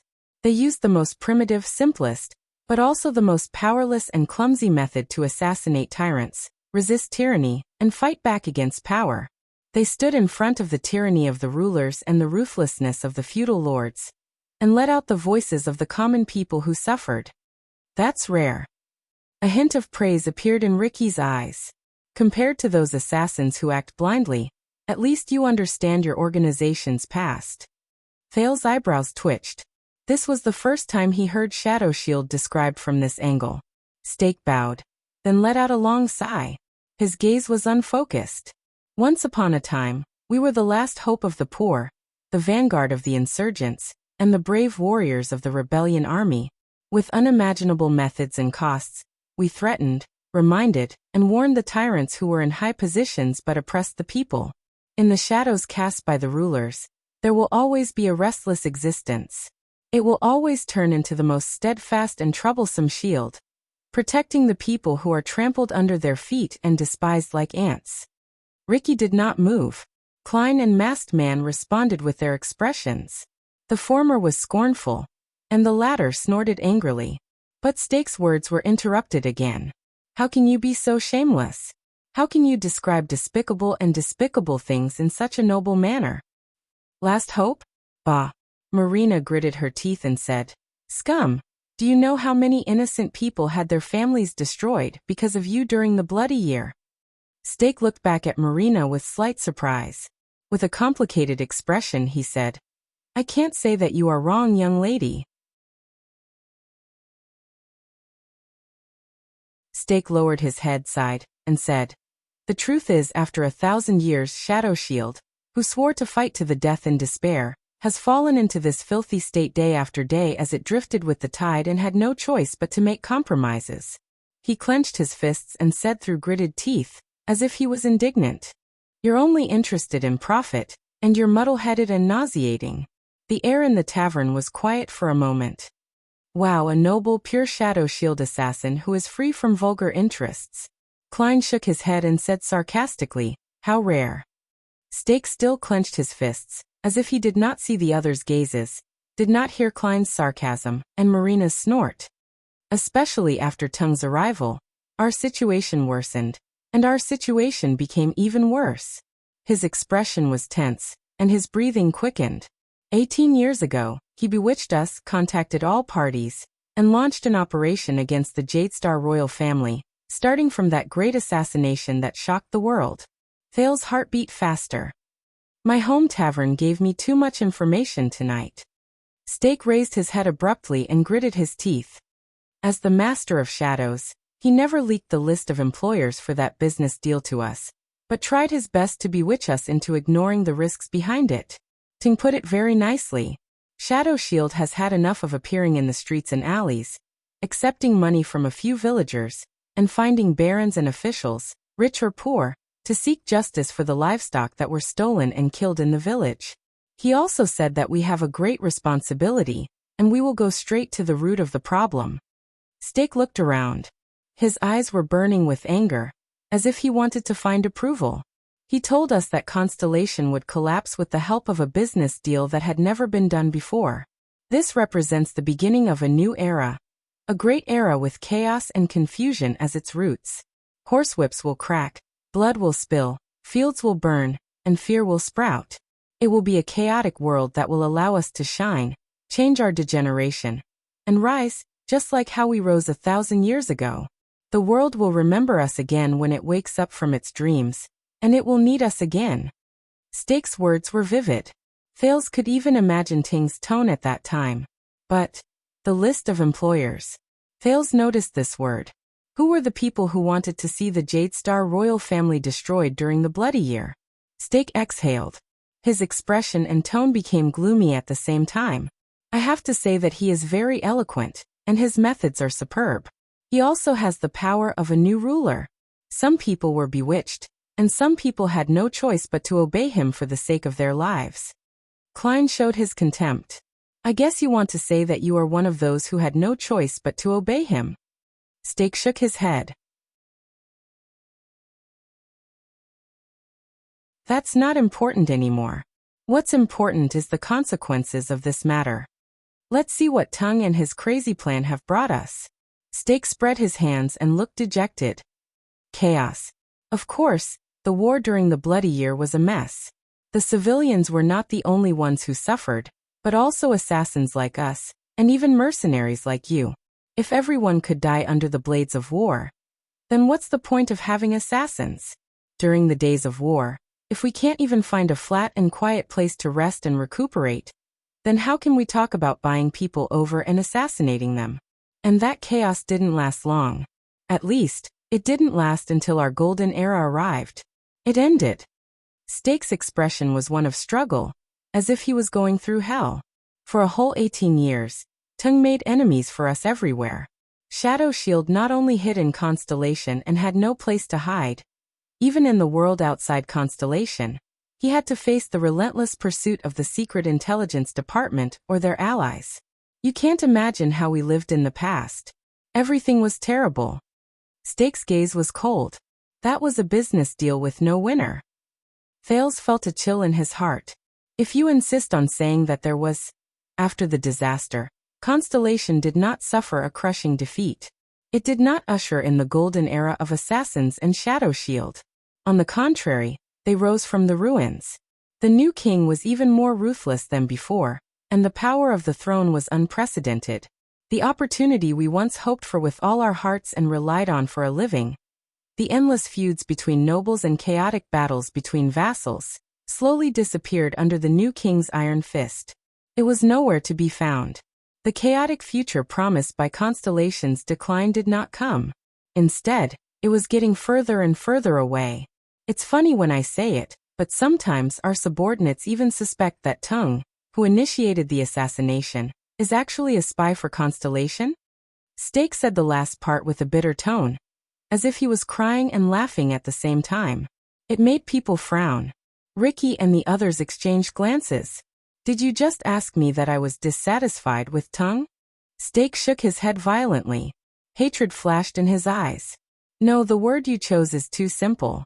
It is not enough to describe how we feel about Tung. Tung brought this to Shadow Shield over the past 20 years. It was a disaster. The tavern fell silent again. Only Thales was still immersed in his own thoughts. Tung. What kind of person is he? You said that 6 years ago, Tung risked his life to appear in Dragon Cloud City, ran into an ambush, and was on his last breath? Ricky's voice rose, bringing Thales back to reality. Stake nodded politely. Yes. Ricky stroked his chin. His eyes were clear as he chuckled. Let's not talk about whether your words are trustworthy. How did someone as careful as Tung get his tracks discovered in Dragon Cloud City, where you have been operating for a long time? Stake's expression stiffened. Ricky snorted. So either you are spouting nonsense, Stake, or... Ricky's smile turned cold. Now the person we are dealing with, Stake, is someone who was unwilling to submit to others, and killed his master out of anger. Ricky's eyes were still and cold. A traitor. The tavern returned to a suffocating and frightening silence. Everyone looked at Stake with a strange gaze. Damn it. Stake rubbed the sweat from his palms. This so-called Crassus. Ricky did not move. He waited for Stake's response. A few seconds passed. The latter sucked in a deep breath. Finally, at this moment, Stake no longer had a smile on his face. Instead, his face was cold, and there was a fierce look in his eyes. If you have never been loyal to someone or something, what betrayal is this? When he said this, both Klein and Masked Man looked at Stake with even fiercer gazes. But unexpectedly Ricky smiled. You must be very afraid of him, right? The leader of the disaster sword said flatly, afraid of Tung. Steak's body trembled. Regardless of whether you subconsciously imitate his speech and actions, or whether you deliberately show resentment and dissatisfaction, you cannot hide the fear you inadvertently reveal. Steak's breathing stopped for a moment. Ricky seemed to have grasped Steak's weakness. To you he is like an insurmountable mountain, a boundless shadow, isn't he? The reason why you want to know his secrets so much is because you can't wait to surpass him, surpass Tung. Steak gulped softly. His lips trembled, but he did not make a sound. He seemed to be struggling. It was as if all his eloquent arguments had lost their color at this moment. In the end, Ricky looked at him, clicked his tongue and shook his head. Come. Ricky did not ask further. Instead, he leaned against the back of the chair and snapped his fingers. It's time to talk about our cooperation. Steak was startled, as if he did not expect Ricky to return to the main topic he wanted to talk about so easily. Then, Ricky clenched his fists and there was a cold glare in his eyes. For the sake of possible cooperation, why don't you tell me something about the prince? Thales, who was listening by the side, froze. He tried his best to act as natural as possible. How did you find him? A few seconds later, Steak took a deep breath and smiled. A moment later, a man dressed in plain clothes was led into the tavern. The new guest was dressed in light clothes. He was travel-worn, and there was fatigue on his face after a long journey. But even when he faced the hostile swordsman in the tavern, he still maintained his bearing and pride. He walked in neither servile nor overbearing, and immediately found the person in the tavern who kept his word. Steak was all smiles. Let me introduce you. This is Baron LaSalle Weeder. As he said this, the new guest bowed slightly.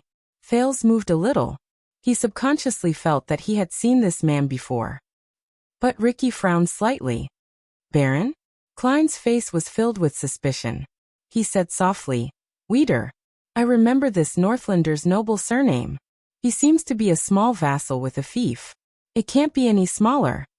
The new guest raised his body, revealing a weathered but solemn face. Remove the honorific. LaSalle nodded and said, My fief has long since been taken back, and my title has also been taken away. He kept a straight face. Now I am just LaSalle Weeder. You are too humble. On the other side, Steak raised his hand and happily added, At present, you are our most reliable source of information and partner, including our path of retreat. Ricky's face showed doubt. Partner? But the new guest, LaSalle, did not have any intention of exchanging pleasantries. He interrupted Steak directly. I have had enough of glib diplomatic words. LaSalle shook his head and spoke straightforwardly. So, I will go straight to the point. A few days ago, we received a piece of news. His face was solemn, and his voice was so deep that the others could not help but listen to him. An informant secretly found traces of Thales Jadestar in the desert. Thales' heart skipped a beat. Even Quick Rope did not move. The informant has already followed the target, but because he is short on manpower and is in the enemy's territory, he has no choice but to ask us for help and arrange for their evacuation. LaSalle frowned and said, The deadline for the evacuation was last night. According to the plan, our informant will bring his prince captive to us. As Ricky listened to LaSalle's narration, the doubt on his face never disappeared. Thales, on the other hand, stared at the ground and did not move. But it is already midnight, and the informant has not responded. LaSalle exhaled and said sternly, Because of this, we have reason to believe that he has failed. This is why I came here today, broke the usual practice, and urgently asked for help from both of you. LaSalle looked at Steak, who had a smile on his face, and then at Ricky, who had an infuriating expression. The new guest gritted his teeth and said, Thales Jadestar may have escaped our control, and obtained the official protection of the camp.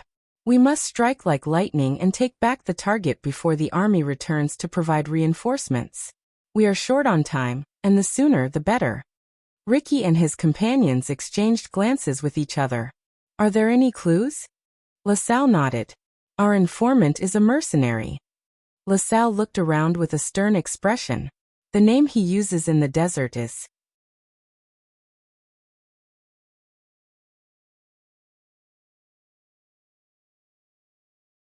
Chapter 403. The entire tavern fell silent once more. Dean? Big Dean?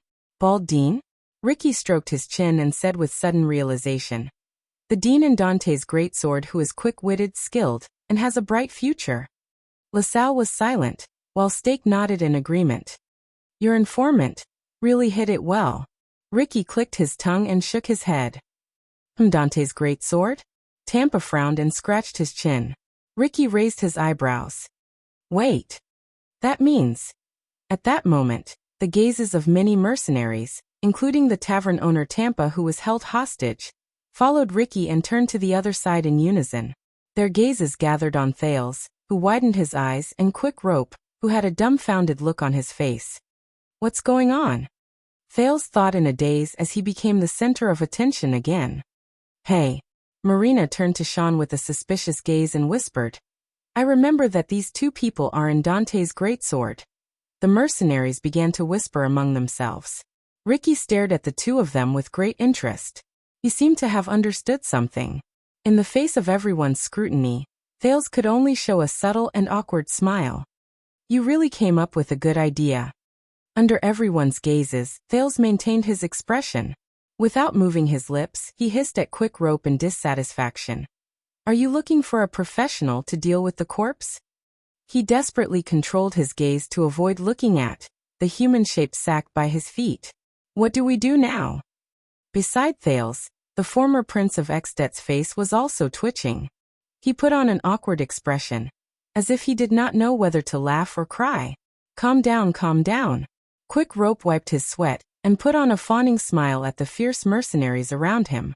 There will always be a way. The guests outside Blood Whistle noticed these small changes, but they obviously did not have the spare energy to care about these small matters among the mercenaries. LaSalle coughed. In short, that is our target. Even though we lost our initial clue, we still have reliable information from our informant. But at this moment, Ricky shifted his attention away from Thales and Quick Rope and raised his hand. Wait, this is Mr. LaSalle Weeder. The leader of the Disaster Sword said faintly. Following his voice, the lights in the tavern swayed slightly, bringing up the shadows of people. Ricky looked up and smiled. We haven't agreed to cooperate with you yet. LaSalle was stunned. The man, who had the air of a noble, put on a stern expression and looked at Stake. When you informed me, I thought you had convinced them? Stake spread his hands and put on a helpless smile. The road to happiness is strewn with setbacks. LaSalle's brows furrowed and relaxed, perfectly suppressing his dissatisfaction. We didn't reach any agreement, Mr. Weeder, Ricky said with a smile. In fact, we suddenly welcomed you uninvited guests on the eve of our operation. You wanted to cooperate with us. Even now we are still very surprised. Clay snorted softly, echoing Ricky's words. The mercenaries around him pressed down on their weapons, looking displeased. Stake waved his hand at LaSalle. So you must be there in person. I alone am far from enough. When he saw the hostile expressions on the Disaster Sword's faces, LaSalle came to a realization. He understood the atmosphere of the scene. All right. He nodded and quickly sorted out his emotions. His taut face revealed a sense of competence. Thales found it strangely familiar. Blood Whistle, or should I say Disaster Swords. LaSalle raised a finger. I think we must come to a consensus. Ricky showed an interested expression and gestured for him to continue. You intend to rob the prison of bones. LaSalle looked around and raised a second finger. His expression was stern. And we aim to capture the Prince of Constellation. In Blade Fang's camp, these two things cannot be done separately. Ricky narrowed his eyes slightly. If you invade the prison of bones tonight, LaSalle said solemnly, then in just a few hours, the entire Blade Fang's camp will be startled awake. Then, in just a few hours, all of Blade Fang's camp will be alerted. Thousands of regular armed forces of the kingdom will flood this place like a tidal wave. They will bring with them cordons, search teams, patrols, and all the trouble you can imagine. After that, it will be impossible for my people to deal with the Prince of Constellation. LaSalle gestured at Stake, and the latter nodded humbly in agreement. Thales was even more puzzled about their relationship. LaSalle changed the topic. Similarly, If we kidnap the Prince of Constellation tonight, before dawn, the alarm in the camp will ring. Any suspicious forces, gatherings, and even mercenary groups will become the first targets of the Constellations. At that time, if you want to attack the prison of bones again, it will be even more difficult than ascending to heaven. The conclusion is very clear. We are like two people tied to the ends of a rope. If we don't exert our strength in one direction, if we do our own thing regardless of the consequences. LaSalle turned around. His words were full of force. That will just be two futile efforts. No one will get what they want. Ricky, Klein, and the others exchanged glances. They saw the wariness in each other's eyes. So, everyone, do you understand why we came here uninvited and late at night? LaSalle ignored the weapons around him and said loudly. Do you also understand the need for us to work together? No one answered him. Only Stake patted his left wrist with his right hand and smiled in support. Ricky stared at the new guests with a solemn gaze. He did not speak for a long time. Then, LaSalle coughed impatiently and urged him to speak. You are very eloquent. Ricky gestured with his chin and said faintly, You don't look like someone from Shadow Shield. Vita, who are you? LaSalle immediately froze. He did not answer. But Masked Man beside Ricky spoke. I remember now. Masked Man cast a sidelong glance at LaSalle and snorted coldly. Klein, you just said that this man's surname seems to be from a small family in Dragon Cloud City? Klein snorted in response. Ricky turned to his companion. Masked Man said faintly, 6 years ago, King Nuvan appointed a rather virtuous low-level noble as Extet's envoy to Constellation. He entered Renaissance Palace to seek justice for Prince Mariah, who died in a foreign land. That envoy's name is the same as this man's. At this moment, LaSalle was slightly shocked. But he was not the only one who panicked. On the other side of the tavern, Thales hid his surprise in a low cough. Beside him, Quick Rope had an aggrieved expression that said, Why is it me again? Thales remembered now. Him Thales Jadestar, and LaSalle Vita. It was indeed not the first time they met. So, Thales stared at LaSalle in a daze, then at Stake. Extet, Shadow Shield. The people who were here today were all his old friends from 6 years ago. And the only thing that could link the two of them together was, King Nuvan and King Chapman entrusted you with an important task at the same time, but you failed. Tell me, Baron Vita. Masked Man said in disdain, For a Northlander, a failed and humiliating diplomatic mission must have troubled you a lot, right? LaSalle Vita's face instantly turned livid. Stake coughed and came out to calm his cheeks. Can we? But LaSalle interrupted him. I don't deny my failure. The former Extet envoy clenched his fists and said solemnly, That is indeed a stain in my life. His voice trembled slightly. And I have paid the price. I am no longer a baron. Masked Man snorted and shook his head. I'm guessing that Dragon Cloud City did not deprive you of your title for no reason. And Black Sand Region could not give you any more compensation. Masked Man walked slowly to LaSalle and looked down into his eyes. After all, no one likes a traitor who appears to be loyal to Dragon Cloud City on the surface, but secretly colludes with Black Sand Region. He said coldly. The moment he said this, LaSalle raised his head abruptly. The former envoy glared at Masked Man in anger. But Masked Man did not seem to notice. He continued to chuckle and said, So you can only come to a foreign country and be in charge of some shady affairs. LaSalle clenched his fists tighter and tighter. Ricky, Klein, and the others watched this scene with indifference. But Stake frowned by the side. A Shadow Shield assassin who betrayed the Shadow Master, and a Northland noble who betrayed the former king. Masked Man continued to mock him. Traitor and traitor. What a good combination. LaSalle snorted loudly. It's not up to you to judge me, mercenary.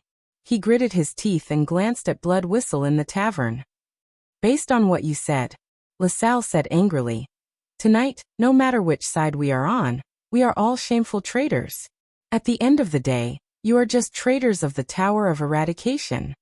Before his voice faded away, asterisk clang. Asterisk clang. Asterisk more than one sound of weapons being unsheathed rose at this moment. Marina already had both swords in her hands. Sean also gritted his teeth and pulled out his axe. More mercenaries took a step forward in unison and approached the insolent emissary with malicious intent. Murderous intent immediately filled the tavern. The uneasiness was so strong that Thales resisted the urge to reach for his weapon. "Take it easy, everyone." Stake's voice rose among the murderous mercenaries. "We are not here to fight." At the moment when swords were drawn, Ricky raised his right hand gently, as if he was used to it. He shook his hand gently. The mercenaries of Blood Whistle felt indignant, but they obediently withdrew their weapons and returned to their original positions. Their gazes on LaSalle became increasingly hostile. "I understand now. A noble who no longer has his glory, but is indignant. He can only do some unimportant general affairs at the borders," Ricky said calmly. "He wants to rely on a rare achievement to win back his master's trust." LaSalle inhaled softly, as if he was unwilling to admit this fact. "So, LaSalle Weeder, you represent Chapman I, Extet's kinslayer king." Ricky's tone was slightly solemn, and the content of his words caused quite a commotion among the mercenaries. They whispered to each other, and the shock on their faces was clear on their faces. Thales felt quick rope tremble beside him. Wait. Thales subconsciously felt that something was off. Something doesn't seem to match up. LaSalle is King Chapman's envoy, and his informant is Dean. Dean discovered Thales' tracks, so he informed LaSalle. And LaSalle noticed that something is wrong from Dean missing his appointment, so he wants to save the situation? That's not right. Something is definitely wrong. Ricky sized up LaSalle and said, "Your king intends to draw us to his side?"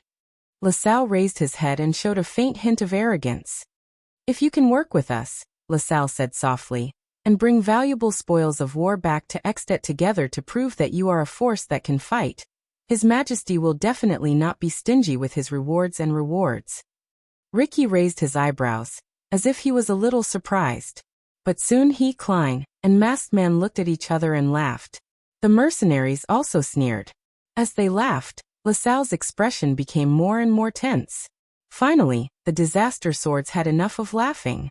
"Stake, no wonder you have the confidence to play these tricks behind Tung's back." Ricky shook his head and sighed. "When did you and your shadow shield get together with that cold-blooded king who killed his own brother? When did they get together?" Thales suddenly remembered the day 6 years ago, when he and Saroma saw the Archduke of Black Sand region talking to Stake while they were in Lampard's carriage. LaSalle frowned hard. But Stake was grinning from ear to ear.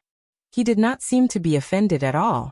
"As I said, I can not only provide you with a way to break out of prison." Stake raised his hands and turned around to greet everyone in the tavern, so that they could see his smile. "I can also bring you a way to escape from the threat of Constellation. Perhaps it will also be your choice to rely on for protection in the future. From then on, you will no longer need to hide, run for your lives, fear and worry." The mercenaries began to whisper among themselves again. Ricky muttered and repeated, "Rely on for protection?" Stake nodded. By his side, LaSalle straightened his clothes solemnly. "Once it is done," LaSalle said sternly, "I promise you that you will definitely have a place under His Majesty's command, and with Extet's protection and support, you will not have to be afraid of Constellation's threats and revenge, no matter how big the trouble is." Ricky pondered for a moment. "The prerequisite is that we must submit to him and become Chapman Lampard's watchdogs and shepherd dogs?" He looked straight at Stake. His smile was still on his face, but there was an undisguised chill in his eyes. "Tell me, Stake, what price did you sell yourself and Shadow Shield for?" His words were blunt, and even someone as thick-skinned as Stake could not help but stiffen. But Stake quickly reacted. He coughed softly and rubbed his hands together. "This has nothing to do with the price but with the market and demand." Like the most professional businessman, Stake said with a smile. 18 years ago, Tung claimed that he wanted to create a land suitable for Shadow Shield to survive, so he led the assassination that shocked the world. Masked Man snorted in disdain. Thales clenched his fists. Ever since he stepped on the path of becoming a prince, many signs had shown that the Jadestar royal family's assassination during the Bloody Year was strange. had far-reaching implications, and affected the fates of many people. And the source of that assassination was right in front of him. But Tung was wrong. Stake said resolutely. The most suitable era for us assassins is not a chaotic world filled with starving people, and neither is it a peaceful age of wisdom. He raised his voice, and his expression was stern. It is an era where peace and conflict alternate, where opportunities and dangers coexist, and where employers and targets coexist. Ricky furrowed his eyebrows. Everyone knows that we are assassins. We are warriors who take risks and face death with equanimity, Stake said calmly. And you are mercenaries, swordsmen who wield swords for others, or sellers of swords. It doesn't matter what you want to call yourselves. The mercenaries looked at each other at a loss. Assassins and mercenaries, apart from everything else, are both living with their specialties and working for other people. That is the only way to maintain their normal operations. But what do you think supports the survival of the two of us? Money, desire, hatred, enmity, ideals, future, hope, or love and justice? Stake's words caused many mercenaries to have strange expressions on their faces, but more of them began to think in silence. But Stake immediately turned around with large strides and said resolutely, "None of them. What truly supports our survival," he said in a callous tone which was rare for him, "are the needs that call out to us." Stake's expression was stern as he said in a low voice, "It is power." He stretched out his right hand and slowly clenched it in the air. Power is the foundation of our survival, just like how war is to heroes, and bones are to famous generals. Ricky's expression became more and more solemn. Stake turned around, as if he wanted to convince everyone in the tavern. Those without power want to seize power and seize it, while those with power want to expand and centralize it. So they come to us. They either hire or bribe us, and we use methods that break the rules to fill the power vacuum, or consume too much power. And us. We are a group of vicious beasts that feed on power. We seek survival in the ambitions and grand plans of the rebels or rulers. Whether it is you or us, whether we are assassins or mercenaries, we are born to live in the cracks of power. Thales quietly listened to the Shadow Shield assassin's philosophy. Klein frowned, and Masked Man spat on the ground even more straightforwardly. Tung might be a madman. His arrogance and overestimation of his own abilities brought about his own doom in the end. Stake was unmoved. He continued, "But the initial intention he used to convince us was not wrong. We, Shadow Shield, need an era that is suitable for us to live in, so we should take the initiative to create it instead of waiting for the era to eliminate us. And what we really need is power to demand us, a power that is powerful but still needs us. This is what can guarantee our survival." Stake turned around again, and faced the three disaster swords. There was an unusual fanaticism in his eyes. "That is why we need such power. A ruler who has a country, an army, land, and people at the same time to buy and hire our services and maintain our existence. But he cannot be too strong, so strong that he tries to control us and annex us, just like how Constellation controls the kingdom's secret intelligence department. But he cannot be too weak, so weak that he cannot support us or protect us, just like the pitiful vermilion tail guards of Enlenzo Dukedom." Stake put up a finger, twitched the corners of his mouth and nodded. "This is the secret that allows assassins and mercenaries to live forever." The assassin ended his speech, but the mercenaries looked at him suspiciously. "So this is the power you found for us? The Kinslayer King?" Ricky raised his eyebrows. Stake exhaled in resignation. "Thanks to Tung, Constellation is already our destined enemy, and Constellation is recovering and rising. This is really not good news for us. In this case, I guess that we don't have many choices left." Stake showed a mysterious smile, as if he had remembered something. "And I have to say, King Chapman is a very special king. Besides, Chapman the First fits our standards very well. He is strong and powerful. Not long ago he completed the purge of Black Sand region, and became the suzerain of Extet. Secondly, Extet is in internal strife.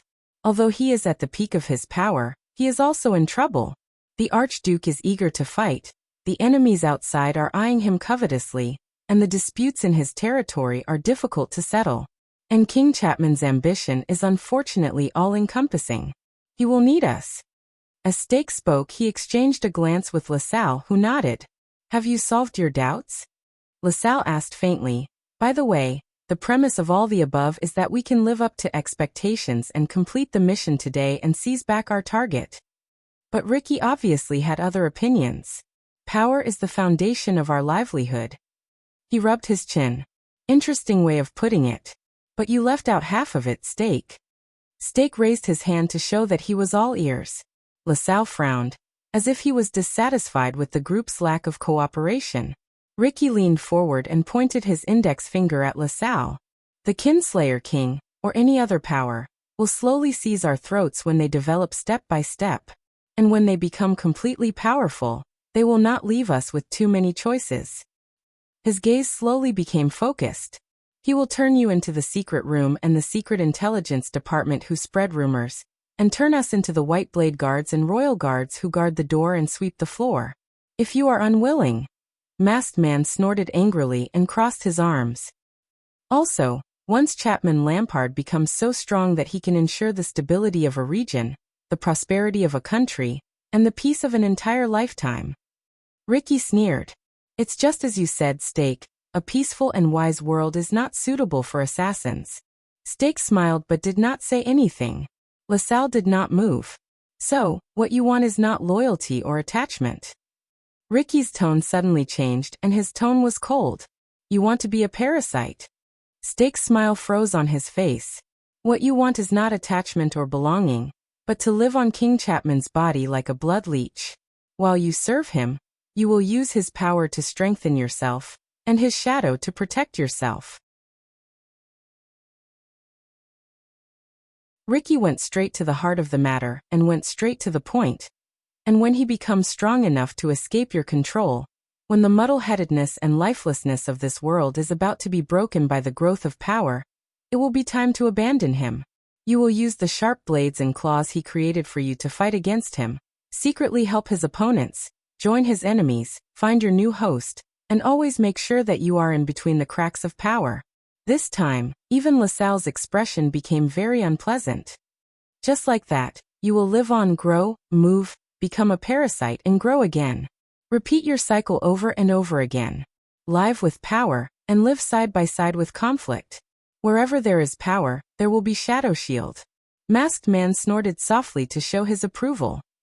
Be careful, Baron Weeder, Ricky said coldly. When blood leeches suck too much blood, they will also suffer a backlash. His tone made Stake and LaSalle's expressions turn solemn.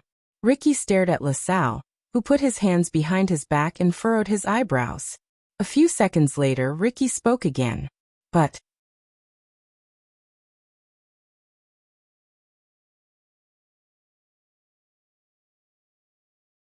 Chapter 404. At that moment, Stake and LaSalle raised their eyebrows and looked at each other. They could not hide the surprise in their hearts. Didn't this guy just... But Ricky raised a finger again. But you have to understand that this is just a practical consideration. No matter which side completes their goal first, the other side will be in trouble. So, we can only work together. He quietly looked at Stake, then at LaSalle. Aside from this does not mean that we have boarded your pirate ship. Be it me or my brothers, the Scions outside the tower have their own creeds and objectives, and their own ways to survive. We do not believe in *T theories like relying on power. If Lampard, or you think that you can use the grudge between us and Constellation to force us to take sides. Ricky's tone turned cold. Then you have made a mistake. Masked Man snorted and said, a huge mistake. The lights in the tavern swayed again. They illuminated Ricky's expression, making him look especially serious. Stake took a deep breath and smiled brightly. I guess this is considered happy working together? Ricky stared at him for a long time before he curled up the corners of his lips. That's right. In the next second, the mercenaries exhaled together and regained their energy. It was as if their leader's words had livened up the atmosphere. Then let's do it, Stake said with a beaming smile. We'll start with the prince.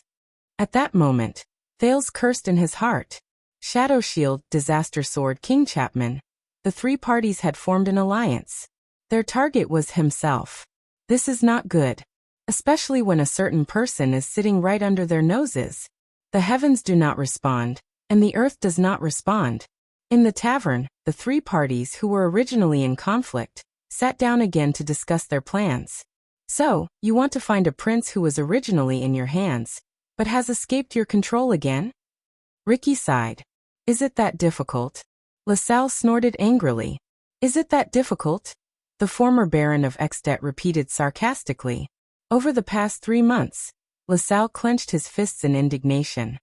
For that stupid prince, the secret room and the kingdom's secret intelligence department fought fiercely at the border, and there were many casualties. King Chapman's men suffered heavy casualties both inside and outside the country. They were dispirited and disheveled.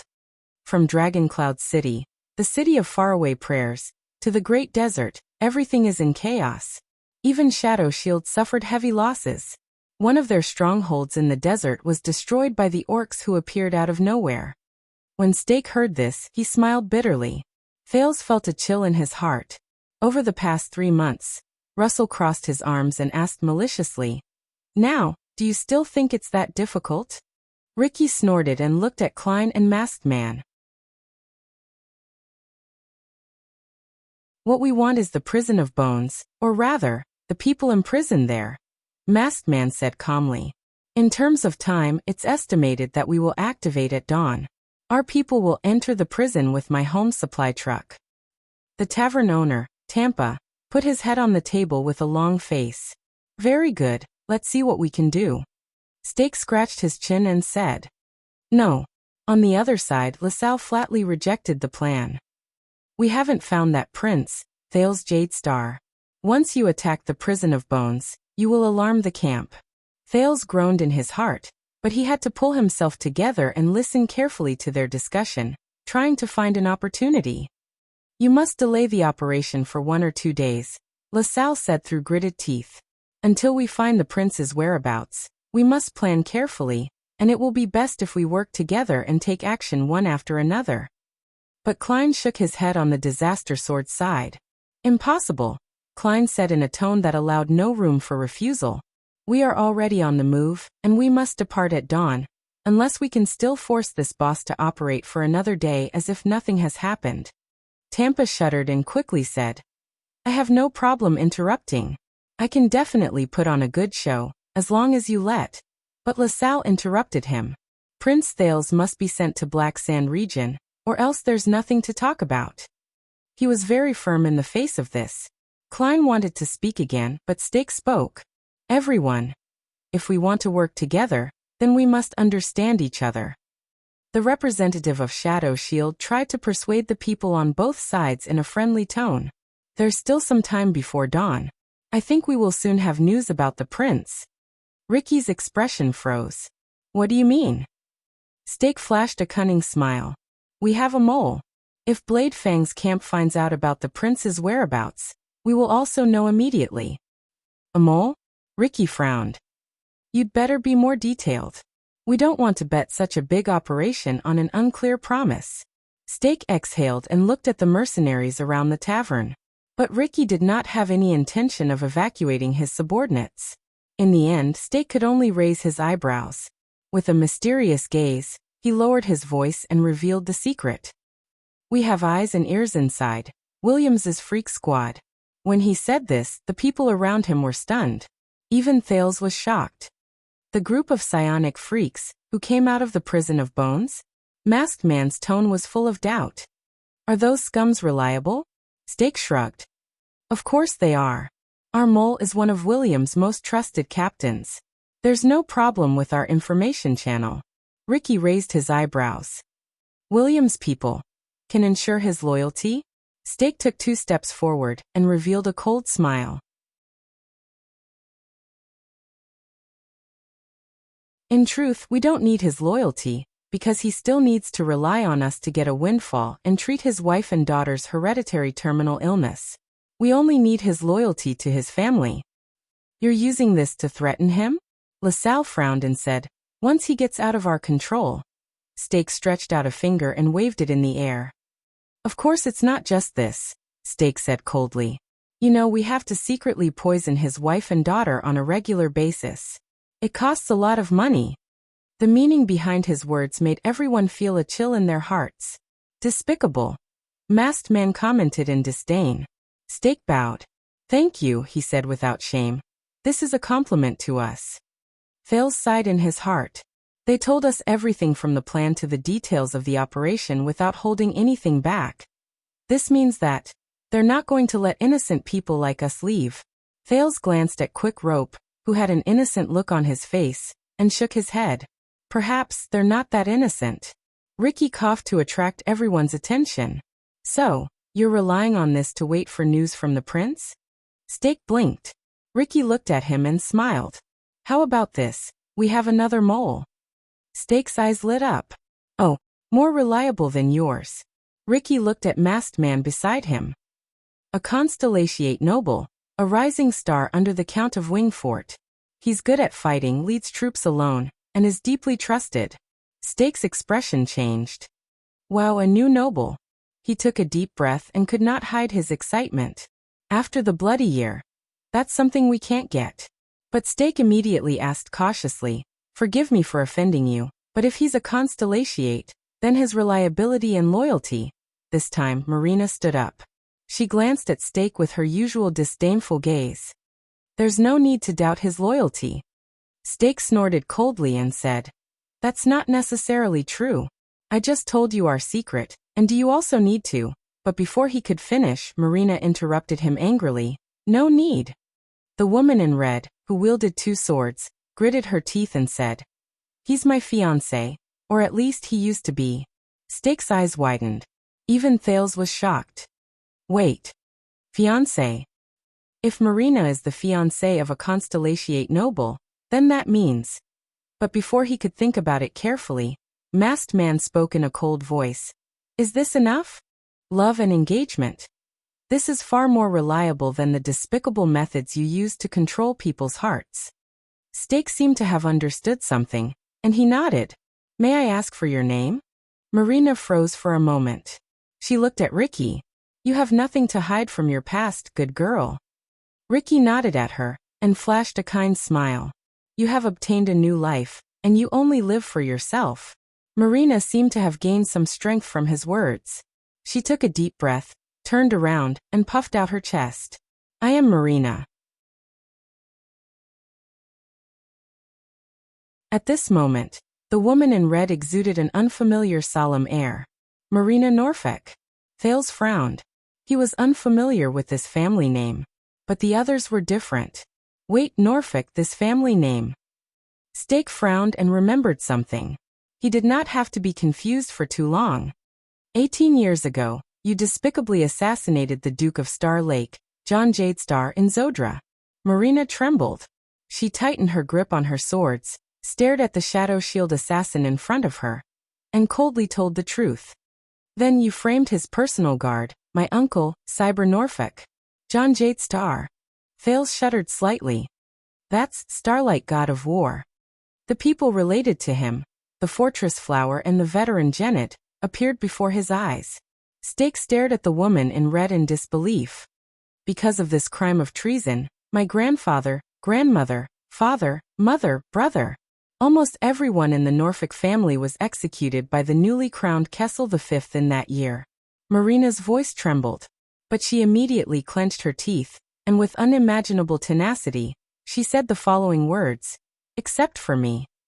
The last of Norfolk. The tavern was silent for a moment. With an indescribable expression, Steak nodded. Now I know why you are so angry with me. Sean patted Marina's shoulder and pulled her to the side, who was trembling. Steak fell silent. LaSalle looked at them, and was also speechless. For a period of time, only the breathing of the mercenaries could be heard in the tavern. Ricky sighed. Very good. So, now we have 2 moles. I will immediately give the order. He waved his hand. Masked Man immediately nodded. But before that, Ricky changed the topic. His gaze followed the change in his tone. Speaking of which, what a coincidence. In the next second, Ricky's gaze turned gloomy. He shifted everyone's attention to the 2 guests who had not spoken for a long time. The two Dante's greatsword, over there have been listening for a long time. They should have some reaction by now, right? At that moment, Thales shuddered. Quick Rope also froze. Dante's greatsword. It's over. He still remembers. In the tavern, Stake sized them up with a furtive glance. LaSalle scrutinized the two mercilessly with a frown. Klein's observation was meticulous and cautious. Masked Man's eyes shone with a faint, cold light, causing Thales to shudder. The two princes knew that their good luck was over. From this moment onwards, the two of them could no longer pretend to be dead. So they straightened their backs stiffly, and bit by bit, inch by inch, they slowly turned to Ricky. It was as if there were rusty old gears in their bodies. Don't be nervous, I'm just asking, but...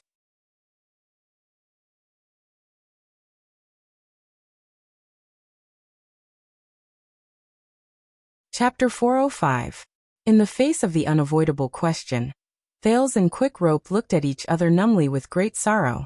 What should we do? This was the only thing they could see from each other's eyes. But they had no answer. Ricky urged. Could it be that you need some motivation like just now? When he remembered the feeling just now, Quick Rope immediately trembled. What should we do? In the face of everyone's doubtful gazes and Quick Rope's fearful gaze, Thales could only brace himself and say, what should we do? He poked Quick Rope's abdomen, hoping that he would have an idea. Quick Rope trembled a few times before he awkwardly took over. He only managed to say one word before he stomped on Thales' foot and urgently asked for help. Ricky was amused by their performance. Thales glared at Quick Rope indignantly and said in a drawl, actually, he nudged Quick Rope with his thigh, indicating that he should hurry up and continue. Quick Rope glared at him in disbelief, then braced himself and said, it's like this. Ricky smiled. He smiled very happily. Forget it. Ricky waved his hand. No one knew whether he shook his head in resignation or humor, but there was a glimmer in his eyes. Why don't you tell us exactly what happened before you arrived here? Especially, Dean's whereabouts? As soon as he said this, Thales and Quick Rope froze. *T. You seem to be here to do business with Tampa? Ricky rubbed his fingers as he recalled something. I think you're here to help him kill someone? The two princes looked at Tampa. The tavern owner, Tampa, raised his eyebrows. In the face of their pleading gazes, he laughed dryly. I don't know either. Thales and Quick Rope froze again. However, many people slowly turned their gazes to the sack at their feet. A human-shaped sack. Thales felt cold sweat break out on his forehead. What should I do? Soon Ricky's suspicious gaze slowly turned. He turned to the sack. *T. At that moment, Thales' thoughts seemed to have frozen. Ricky's gaze was fixed on the sack as he slowly said, so the person you want to kill. At that moment. You're right. Thales suddenly raised his voice, stood up resolutely, puffed out his chest, and raised his head. Ricky, Stake, LaSalle, Klein, and Masked Man all frowned. They looked at the teenager who was behaving abnormally in puzzlement and suspicion. Only Quick Rope, who was next to him, stared at Thales in a daze. But in the next moment, Thales stomped hard on him under the table. Dong. Under the intense pain, Quick Rope's expression became stern. In the next second, Quick Rope jumped up. He straightened his body and said with a pale face as he trembled slightly, it is indeed not a coincidence that we appeared here. Everyone was shocked by Quick Rope's sudden outburst, and they became even more puzzled. Thales took a deep breath and kept imagining all the arrogant people in his mind. With a trembling voice that only he could detect, he said, TSK, we came with a mission. He looked straight into Ricky's eyes, which seemed to be able to see through his secrets. He kept repeating to himself, don't show weakness, don't show weakness, don't show weakness, gap. From just now to now, he needed to find an opening. He had to ensure his own safety and escape this certain death situation. Mission? Ricky savored the word and narrowed his eyes. Is that so? This time, without waiting for Thales to remind him, Quick Rope instinctively crossed his arms. He sneered and stared at the people in the tavern with a sense of arrogance unique to nobles. Of course. The former Prince of Extet gestured with his chin nonchalantly. Why, Miss Marina, whose story is incredibly tragic, You can't possibly be so naive to think that we are really just two thieves who pick locks in the middle of the night, right? Marina widened her eyes, as if she could not imagine that the thief, who had just curled up into a ball, would behave like this now. Gap. Thales said to himself. Gap. LaSalle Weeder. Thales cleared his throat and looked at the doubtful envoy. Obviously, after 6 years in his disguise, be it Stake or LaSalle, they could no longer recognize the former Prince of Constellation. This made Thales feel much more at ease. He used the tone of a certain dead man in his imagination and said proudly, "You are King Chapman's man, but are you really sure that Dean took the initiative to contact you in the desert? Just to capture the prince and bring him back to Black Sand region?" LaSalle frowned slightly, and his gaze on the two people froze slightly. Quickrope glanced at Thales from the corner of his eyes, and the latter understood the meaning in his gaze. "Please don't cause trouble." Thales coughed softly. Dean's mission was never to search for Prince Thales. As far as I know, not long ago, Dean himself was not sure whether his target was Thales Jadestar. LaSalle moved slightly. This made Stake and Ricky unable to help but glance at the former Baron. "You are not with Dean at all," Thales said in a smug tone. "Tell me, did you intercept Dean's information? Or did you bribe his contact?" LaSalle frowned fiercely. His reaction caused Stake and Ricky to look at LaSalle in a different light. But only Thales knew. He was taking a gamble. He was betting on whether the two pieces of information he heard from Chapman Lampard and Dean himself matched up. If it's not, Thales gulped. LaSalle stared at Thales with a frown. His gaze was solemn, and there was deep doubt in it. Thales felt his heart race. Finally, after a few seconds, LaSalle snorted softly. "Both of you?" LaSalle asked coldly with a gloomy expression. "Who exactly are you?" "Very good. I made the right bet." Thales did a somersault in his heart. "Answer his question." Ricky seemed to have decided not to suspect his companion anymore.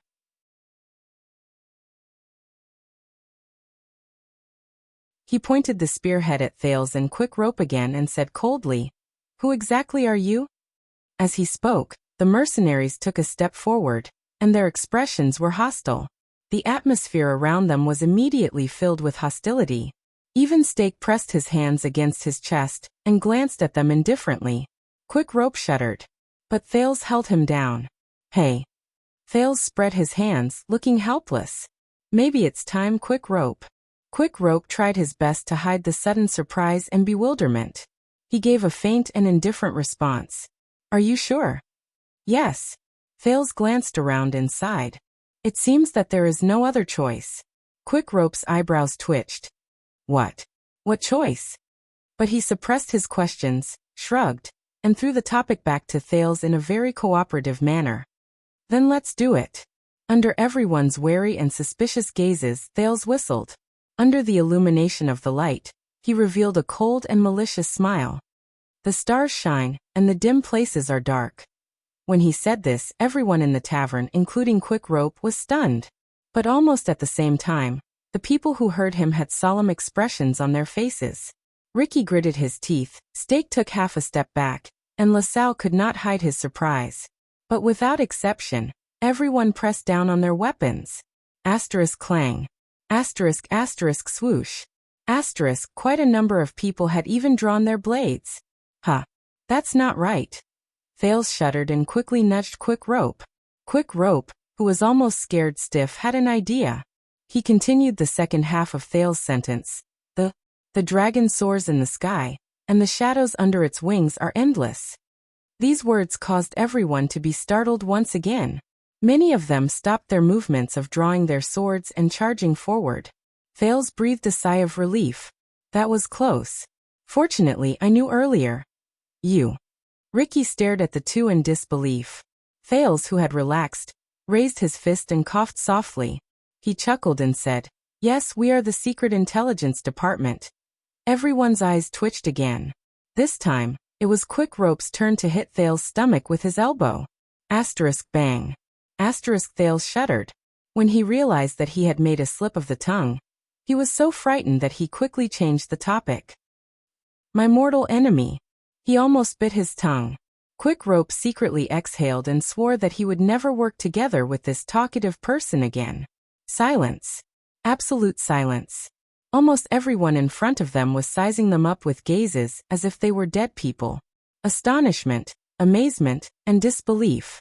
The lights in the tavern swayed continuously, and the atmosphere inside also changed continuously. It was suffocating. My name is Seka. As you can see, we are from the secret room.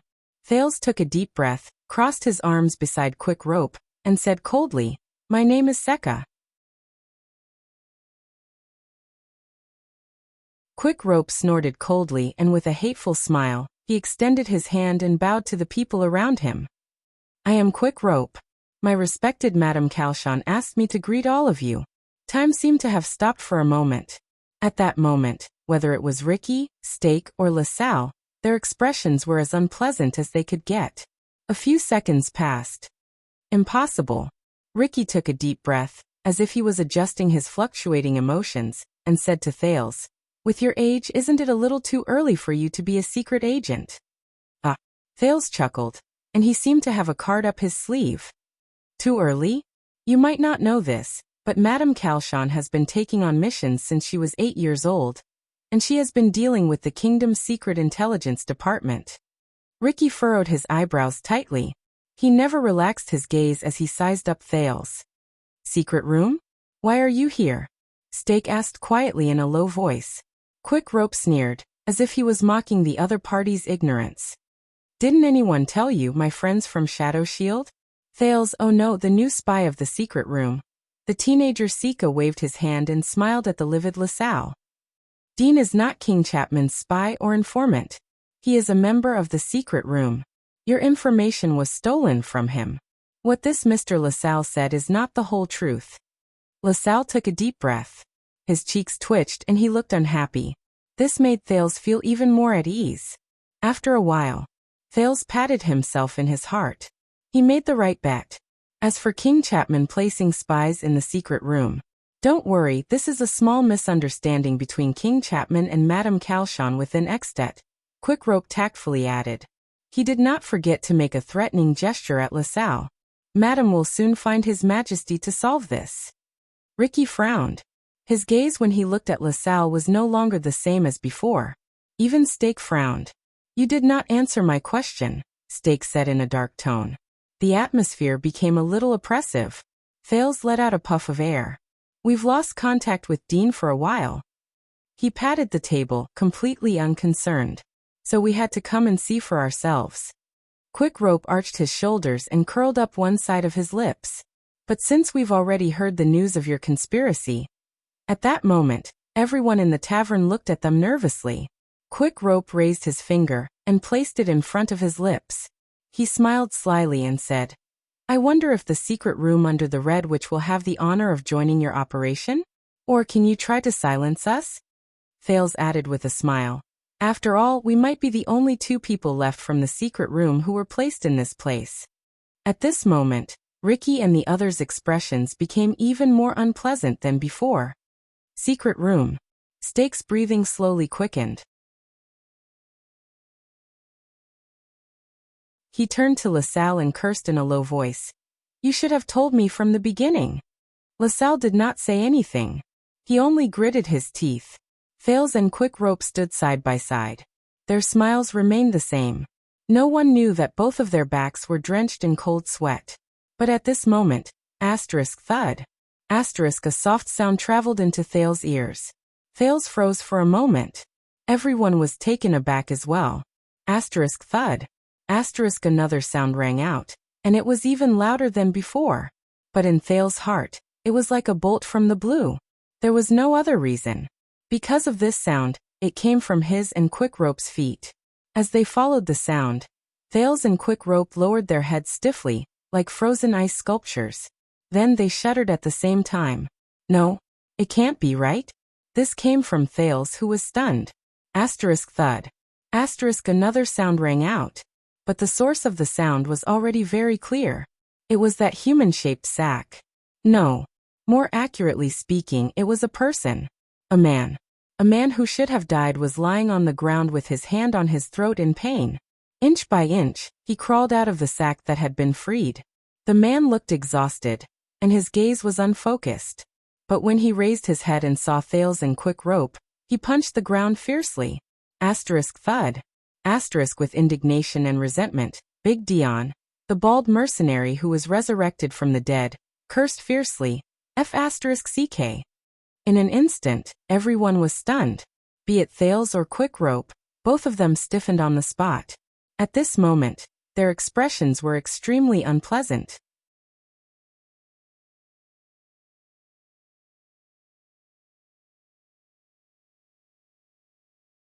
Chapter 406. Over 10 seconds after Dean crawled up from the ground, Thales' expression was stiff. What ghost? As time seemed to freeze, he slowly turned his eyes to look at Quick Rope, who was beside him. Quick Rope also stared back at Thales in a daze. On the other side of the tavern, Stake narrowed his eyes slightly and scrutinized the man who crawled out of the sack. That is, Dean. A cry of surprise answered Stake's question, and also destroyed Thales' final hope of getting lucky. Many people turned their heads around and saw a shocked Tampa. The owner of my home pointed at Dean, then at Thales and Quick Rope, who were smiling awkwardly. His tone fluctuated. Why are you there? Dean didn't answer. He staggered as he held onto the chair and leaned against the bar counter, panting and coughing. Fuck, Dean cursed again. It was obvious that many of the mercenaries knew Dean's men. In an instant, a low-key commotion broke out in the inn. The leaders of the three parties quickly exchanged glances, confirming that the strange phenomenon at this moment was not caused by the other party. During the brief moment of chaos, Thales and Quick Rope bent their backs and lowered their heads in tacit understanding. They moved closer to each other. The two of them stared at each other, all sorts of feelings welling up in their hearts. Thales parted his lips slightly and gestured at Dean with his chin. Hey, I thought you killed him. Quick Rope was also like a puppet. He stiffened his chin and answered softly with a fake smile on his face. It's my first time, so I might not be familiar with it. Thales was exasperated. You call this unskilled? The commotion around them continued. Quick Rope tried to argue weakly. Nicholas told me that I only need to twist him for 3 seconds. Thales was in disbelief. You didn't check it afterwards? Quick Rope quirked an eyebrow. But you're the one who put him in. Thales' aura froze, and he looked embarrassed. He's clearly not breathing.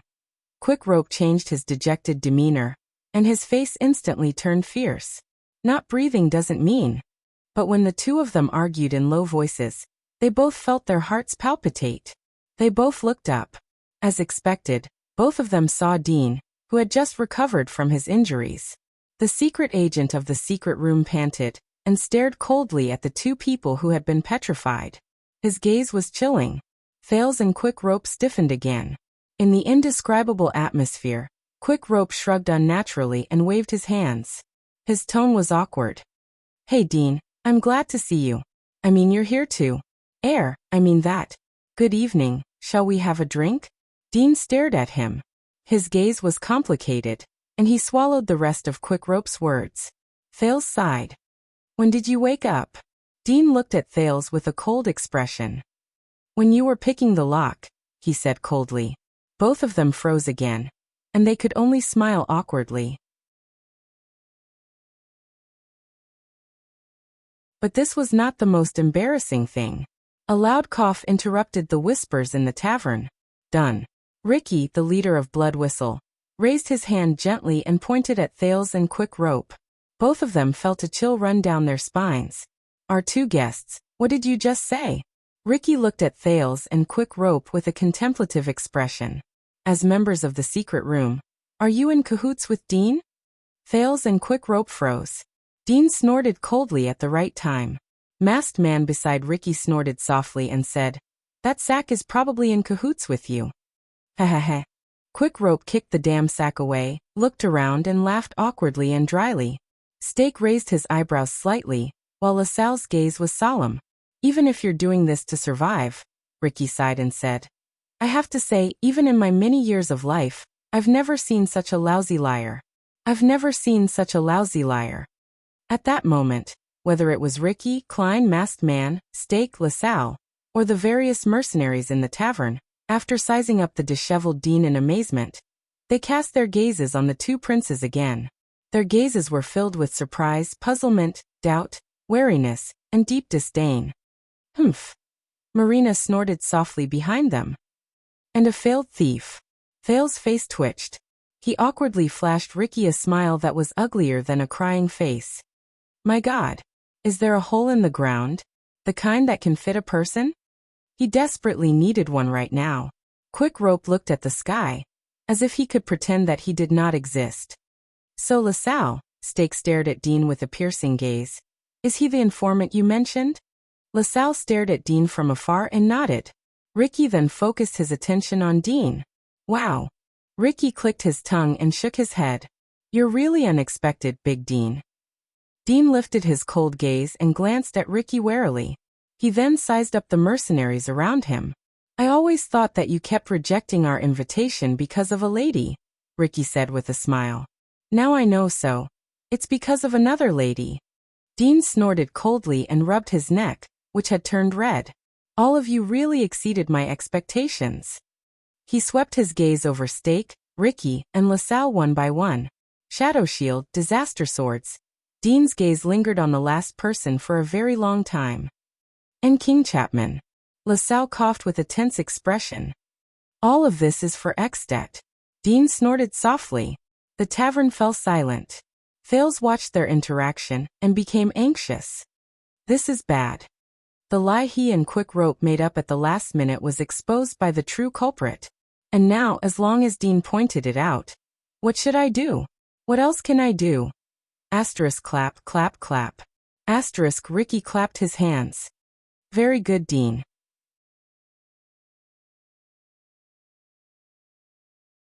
I believe that you already understand the current situation, and no matter how you fell into the trap of these two thieves. He looked at Thales and Quick Rope, and his expression turned cold. Get rid of these two scumbags. Ricky waved his hand gently. There was a chilling tone in his voice. Let's get back to business. Get rid of them? Thales and Quick Rope's hearts skipped a beat at the same time. They turned their heads in horror, and looked at the mercenaries around them. Their expressions slowly turned from surprise to fierceness. In the next second, Marina and Sean snorted coldly and pulled out their weapons together with the 5 or 6 mercenaries around them. Damn it. Thales and Quick Rope looked around. Their faces turned pale, and they subconsciously took a step back. Their backs were pressed against each other. Have you had enough acting, boy? Marina's expression was cold. She spun the 2 swords in her hands. It's time for the curtain call. The mercenaries pressed forward with a murderous aura.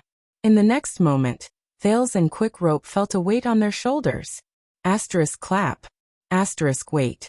A low but steady voice interrupted the aggressive footsteps of the mercenaries. This time, it was Thales and Quick Rope's turn to be stunned. They turned their gazes around and stared in disbelief at the man who stood between them. I don't want to fall into their hands. The bald Dean, who had just escaped death, had his hands firmly on their shoulders. With a solemn expression, he pushed them away and spoke in a barely audible whisper through gritted teeth. I don't want to fall into their hands. Then listen to me. He did not hide the volume of his last sentence. It was filled with hatred and anger. You two damn bastards. Thales and Quick Rope were suddenly stunned. The former was deep in thought, while the latter lowered his head in embarrassment. That's right.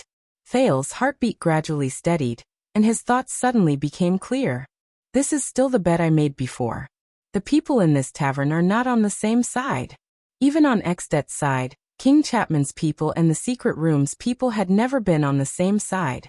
They were wary of each other, and did not trust each other. 6 years ago, the secret room did not stand on King Nuvan's side. 6 years later, it was even more impossible for the secret room to be blindly loyal to King Chapman. And this is my chance. Madame Calshon, thank God. At this moment, Thales suddenly missed the Red Witch, who had a friendly tone and a friendly smile. She claimed that she was not loyal to any family or the king, but only to Extet.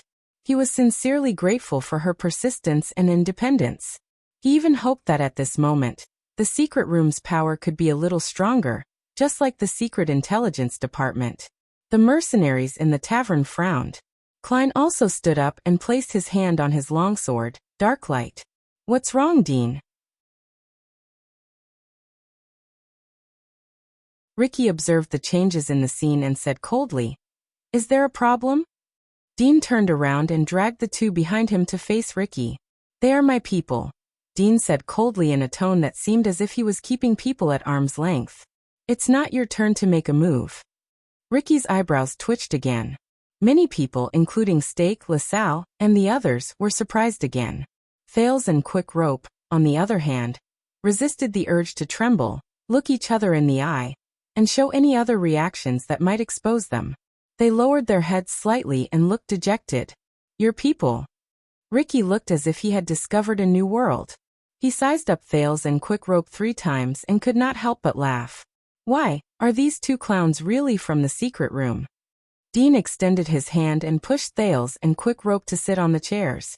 He then sat down on another chair. "As you can see. So this is the secret room's internal affairs," he said coldly. Steak narrowed his eyes and carefully scanned the 3 people. LaSalle frowned. "Why? Is it fashionable in the secret room to put their companions in a sack now?" Dean looked up abruptly. He looked at LaSalle and said sarcastically, "And King Chapman and his Black Sand region are obviously putting moles in Extet's intelligence agencies?" LaSalle and Dean's gazes met in the air, and it was as if blades were clashing. Steak coughed softly and patted LaSalle. "So Dean," Ricky's voice was still tense and full of suspicion, "you were stabbed in the back by your people?" Everyone saw Dean shudder at that moment. Fails and Quick Rope watched his back nervously. The man touched his bald head and slowly turned around. Dean stared at the 2 quiet princes with hatred. Obviously, they are dissatisfied with their current positions and don't want to be under me. So when the opportunity comes, they want to take credit. Fails forced an ugly smile. "Bah." Dean spat on the ground. The anger on his face only increased. "But they didn't expect me to be quite resistant to the drug, and to have a way to escape. Isn't that right, Seka? And you Quick Rope?" Fails swore that Dean was absolutely sincere when he said that. He hated them, but he was grateful for this moment. "Haha, things have come to this, Dean." Fails imagined the Duke of Northern Territory's expression in Renaissance Palace. He pretended to look as if his secret had been seen through, and said casually, "I don't regret it. Kill me or torture me, it's up to you." Dean suddenly stretched out his hand. He grabbed Thales by the collar. Thales felt a chill in his heart. Quick Rope, who was beside him, instinctively wanted to stop him, but Dean pushed him away with a backhand and grabbed him by the neck. The mercenaries became nervous because of this sudden scene. Sean pulled his shield away and took a step forward. Marina also instinctively wanted to move forward, but Ricky suddenly stretched out his hand and ordered her to stay where she was. The people in power in the tavern were watching this scene with cold eyes. Dean grabbed Thales' collar with one hand and strangled Quick Rope's neck with the other. His eyes were burning. Thales' expression was indifferent, as if he was facing death with equanimity. "Anyway, I wasn't the one who strangled you just now." Quick Rope, who had a guilty conscience, stared at Dean in shock and bewilderment. He felt as if thousands of ants were biting his heart. Dean's expression was terrifying. His face was contorted, as if the 2 people in front of him were his mortal enemies. "Do you think that death is the worst thing that can happen to you?" he said through gritted teeth. His gaze was fixed on Quick Rope. "You don't know that there are things in this world that are scarier than death." Quick Rope's eyebrows twitched. "This was all his idea, Dean. I was forced to do it." Quick Rope trembled and pointed at the indifferent Thales. He acted like an innocent farmer who was passing by a battlefield. "You know, Dean, you forced him too much and I was forced." Thales' expression was one of indifference. Everyone frowned and looked at the trembling Quick Rope. "Shut up, Quick Rope." With complicated emotions, Dean suppressed the resentment and hatred in his heart and said meaningfully, "You're a coward who changes direction when the wind blows. The only reason why Madam kept you in the secret room is because you have a good family background.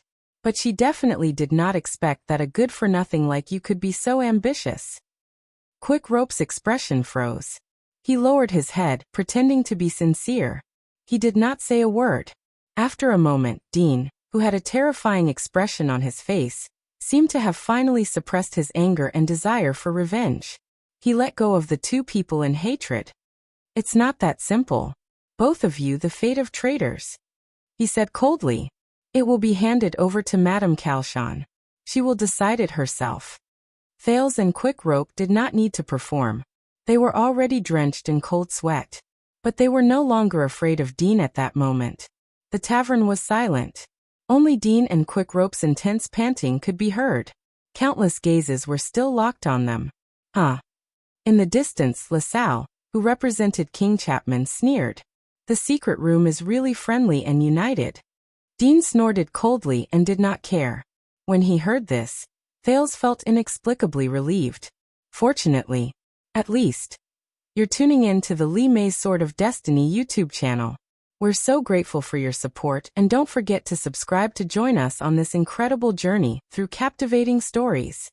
Your generosity through donations truly makes a world of difference, as it's the primary source of revenue that allows me to expand and enhance this channel for you. Thank you from the bottom of my heart for being a part of this adventure.